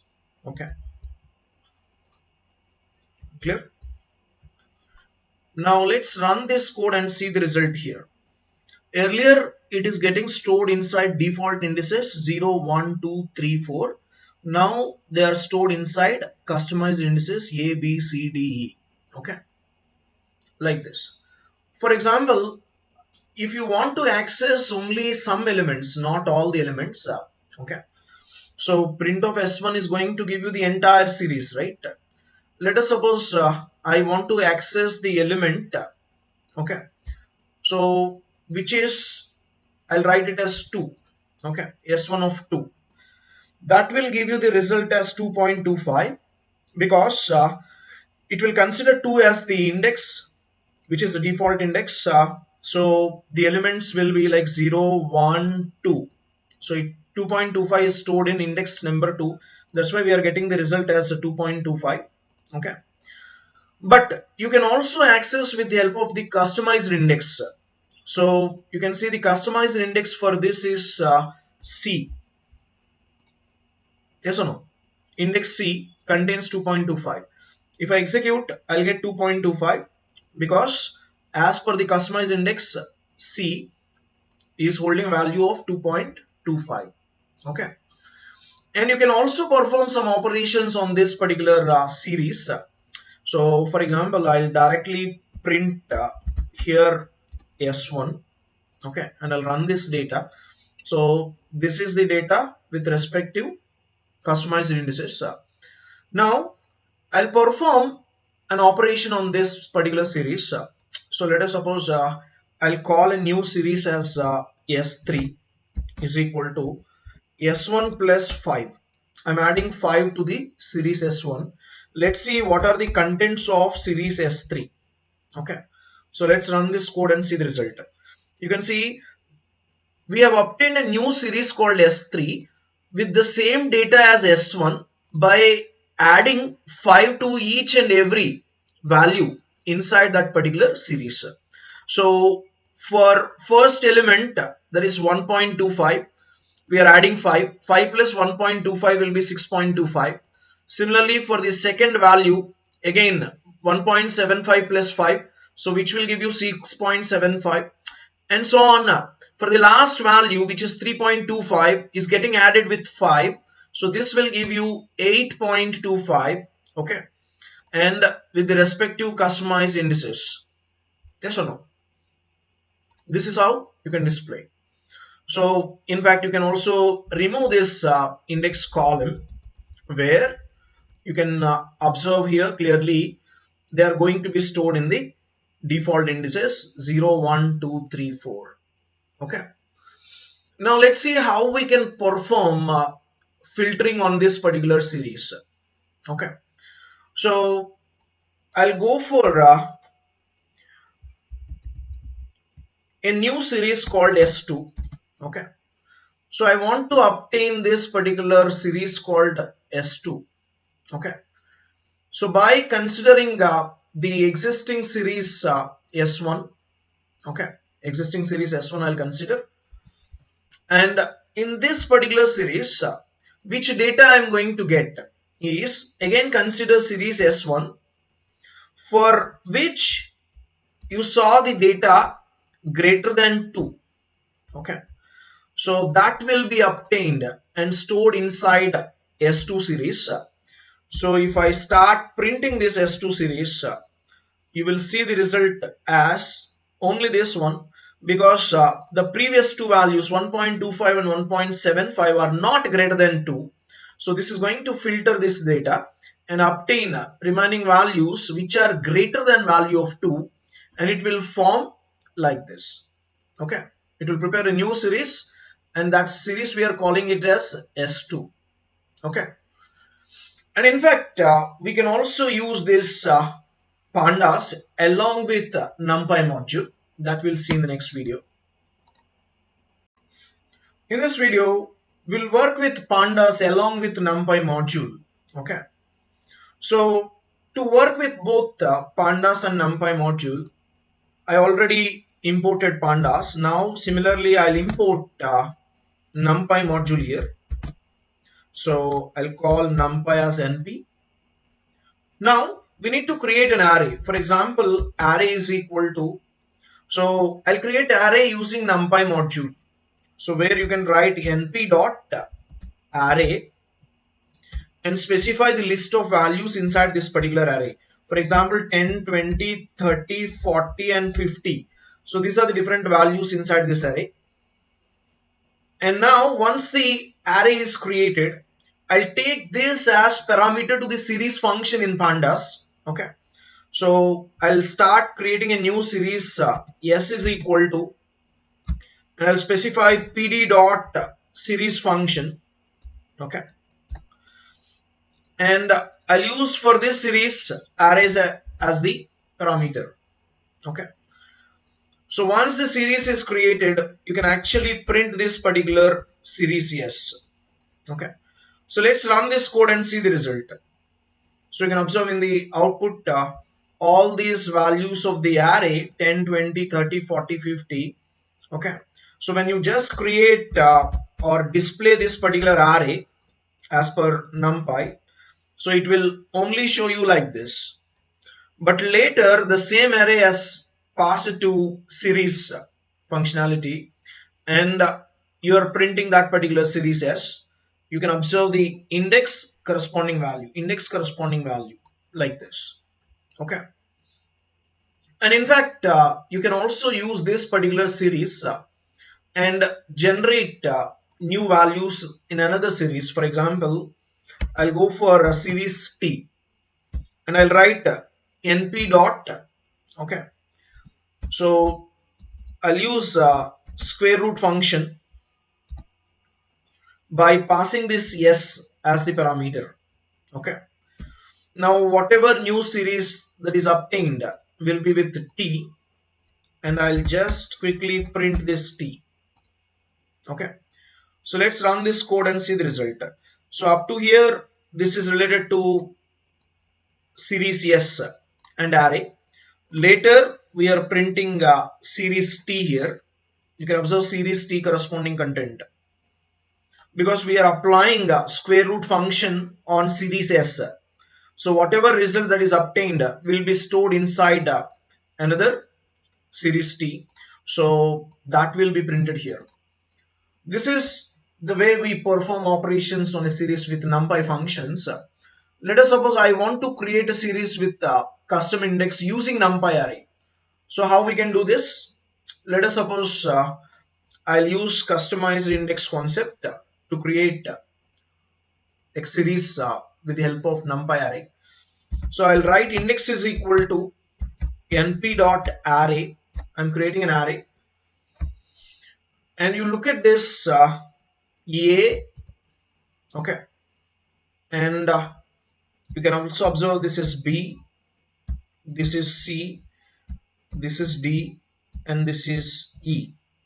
Okay, so I have to create a separate array for indices, and also I have to create a separate array for storing the values.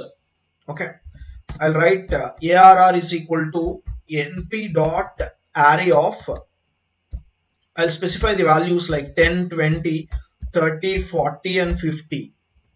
Okay, so now we use this and we'll generate a series here.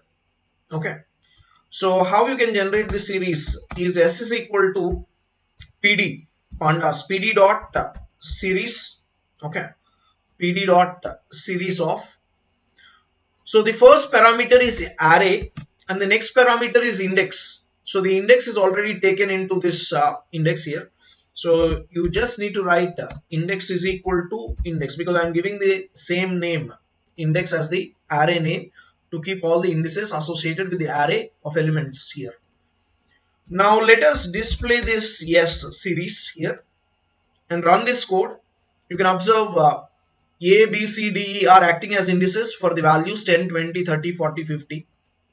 Okay.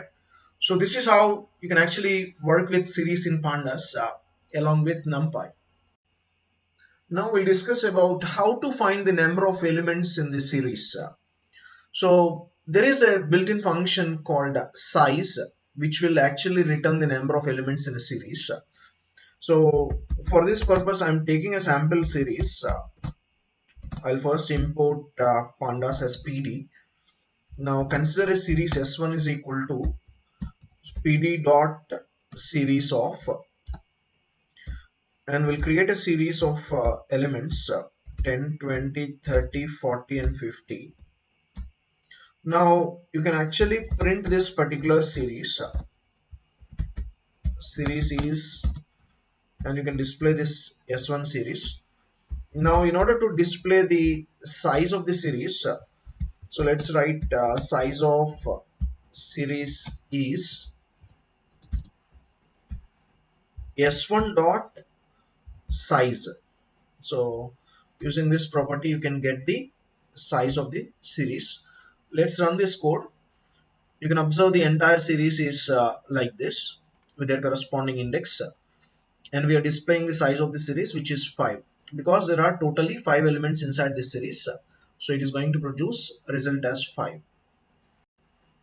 Now let us compute the average of elements in a given series. So for this you can use mean function, which will return you the mean of the elements or average of elements in the series. So let us consider S1 is equal to a sample series like PD dot series of, and let us give the elements as 10, 20, 30, 40 and 50.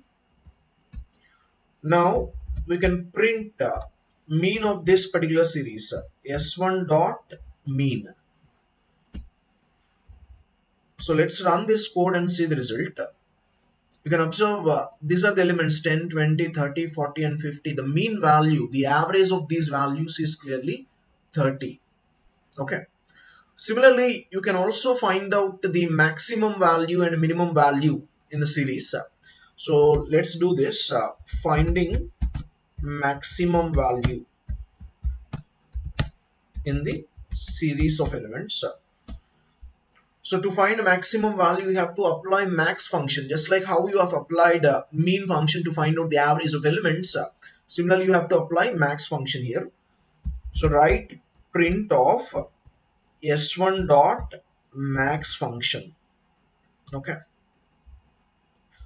So you don't need to give anything here. It will simply return the maximum value. Okay. So if you want, we can write some text here.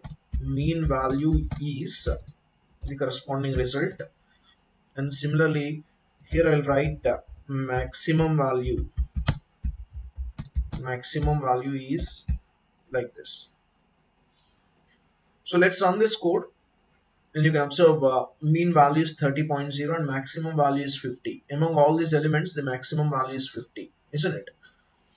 Now you can also give a series which is in unsorted order, like I'll give you 120 here and this is 410. Okay. Now let's run this code, and you can observe the mean value is getting changed. Okay, 124 becomes the mean value or average of these numbers. And if you observe the maximum value here, maximum value is 410 among all these elements. Similarly, in order to find the minimum value, you can change this max function to min. Okay, that will give you the minimum value. So let us print it. So while printing, you can write minimum value is s1 dot min. Okay. So let's run this code and see the result. You can observe the minimum value is clearly 10. Okay. And the above result we have already seen. Mean value is 124, maximum value is 410, and minimum value is 10. Okay. So this is how you can easily find out average of elements, maximum value, minimum value with the help of pandas. Now let us implement sorting a series. So you can actually apply sort values function in order to sort all the values that are defined in a series. So the corresponding syntax will be like sort underscore values is the respective function which can sort the given series. So for this purpose, we have to consider the series of elements. Let us suppose in this case, you can see series of, I'm taking a different order of the elements like 10, 30, 20, and then 50, and then 40. So these are the elements I have taken. Now I'll start sorting this particular series. So if you want, you can first display the original series. Okay. So original series is, you can display this original series S1. Okay. After this, now I'll perform sorting. So if I perform sorting, I can display updated or sorted series is, simply call sort series, sort values. Okay. S1 dot sort values. Okay. Now if you run this code, you will see the original series and also the sorted series. You can observe this is the original series. Okay. And this is the series obtained after sorting. Yes or no? This is the series obtained after performing sorting. And if you observe, these indices haven't changed. You can see earlier at index 0 value 10 is stored, at index 1 value 30 is stored. So after sorting also 30 is associated with index number 1. Okay. Similarly 20 is associated with index number 2 here. Here also 20 is associated with index number 2 after sorting. And similarly so on, you can see 40 is associated with index 4 here. Here also 40 is associated with index 4. So the indices are not changing, only the values will be placed in sorted order. Okay. So this is how you can perform sorting here. Now we can also compute or display unique values in a series. So in order to identify the unique values, you can make use of unique functionality in pandas to identify the unique values in a series. So for this purpose, I'll take a sample series as S1 is equal to, so pd dot series of, you can create a series of elements and this time you take some duplicate values in the entire series. So 10, 20, I'll take, next one is 30, and again 20 I'll take, and again I'll take 10. So you can observe among these elements, 10 is repeated 2 times, 20 is repeated 2 times, 30 is not repeated, it is appearing only once. So now if you start printing S1 dot unique, okay, by applying this unique function, you will get only unique elements. You can see 10, 20, 30. Okay. So there is no repetition of element 20 or 10 because this will only display the unique values in the series. Okay. For example, if you want to count how many unique values are there in the series, then you can go for a function which is n unique. So this function will give you how many elements are uniquely specified. Okay. The count of the number of unique values in a series. Okay. So you can observe the unique elements. The corresponding count is 3, right? It has to print result as 3 if I apply n unique function on S1. Okay. So let us print S1 dot n unique function. Okay, so let's run this code and see the result. So this is after applying unique, and n unique is going to return you number of elements, number of unique elements inside this particular list. So there are totally 3 unique elements are there inside the list. Okay, so this is how it will work. We can also obtain summary statistics of a series, including the count of the series, mean value of the series, standard deviation of the series, minimum value of the series, maximum value of the series, okay, and so on like this. So all these statistics you can obtain on a particular series with the help of describe function. So you can use describe function to extract the statistics of complete series. So let us first import the pandas module as PD, and here I'll take sample series S1 is equal to PD dot series of, and here I'll give you some elements of this series, for example 10, 20, 30, 40 and 50. This is a simple series. Now if I ask to describe this particular series, then you will get all these results related to the series S1. Okay, so let's run this code and see the result. You can observe count is indicating how many elements are there inside this series. It is described clearly, and then mean value of this series, then STD representing a standard deviation of this particular series, then minimum value is 10. Okay, and similarly here you can see maximum value is 50. Okay, and apart from this you will see a quartile. Okay, so like this 25th percentage and 50% and 75% like this. Okay, so this describe method or function will actually give you complete statistics of a given series. Okay, in this video I'll show you how to create an empty data frame in pandas. So first import pandas as PD, and then create a data frame using data frame class. So just write like this. This will automatically create an empty data frame, and later you can actually display this with the help of print statement, print of df. Now when you run this code, you will see an empty data frame here because there are no columns and the index is also not there. Okay, basically we haven't given any data here. Okay, so for example, if I wanted to create a data frame from the series, that also we can do. So a slight modification here I'll do, and I'll create a new series.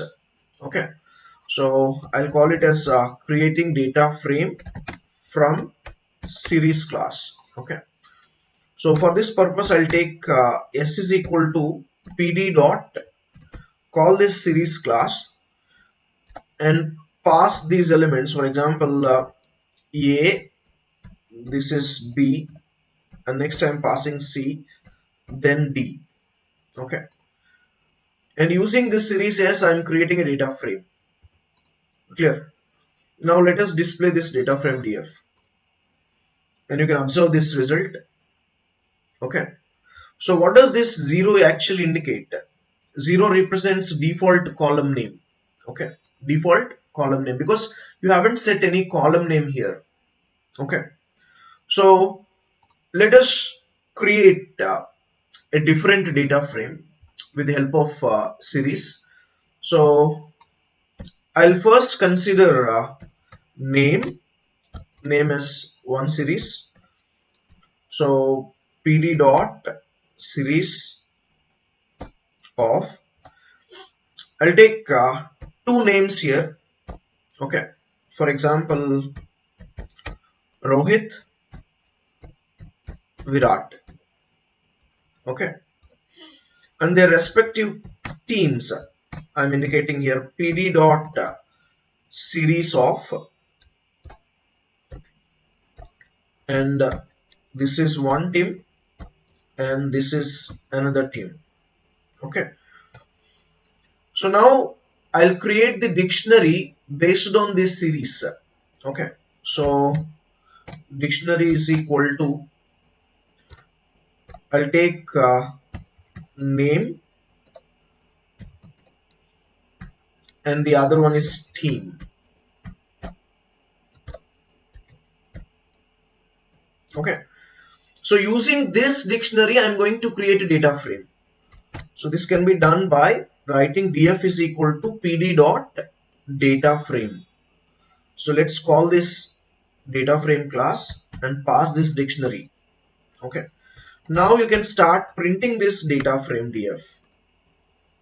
Okay, let's run this code and see the result. You can observe this is the respective result, right? So name has got two rows and they are Rohit, Virat, and team has MI, RCB. So now this became a two-dimensional array, 2D array.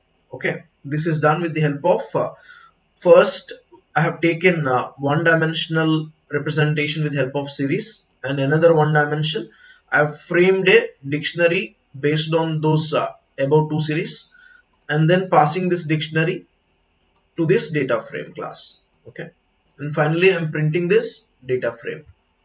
Okay, we can also create a data frame from list of dictionaries. You can consider this example. I've taken a list containing a list of dictionaries. You can see this is one dictionary and this is another dictionary and this is another dictionary. So now I'm taking this list as input to this data frame and I'm displaying this particular data frame. So let's run this code and see the result. You can see name becomes one column and surname becomes another column. So this is clearly a two-dimensional representation or a table representation of the data, which is done with the help of data frame. Now let's see how to access this particular data row wise. So we can write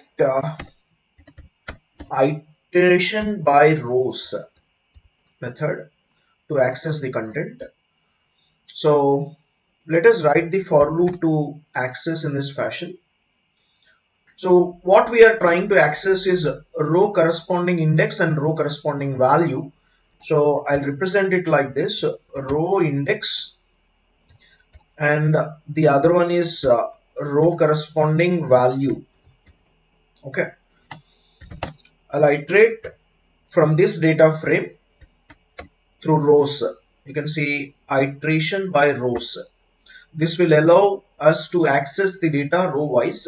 Okay, so let's print the content which is stored in the row index. Okay, so first I'll print row index is, I can write simply row underscore index, and later I'll print row value here. Similarly, this is my row value. Row value is, you can write row underscore value. Okay, now let's run this code and see the result. You can see this is our first table display, and later we are accessing row wise. When row index is 0, we are accessing row values that are located at index 0, which means this particular data is displayed. In the next iteration, row index value becomes 1. That will fetch you the first row corresponding data. Okay, so you can observe the same data is displayed, and later row index value becomes 2, and then it is going to fetch this particular row, right? Okay, so this is how you can access data row wise with the help of iter rows. Now for example, if someone wants to access the data column wise, okay, so this time I'll try to access the data column wise. For that you have to use iter items. Okay, so everything is same here, except you are trying to access the column wise. So I'll modify like this. Instead of row, I'll write column. Okay. So here also I'm trying to access column wise, and the associated function is iter items. Okay. So here I'll write items, and again while accessing column index, it is call underscore index.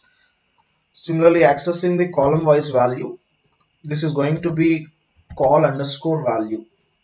Let's run this code and see the result. You can observe this is clearly printing the entire table, and after that column wise we are accessing. So column index is name here, first column, and its corresponding data is getting displayed with the help of column value. And in the next iteration, column index will be representing surname, and the column values will be displayed. So all this particular column will be displayed. Okay, as there are totally two columns, and this loop is going to iterate for 2 times, isn't it? Like this. Now we'll see how to add a new column or rename the existing column, as well as deleting the existing column. So for this purpose, I'll just create pandas data frame with the help of series. So here I'll consider S is the series, and pd dot using series class, I'll create a list of elements like 10, 15, 18, 22. So now I'll feed this series to data frame, which can be done like this: pd dot data frame of series S. Okay, now the data frame gets created. If you want, I can display here print of df, so that will display this data frame. You can see, okay, 0 representing the default column name, since we are not assigning any column name here.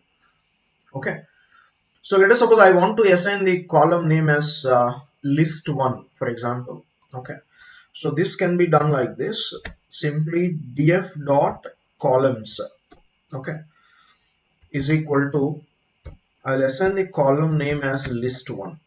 Okay, now let us display this particular df, print of df, and run this code.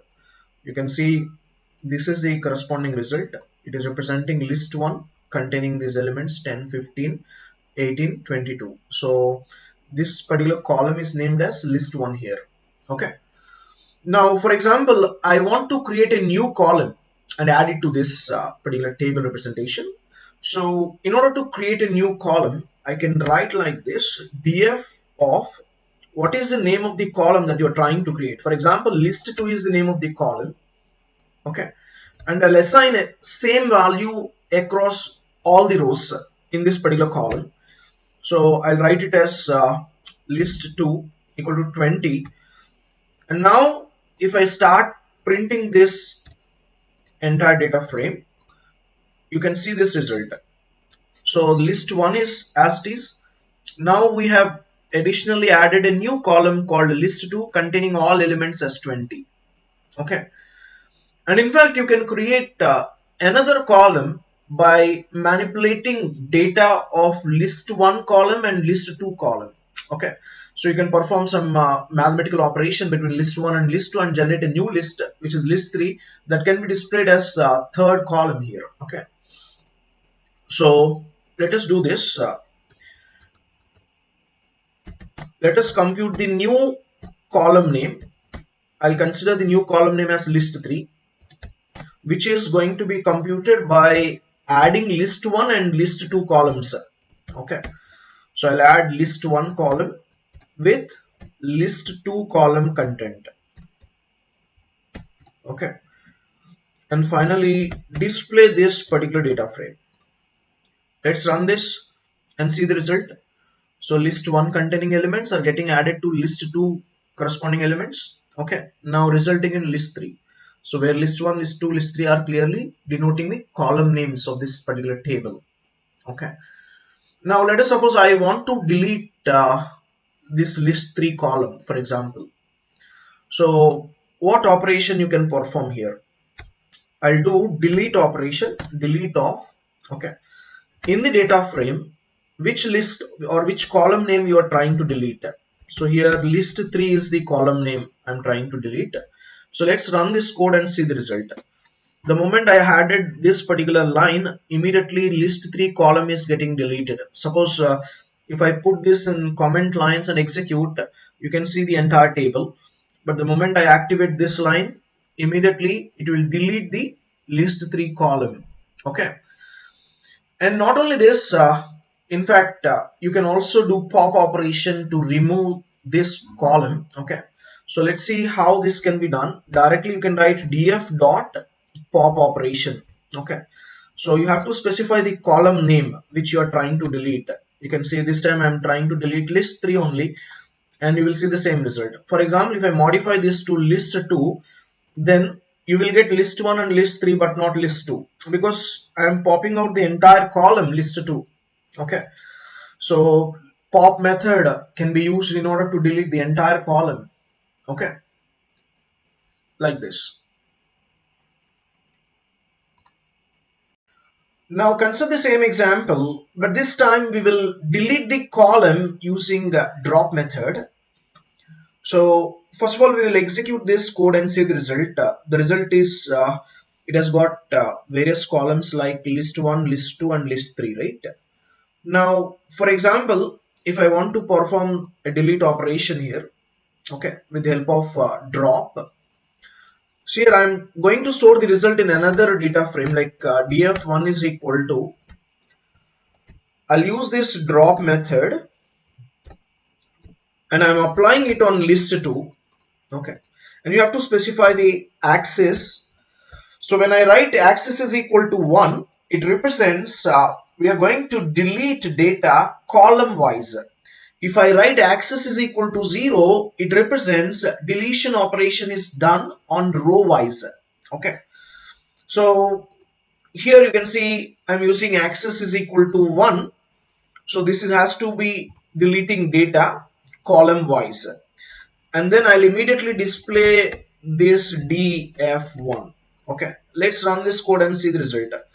So this is the original df, and later df1 is obtained by removing list 2 on axis is equal to 1, which is representing clearly the column wise deletion operation, which means list 2 gets removed. List 2 column is getting removed. So the updated df1 has got only 2 columns, list 1 and list 3, apart from the index. Okay, so for example, if you want to delete row wise, then how you have to write is first you have to specify index. Okay, so index is equal to, for example, I'm writing 2 comma 3 and I'll use axis is equal to 0. So this axis is equal to 0 representing deletion operation done on a row wise basis. So this is what happens here. You can see I'm trying to delete these indices. Okay, index 2 and index 3, axis equal to 0 represents the entire row gets removed. Okay, suppose if I modify this to only index 2, then it is how it is going to be working. You can see here only index 2 row getting deleted. As you know, only index 2 row is getting deleted, all the other rows are there. Okay, suppose if I am writing one column, okay, this doesn't work. But if I write 1 colon 3, again this is not going to work, because you have to clearly specify what are the indices that you are trying to remove. For example, index 0 comma index 3 I have specified. So these indices corresponding rows will be removed. You can see here. Okay, index 0 and index 3 rows are clearly getting removed in the output. Okay, only index 1 row and index 2 row are available here after deletion. Okay, we can also perform Boolean indexing in data frames. So let us do this with an example. First, consider this dictionary and pass this dictionary as input to the data frame. So create the data frame here, pd dot data frame of this particular dictionary, and later I'll display this data frame. See the result? Exactly, the entire dictionary is now represented in the form of a data frame, which is a two-dimensional array or table representation. Okay.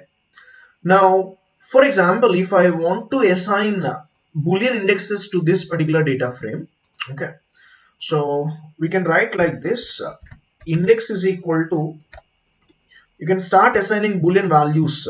Okay, for example, I'll assign true, comma, false, comma, true, let us suppose. Okay, now let us run this code and see the result. You can observe earlier the indices are 0, 1, 2 for these rows. Right now we have assigned Boolean indices to these rows. They are true, false, true. For example, now I want to display only rows whose index is true. Okay, then I can display like this: df dot loc of true. Okay, so when I write loc of true, this will actually search for true index and it is going to display corresponding rows. Okay, so the main purpose of LOC is to access a group of rows and columns. So let us execute this particular code. You can see wherever you see the index as true, its corresponding rows are getting displayed. Okay, for example, if I write false here, then it will display the row containing index as false. Okay, so this is how it is going to display. Clear? Now let us consider concatenation operation, where we can perform this concatenation operation between two data frames. So for this purpose, I'm going to create a data frame based on dictionary 1 here. So let us suppose I'll use df1 is equal to, so let us create a data frame here with data that is mentioned in the dictionary 1. Okay, now similarly I'll create another data frame based on the data which is given in dictionary 2. Okay, so data frame of dict2. Okay, now let us perform this concatenation operation here. df3 is equal to pd dot concatenation operation. So you can do this concatenation operation easily. So to concatenate, we require df1 and df2 as input. Yes or no? So df1 and df2 are now getting concatenated and the result will be stored in df3. Okay, now let us print df3 corresponding content and see the result.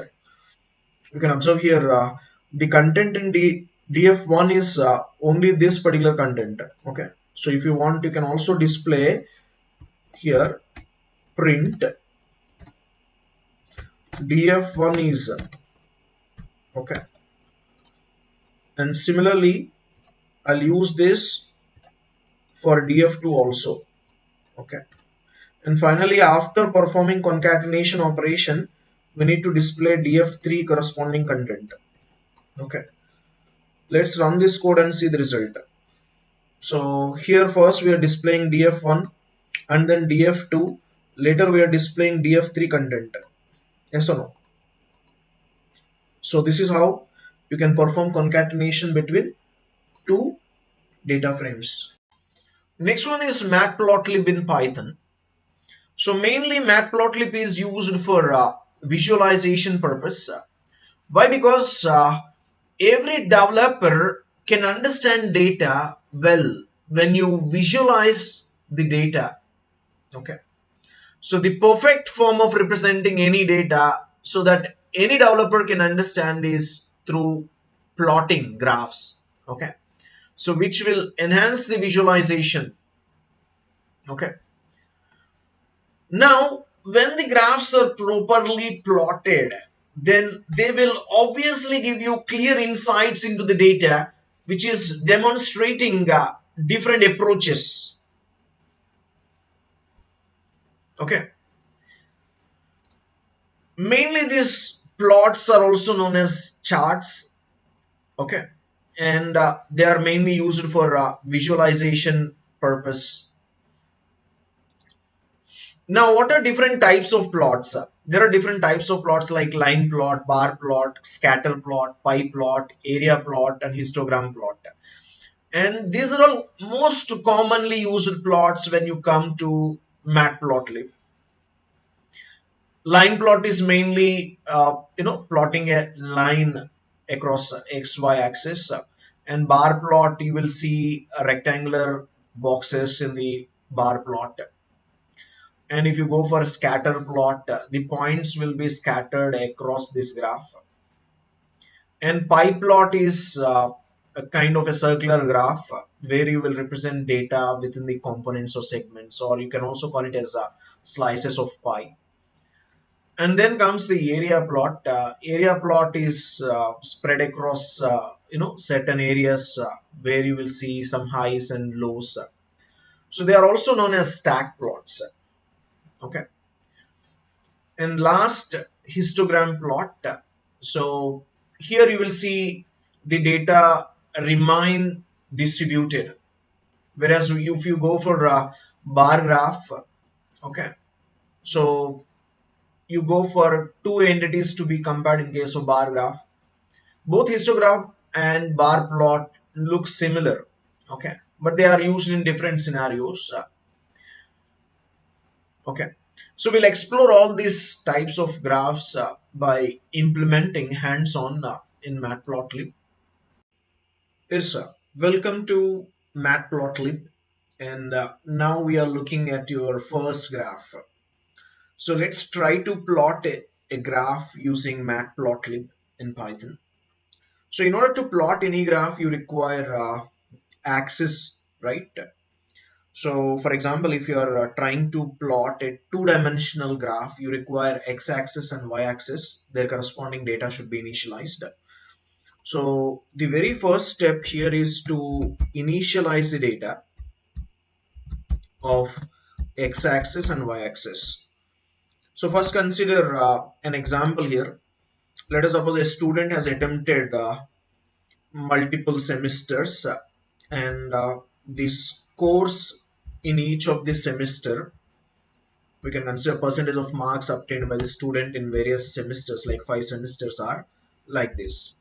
For example, 85, 87, 83, 86, and 85 again. So I'm considering the number of semester as x-axis representation, and the marks or percentage of marks obtained in each semester is indicated with the help of y-axis. Now the very next step is to plot this particular data. So next step is plotting the data.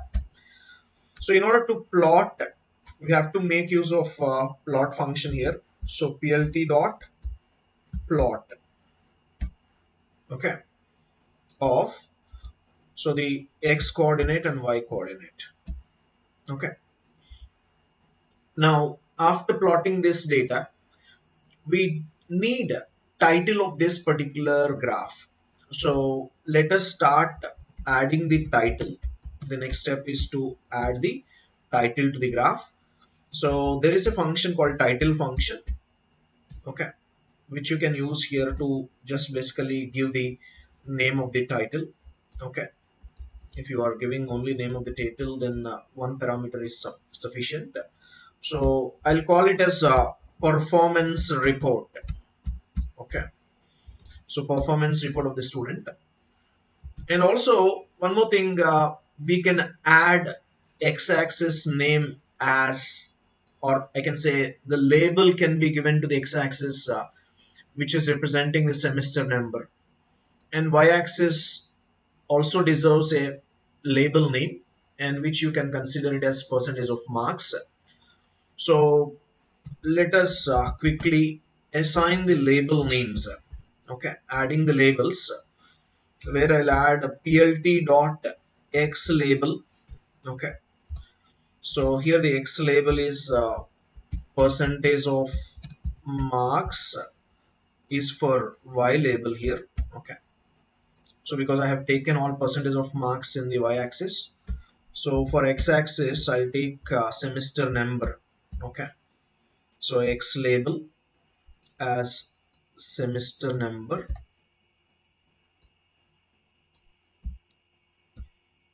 Okay,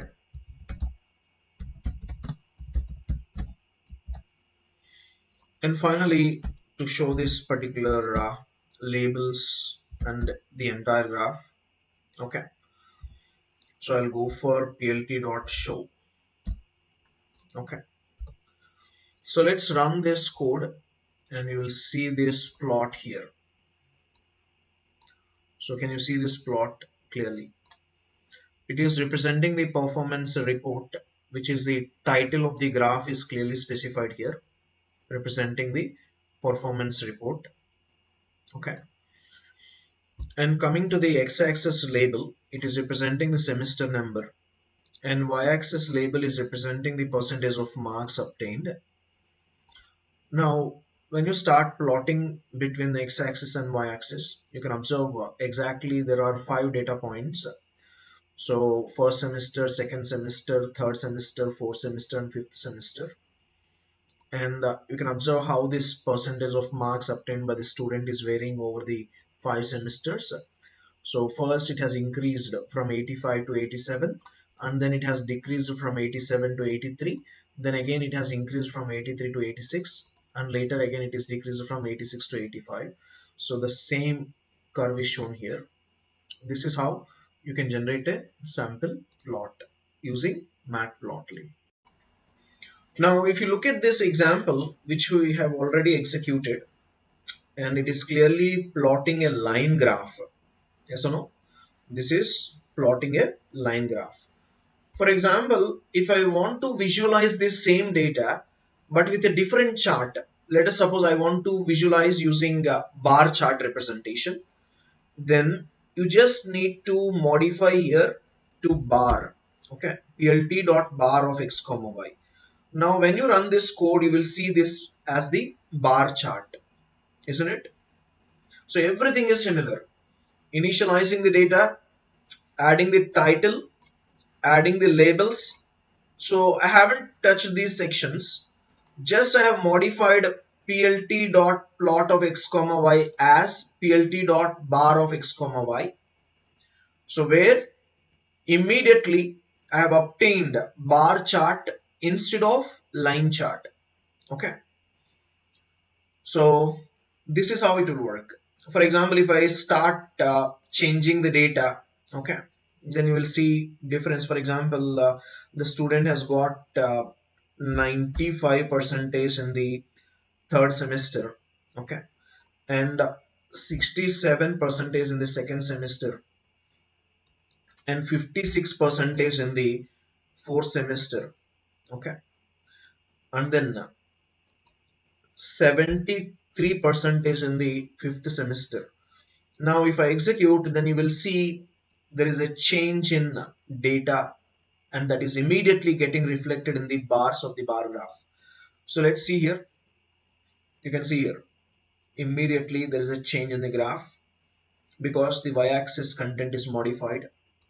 The same thing is clearly reflected in the bar graph. Okay, so it's very simple to generate any graph in Python with the help of matplotlib. Now this is the bar graph, right? Let us suppose I want to generate a scatter graph or scatter chart.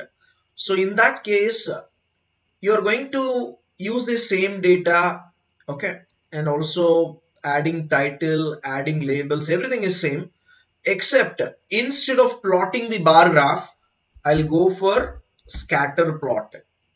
So let's run this code and see the result. Immediately, the resultant graph is going to be scatter chart. Okay, so you can observe these data points clearly explain the y-axis corresponding content. You can see In the very first semester, it is 85. In the second semester, it is at 67. In the third semester, it is at 95. In the fourth semester, it is at 56. And in the fifth semester, it is at 73. So this is how you can represent a scatter chart. So next one is histogram graph. In Python, using matplotlib, you can also generate this type of histograms.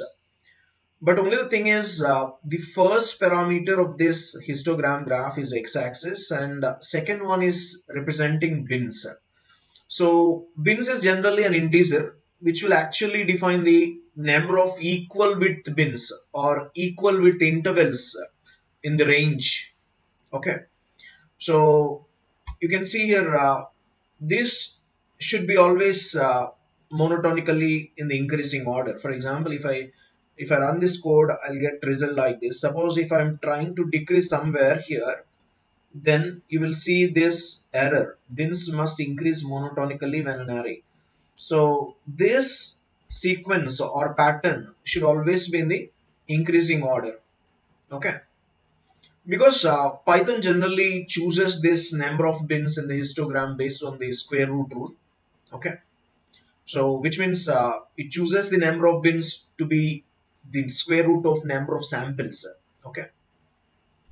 So this is how you can explicitly assign bins in the monotonically increasing order of the array. Okay. So here it is representing the title, and then we're assigning legend. So this is how you can actually assign legend also in any graph. So adding legends is simple. Just with the help of legend function, you specify the name of the legend. So then this will be represented like this. Okay. And then finally we are showing this particular histogram graph. So next one is displaying pie chart using matplotlib. And if you look at this example, x is taken as 1, 2, 3, 4, and e is equal to 0 0.1, comma 0, comma 0, comma 0. So this actually represents how this particular first wedge is going to separate from the chart. Okay. So I have taken 0 0.1, that's why a slight separation of the first wedge is there. Let us suppose if I am trying to take this as 0 0.3, for example, then you will see a larger separation of the wedge happening here because I have taken value as 0 0.3. And for remaining, I have taken zeros, so there is no separation. If you are trying to take this also as 0 0.1, then you will see the difference. This is also getting separated. And for example, this is also taken as 0 0.2. Then in this case, this is also getting separated.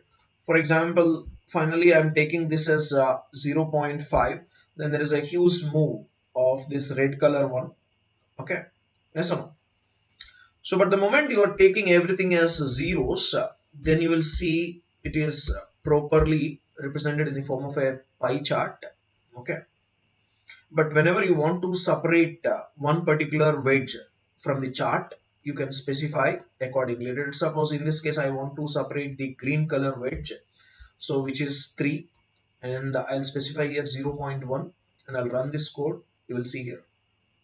Okay. So E actually represents explode. Okay. And this is how you can represent a pie chart. Very simple.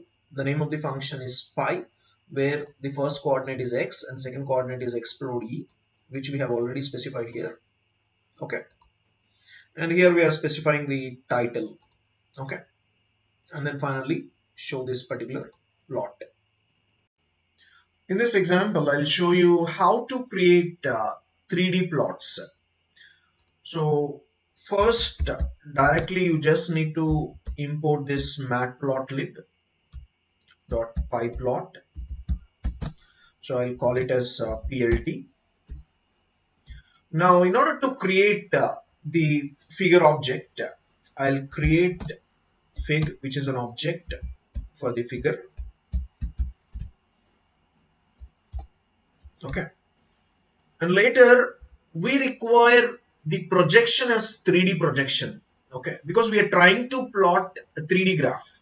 Okay, so to make the projection as 3D projection, you have to consider an object for axis.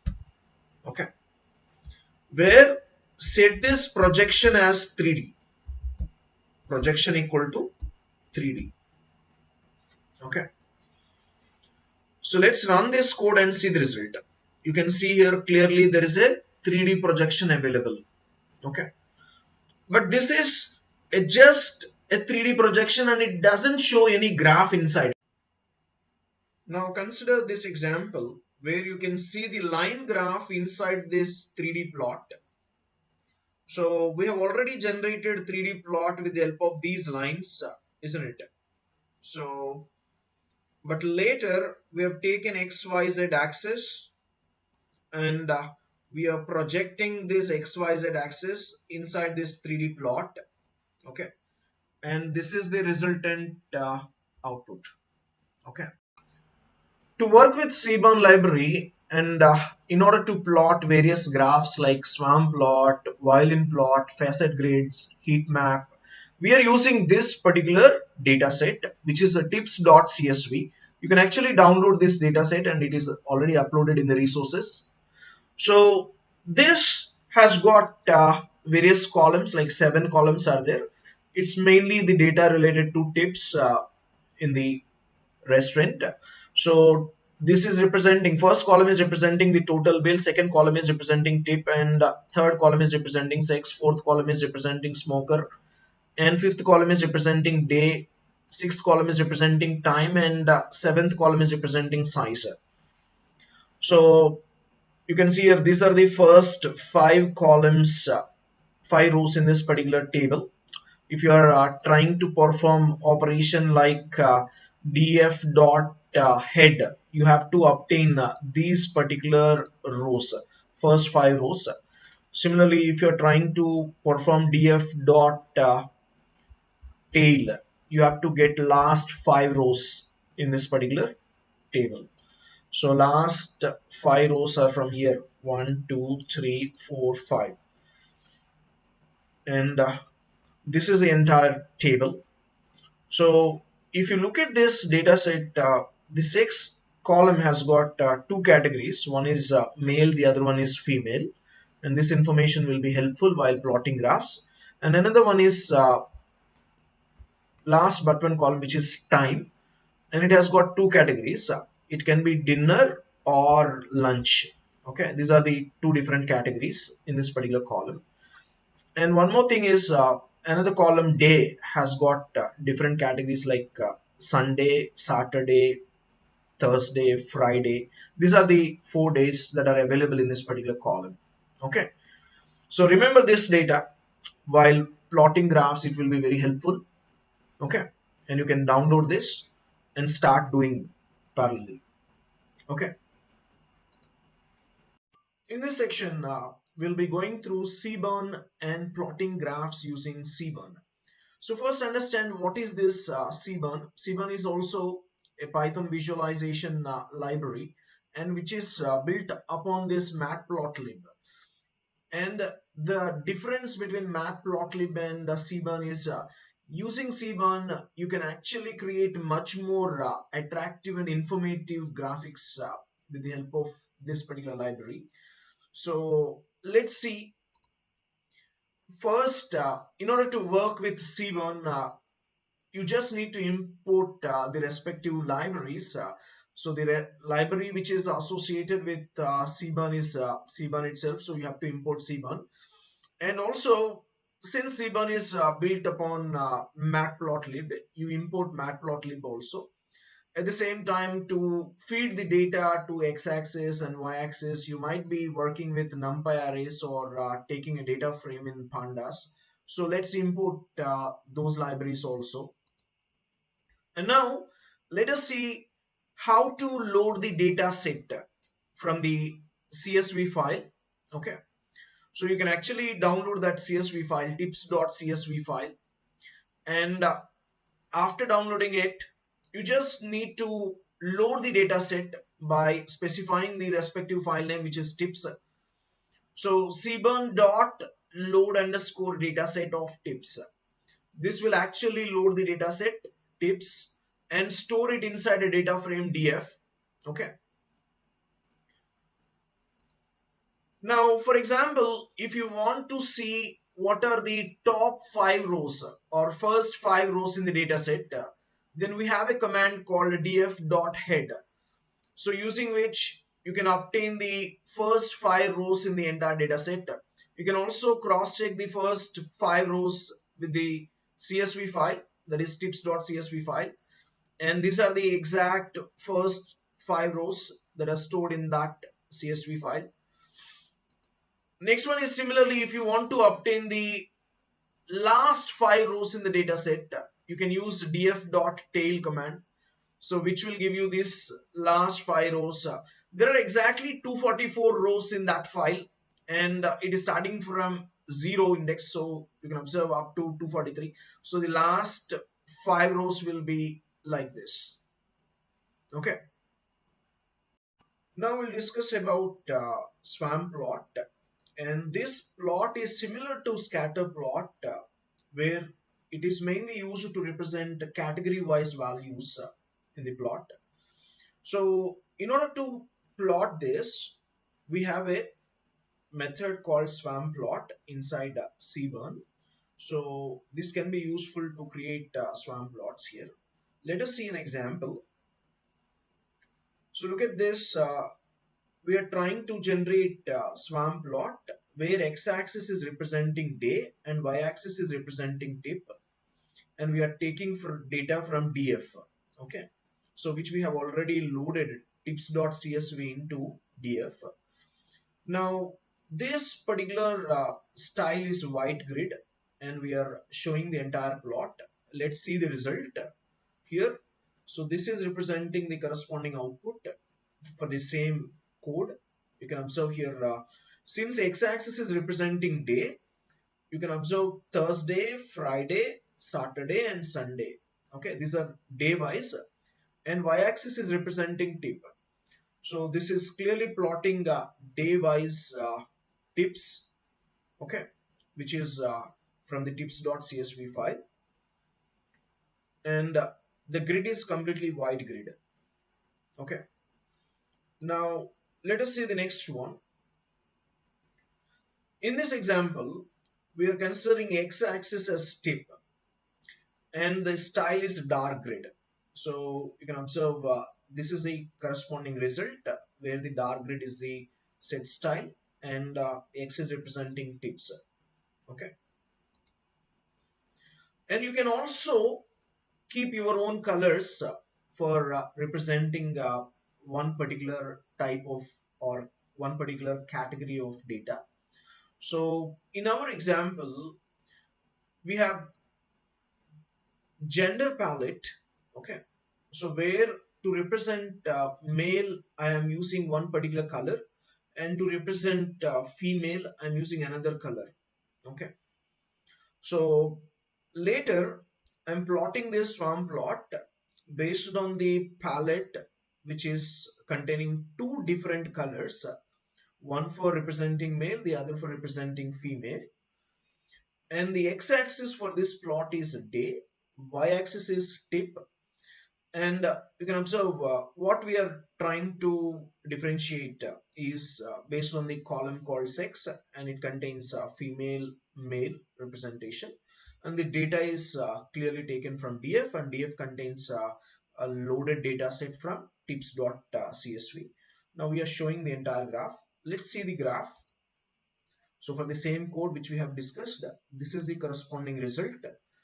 So since we are taking clearly y, okay, y-axis to represent the tip and x-axis to represent day-wise, Thursday, Friday, Saturday and Sunday. And since we have taken different colors for representing male and female, so male is represented with violet color and female is represented with orange color. So this is the corresponding result. You can see male corresponding tips day-wise and female corresponding tips day-wise is represented like this. Now we'll discuss about violin plot. Whenever you have numerical data which you want to represent in statistical representation, and the box plot or violin plot can be used. Okay, so especially you can prefer violin plot if you want to see clear density on each side. Let us discuss with an example. Here I'm using x axis as tip. Okay, I'm loading x axis as tip, and the color used to represent the entire data for tip is gold color, and I'm plotting violin plot with the help of Seaborn. Okay, and then finally showing it. You can see the corresponding result will look like this. A clear density is shown. And now consider x-axis and y-axis, where x-axis is representing sex. So we have two categories. One is male, the other one is female. That's why you can see here in the x-axis, this is male, and this is plot for female. And y-axis is representing total bill column from the data frame. So total bill is represented clearly on the y-axis here. And the category wise, you can observe this is male category and this is female category, and corresponding total bill. So finally we are showing it, and the corresponding result looks like this. Now we'll discuss about how to plot facet grids in Seaborn. So whenever you have different categorical data to be plotted, which contains rows, columns, and hue dimensions of the grid, so you can go for this facet grid representation. Now consider this code where I'm taking cburn.facet grid to plot this facet grid. And here, what is column representing? Column is equal to time and row is representing sex. So there are two categories for this column representation, because the time can be lunch time or dinner time. And similarly for row representation, which is sex, is of two types. One is female, the other one is male. So these two categories, you can see column has got two categories and row also has got two categories. 2 into 2 is equal to 4 combinations you will get. So you can observe here sex is equal to male and time is equal to lunch. This is the respective facet grid. And similarly the other one is sex is equal to male and time is equal to dinner. This is another. So overall you can observe here this combination, third combination is for sex is equal to female and time is equal to lunch, and fourth combination is sex is equal to female, time is equal to dinner. So totally four combinations, because column has got two categories and row has got two categories. 2 into 2 is equal to 4 combinations we got. And to represent this data, we are using color is equal to tomato. That's why the grid color, you can observe it is this particular histogram is plotted with tomato color. Okay. Next, you can also change the type of the plot. So previously you are plotting a histogram inside this particular facet grids.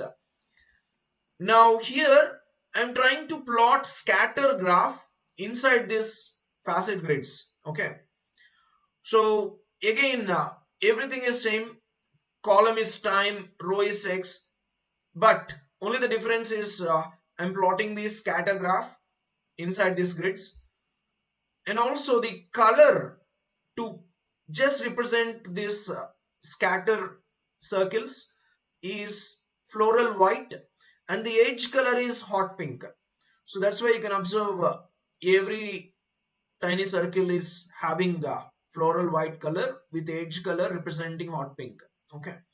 And again the combinations are same, total 4 combinations, because column is time and row is x. Each of this is having the two combinations or two categories. So 2 into 2 is equal to 4. Okay. Now similarly consider here total bill and tip. Okay. So I'm considering here total bill on the row, or I can say x-axis, and y-axis is representing tip here. Okay.